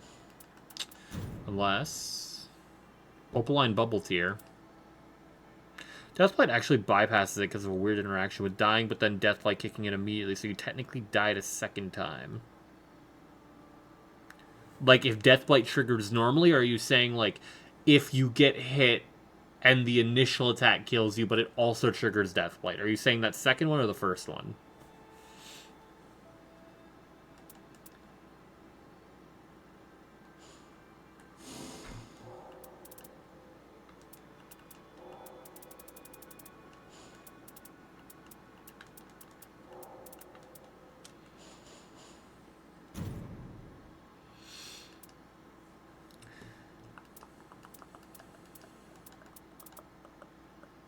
Don't have good shit. Dying and then Deathblight builds up during the death animation. Doesn't apply at all in Night Rain because of near death. Oh, so exclusively in base ring. Gotcha.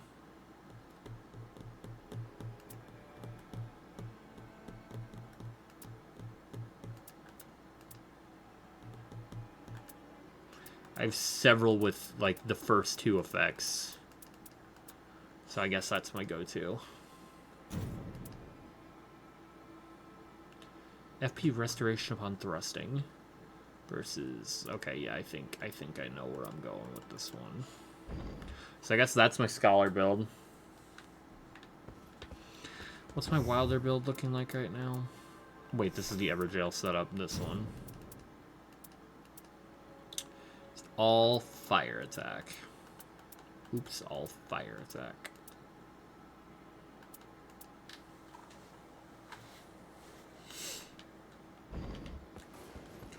Wait a minute.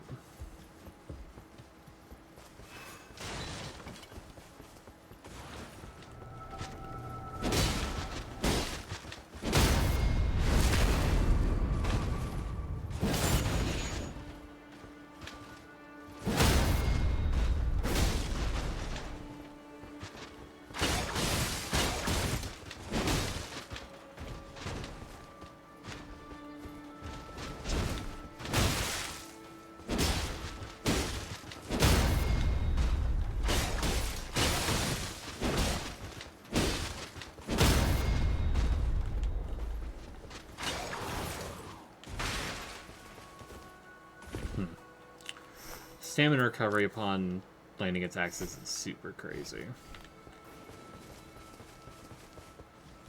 But it is just there. I assume that's why I was gaining anything when I did the grapple. Why is it only when you're here?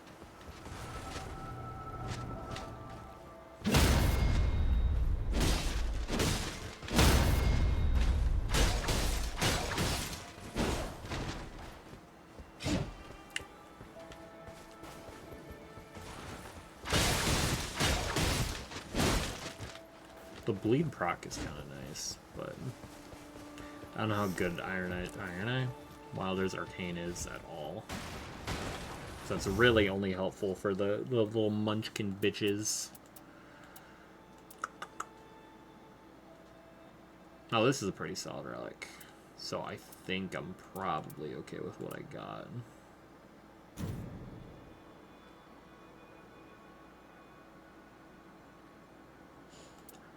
Do I prefer that one?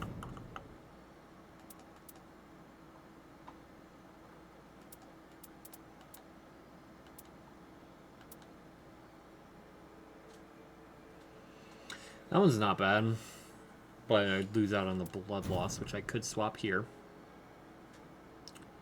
Oh, his Arcane doesn't matter. Oh, the grapple's just a flat thing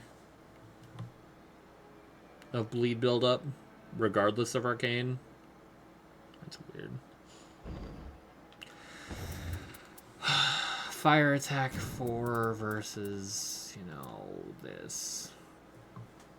Post damage attack's good. Old art charting. His Arcane is doo-doo, so does a flat 50 on impact and 25 on pull.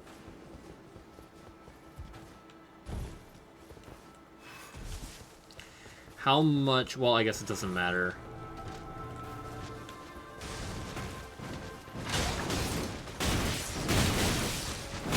Why did that not stagger you out of that attack, though?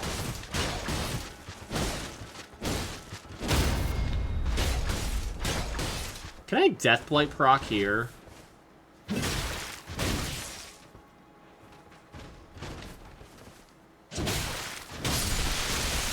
Yes.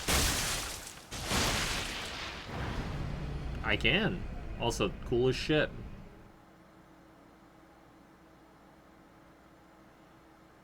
That's really funny that I can Deathblight proc here.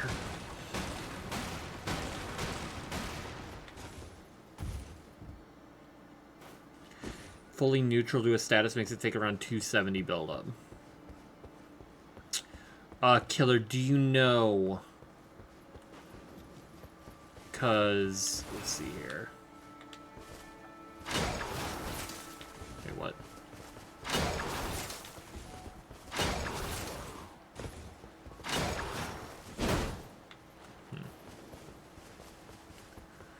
If he does the grapple to them, I'm assuming you don't get the same bleed build up.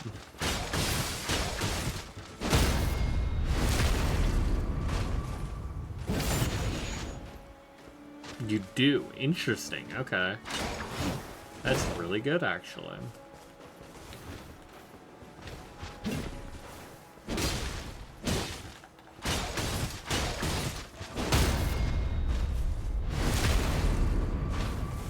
You're just pulled to them. Do you pull yourself to Crucible Knights, do you know?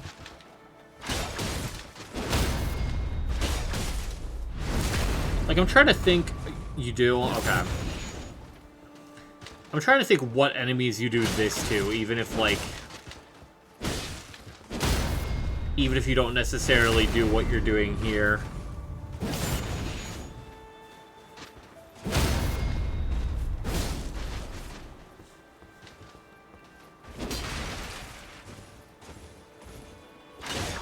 Because this is so much fucking faster.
Not enough build to center a build around it, but it's free bleed in a game with like 3 different effects that are do more damage when bleed happens nearby. Yeah.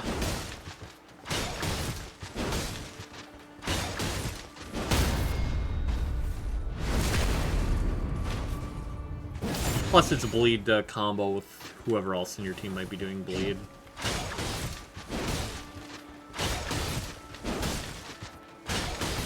Or if you do have a bleed weapon.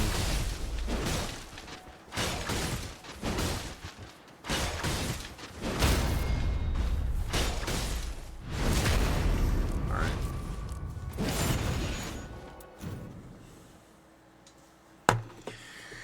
Ending of streaming singling. I'm going to be tired as shit tomorrow. I might be a fool, but I'm 4,900 in deep of night 4, so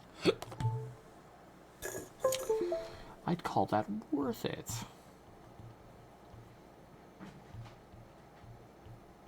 Methinks.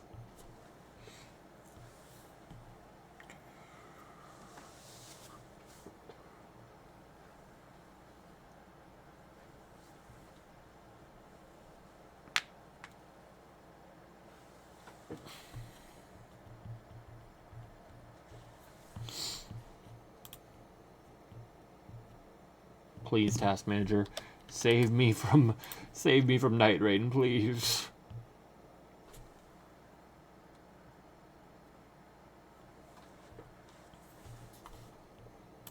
What do you mean status suspended? It should be closed. It was put in a state of suspended death. What the fuck?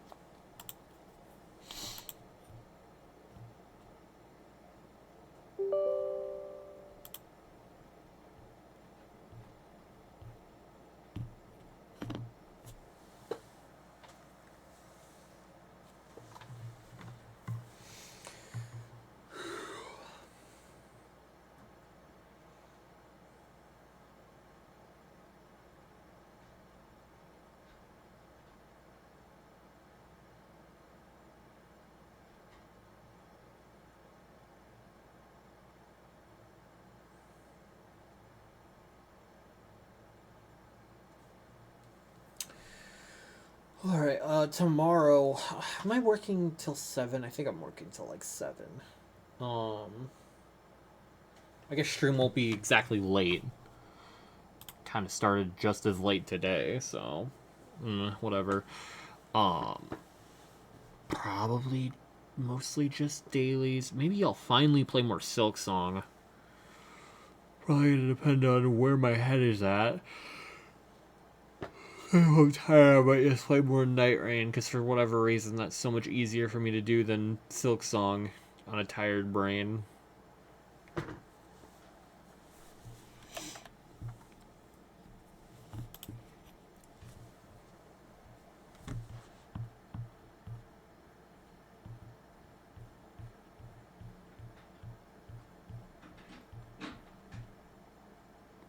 God, I'm not gonna get a ton of sleep. Like at all.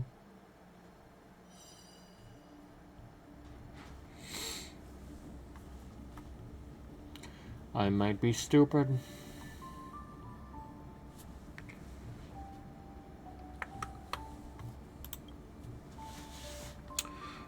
Oh yeah, fun fact. James found out that he might have been like really stupid, and he had been at some point trying to charge the Wii U gamepad with his 3DS charger, and now the Wii U gamepad's charging port is fucked. So that's why we didn't even there was not even a consideration to play any Wii U game today, because the Wii U gamepad is dead and can't charge. So he bought on eBay, it was either eBay or Amazon,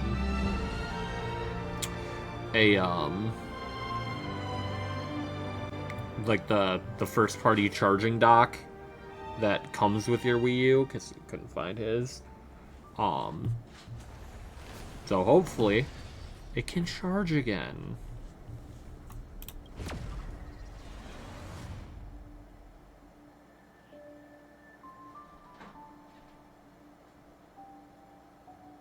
I actually had my head in my hands when James realized James isn't here, so it can't spoil him. Open the Furbobo thing from playing Arcadia. Alright. Let me get the game on the screen. Yeah, I think I work 1 to 7 tonight. And then like 3 to 8 tomorrow. And like 1 to 7 again. I think is my schedule right now.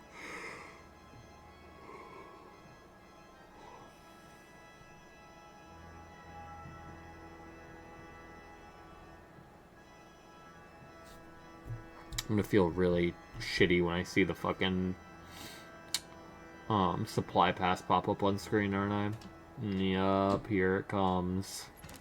Oh.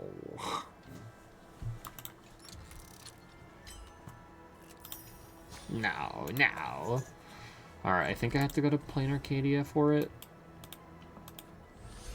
I'm pretty sure. Actually, am I stupid?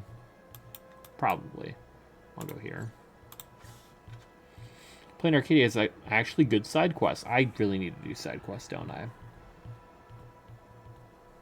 Oops.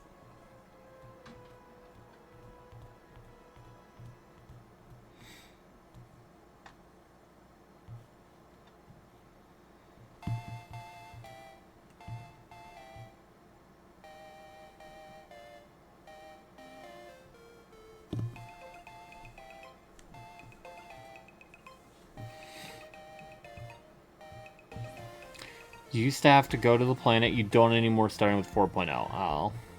I'm glad you told me after the loading screen. God, I love stream delay.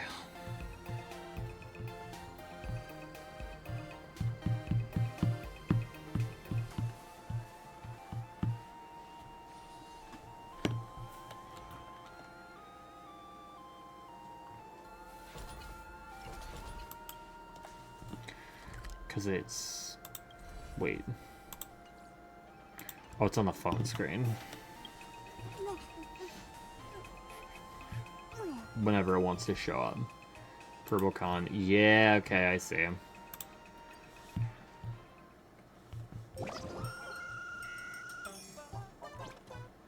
And then what?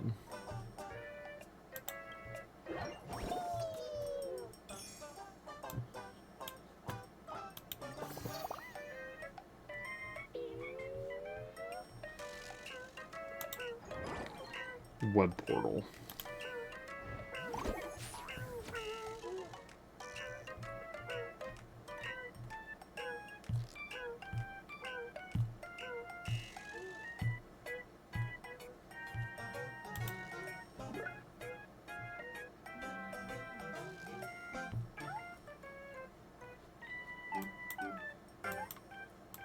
Are these all the side quests?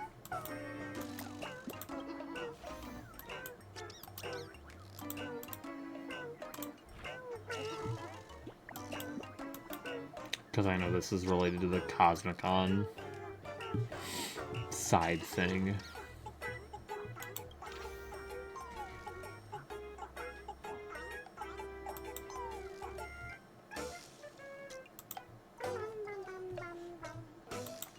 Bottom left where it says sponsor, click the rightmost one.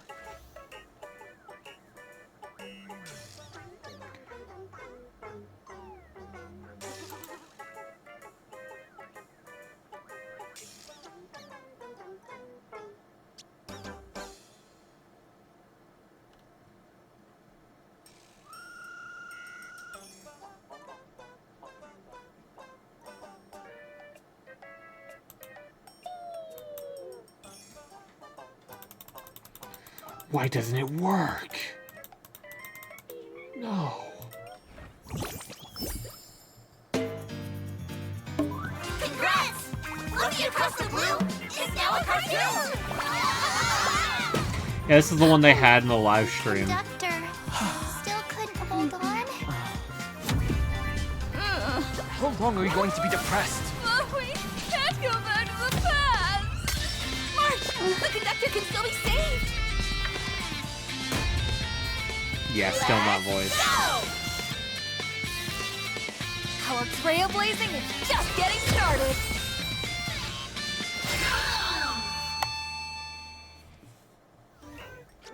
That's literally the 4.1 boss everyone's spoiling. Yeah. Yeah, literally.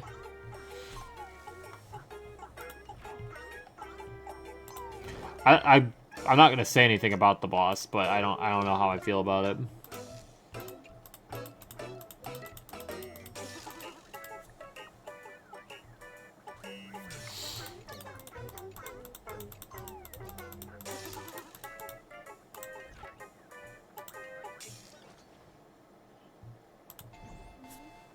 Alright. I think I'm just going to do standard polls. I love cheating in the end of stream single department. And I have 2 I can do even. How you get MC's Supplicant Mask as an accessory, yeah. Is it time gated? Not time gated, that's the wrong word. Is it on a timer? Like if I don't do it within a certain time, it's gone? Like limited time, not time gated. Oh my god. Literally not even close to what I meant. Holy shit. And that was nothing. Nice.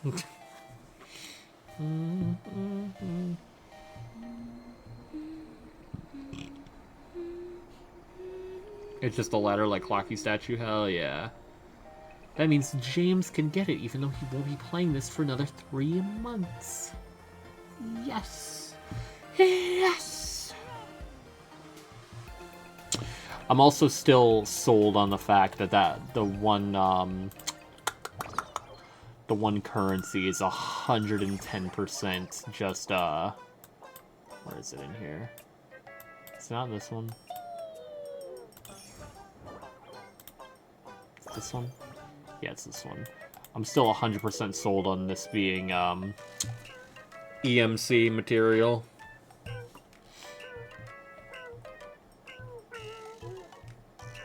According to highly unreliable statistics, everyone in Plan Arcadia has dreamed of transforming into a superhero at some point.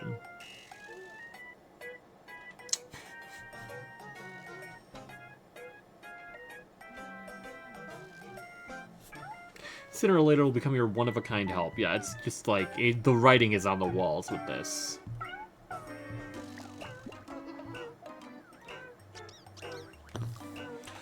Although it is very funny getting copies of it beforehand. Because I'll be able to get EMC, E4, no, E3, blah, off rip. Assuming I don't get more. Oh, what else it could be, TBH? Yeah. There's no more in here. I'm assuming they'll add more.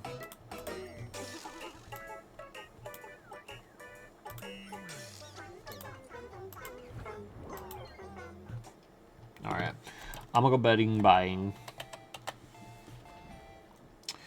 Betting, buying, Stan. I might, like, have been hit in the head. Or something to that extent. But yeah, tomorrow, dailies, something, I'm sure. Maybe Petra will hit the sub goal. That generous fool. Alright, bye.